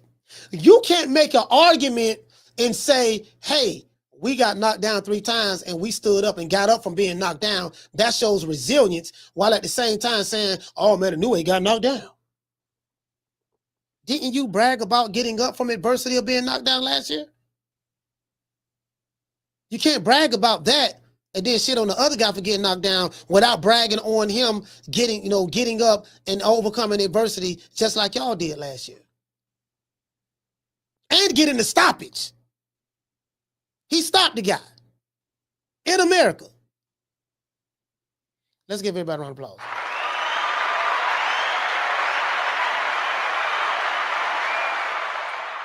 Anyways, it is what it is, man. Y'all know what time it is. I'm gonna give everybody a shout out.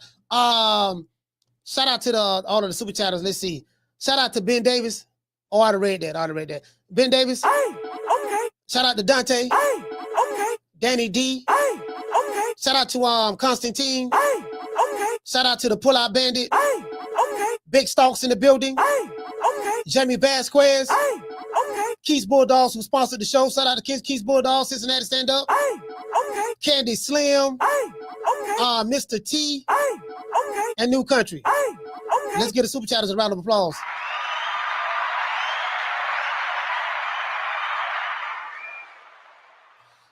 Shout out to Alan Maddox. Hey, okay. Dropping that quarter of a dub. He said Trinidad got knocked down many times in the fight, and he never gave us a BS performance like Devin Haney did. And let's keep it real. Loma beat Devin. Shout out to Alan Maddox. Let's give everybody a shout out who gave a super chat. Down from the bar, there's a platform stage. People pimping, sharp as razor blades. I'm gonna be honest with you. Like me, I look at, okay, the fighter got knocked down. What did he do when he got back up, though? Did he get back up? Did he fight? I don't listen to the modern day social media. See, again, it's not just the modern day social media boxing fans. It's the old heads too. Some of these old heads talk like the new booties. It's kind of like they collude together. You get what I'm saying? And I'm just, I look at it again.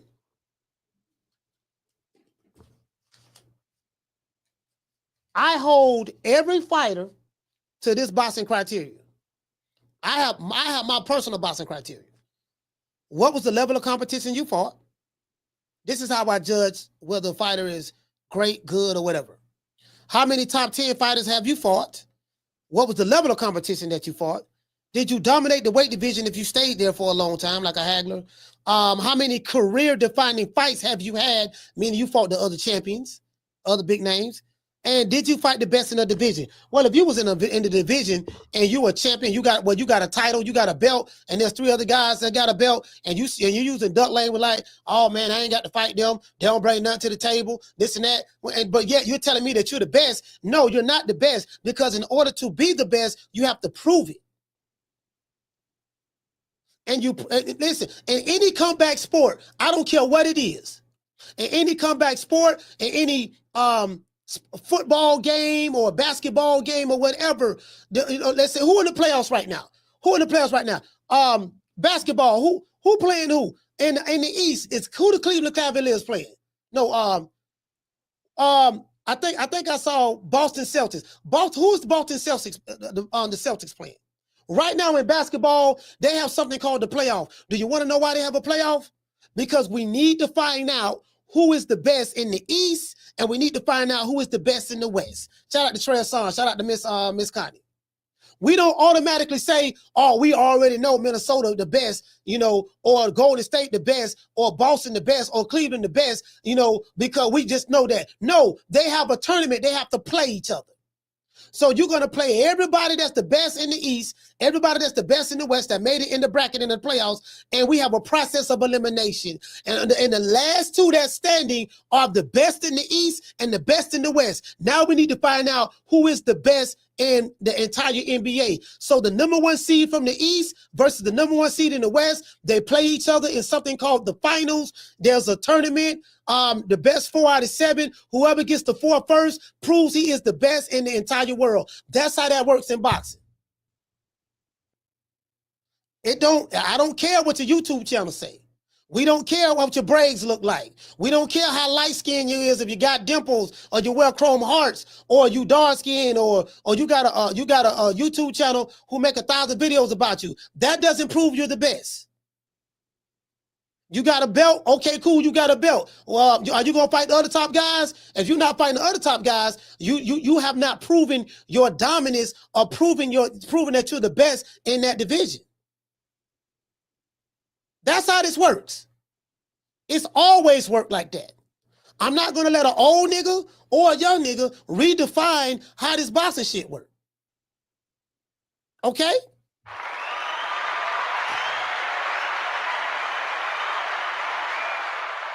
American boxing didn't used to be like this. This new shit that's going on in American boxing, it was never like this. There's some new stuff that's going on. This is new, fam. American boxing ain't never been like this. American boxing is at its weakest point right now. Literally. That's my opinion. And I'm entitled to it. It is what it is. All praise is due to the Most High, the Most Exalted, the greatest human being on the planet Earth, Mr. Al Heyman. Well, you know, I guess I gotta be like everybody else and sing Al Heyman. I can quit my job now, baby. 6 figures, baby. You feel me? I'm about to But a name. Do you have a name? Oh, nah, I ain't got no name, you know. Name them names, man. They know who they is. Name them names, please. The names need to be named. They know who they is. The Mexican monster. Yeah, and I want to say another thing too. Look how privileged these fighters is today. These dudes privileged as hell. These niggas getting paid a boatload of money. They ain't really got to fight. They ain't really got to put no effort in the ring and one breath. But then you have some niggas online hollering about, man, these dudes will press. Look how Turk Out of Sheep doing him. Look how Bob Arum doing him. Only thing these promoters and financiers and boxers doing, the only thing they doing wrong and how they hurting these fighters, they hitting these niggas in the head with a bag full of money for nothing. True.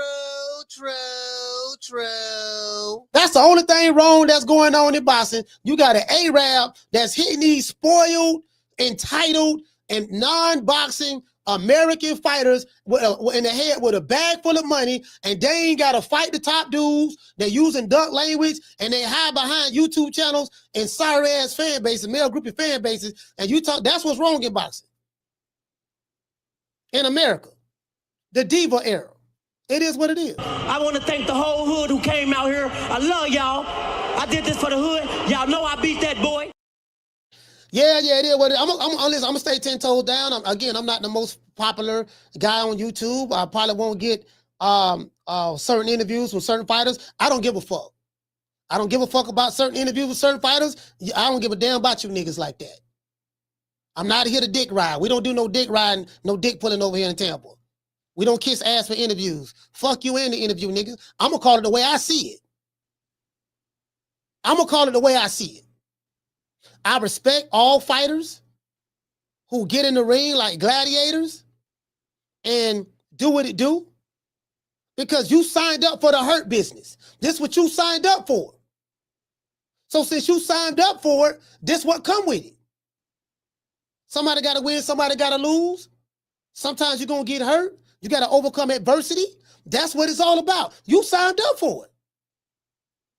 So don't tell me that I don't know what I'm looking at. Nigga, I know what I'm looking at. I've been watching this shit for 40-some years. You're not just going to be dismissive of me like that. I know what I'm looking at. Shout out to Alan Maddox. He say, Fast Coast preaching. He said Bill should put Dev in dodgeball instead of boxing because watching Dev fight is like watching the fishing channel.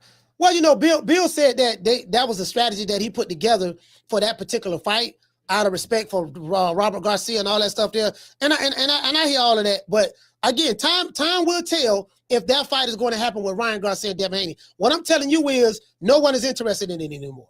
This ain't got nothing to do with nobody hating Devin Haney. This ain't got nothing to do with nobody hating Ryan Garcia. This is strictly based on performance base. Based on the performance that the people have seen, the people are going to have to make a conscious decision. Is this something that we want to invest our time and money in watching if we're going to get a performance like that? If you ask somebody right now, a New Way the Monster finna fight MJ, and you ask them, hey man, are you excited to see that a New Way the Monster fight?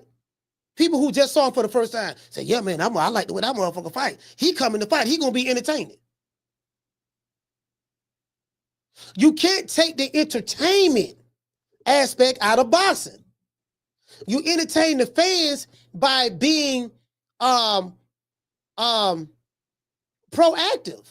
You got to show an effort, a willingness to win. William Skull didn't show that effort.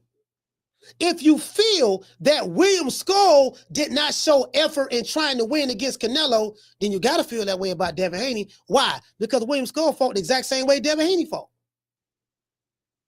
The exact same way. Tight rider, lateral movement. Bro, if you look at William Skull versus Canelo and look at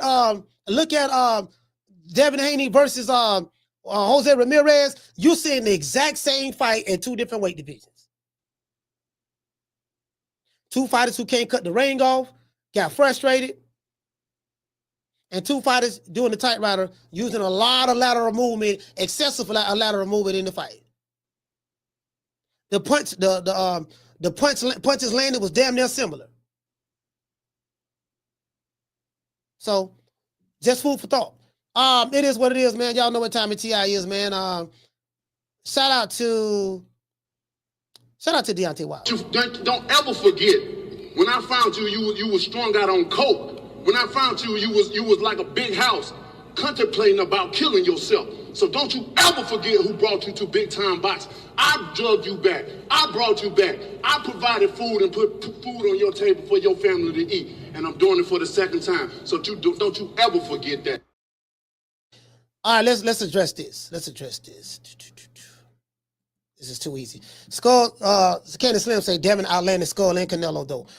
So when it's funny you say that, because when you say that, you make it seem like Devin outlanded them combined, and he didn't. Devin Haney landed 70 punches. I have it right here.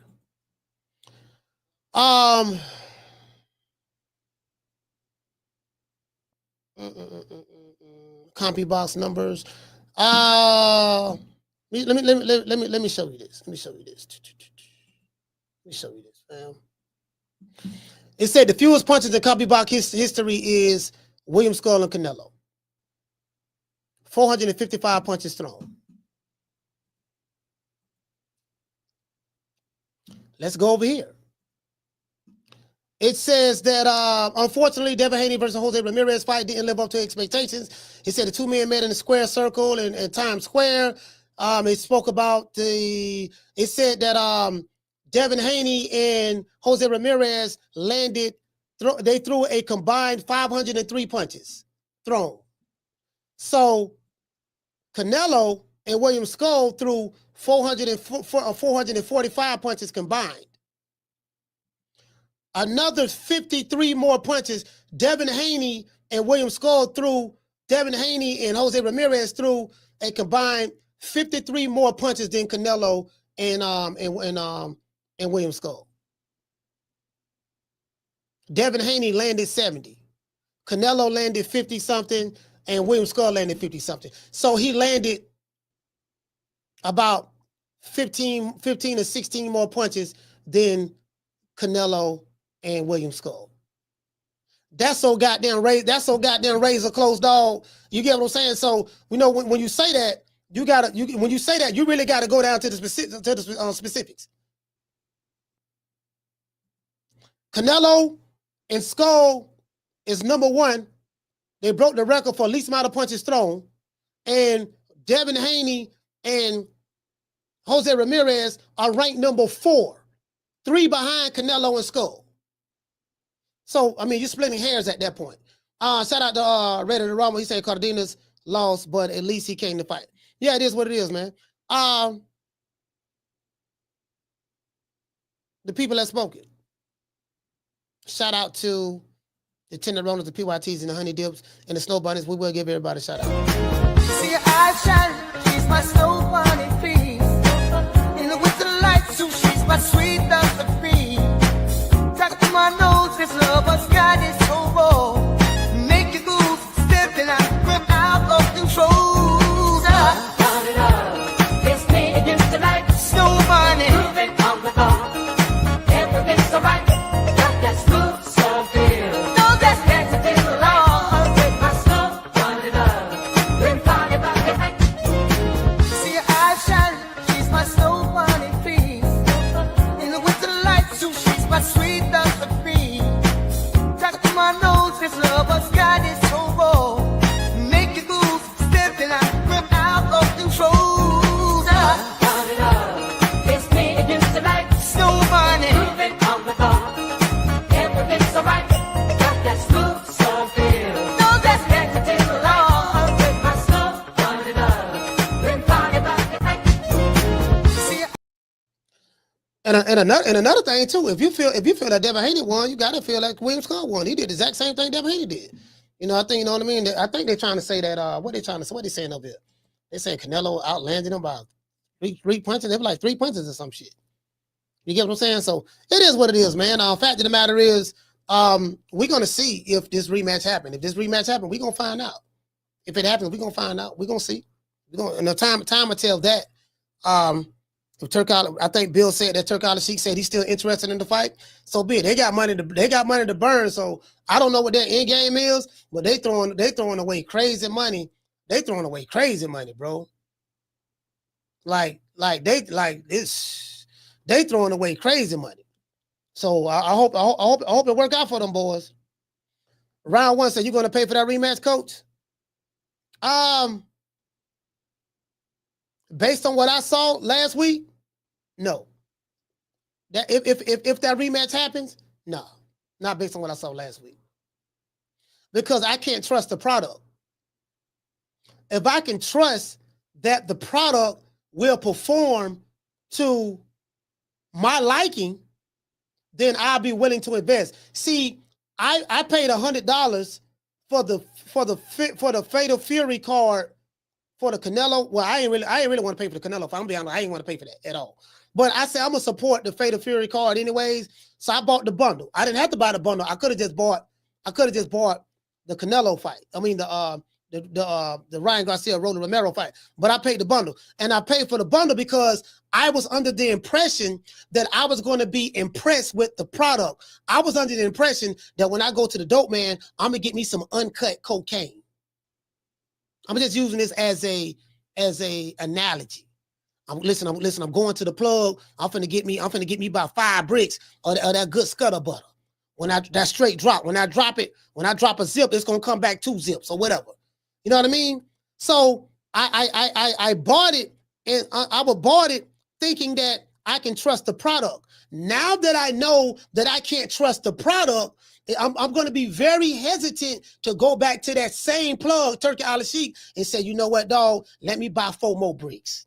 I know the last batch of bricks I bought didn't really. They didn't. When I dropped them, it didn't come back at all. It didn't come back at all. You know what I mean? So, but this time I'm gonna give you another shot. No, I don't. Not with that product. Another product, yeah. They got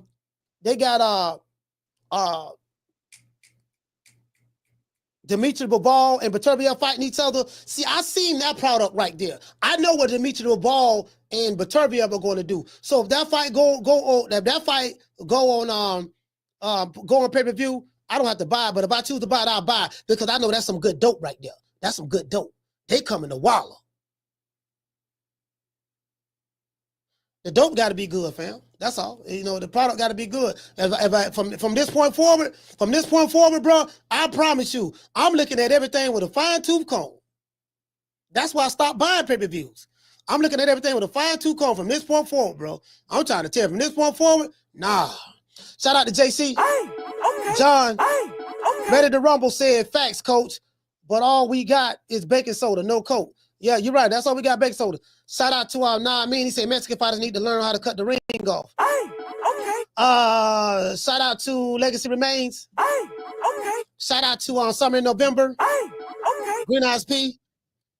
Oh, let me see. Turn that down. Let's see what else we got. What else we got? Shout out to Con Shinery. Shout out to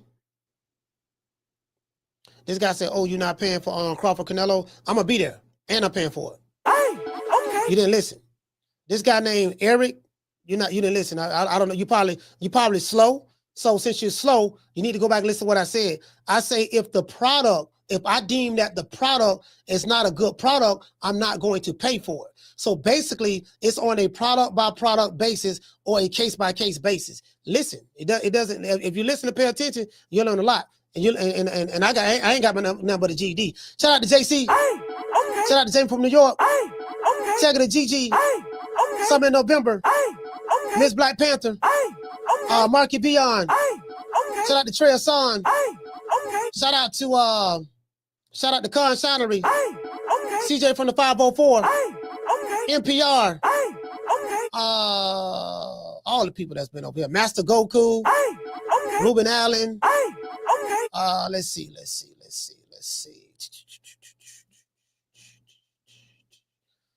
Shout out to Con. What he said that was the whole cocaine analogy was about, Eric. Yeah. He don't know. Yeah, he's slow. Yeah, he's slow. He one of them niggas that want some attention. He one of them niggas that want some attention and don't never call the show. That's all. He's slow. You probably want to unsubscribe from my channel, fam. Go to another channel. This ain't the channel for you. You can unsubscribe. I won't miss you. Shout out to Keith's Bulldogs. Shout out to John. One thing we don't do, we don't beg Avatar for subscribership. I've been doing this shit 4 years. We process them in, we process them out. We run niggas off the block over here. Run your ass, go back to where you came from, and then if you want to come back, you can. If not, so be it. I replace your ass in a heartbeat. Shout out to Miss Connie. Shout out to John. Shout out to Miss Sheila. Dodge J, Round One, Jose, Jorge, Polo Buck. Shout out to Keena, Candy Slim. It is what it is, man. I'll catch you guys on the next one. You know my motto. Don't beat me there, beat me there. Peace. Shout out to Bill Haney for calling the show. Shout out to all of the supporters. And it is what it is. Well, we make it do what it do. Man, I'm out of here, bro. Let's go. Man, I'm out of here, bro. Let's go.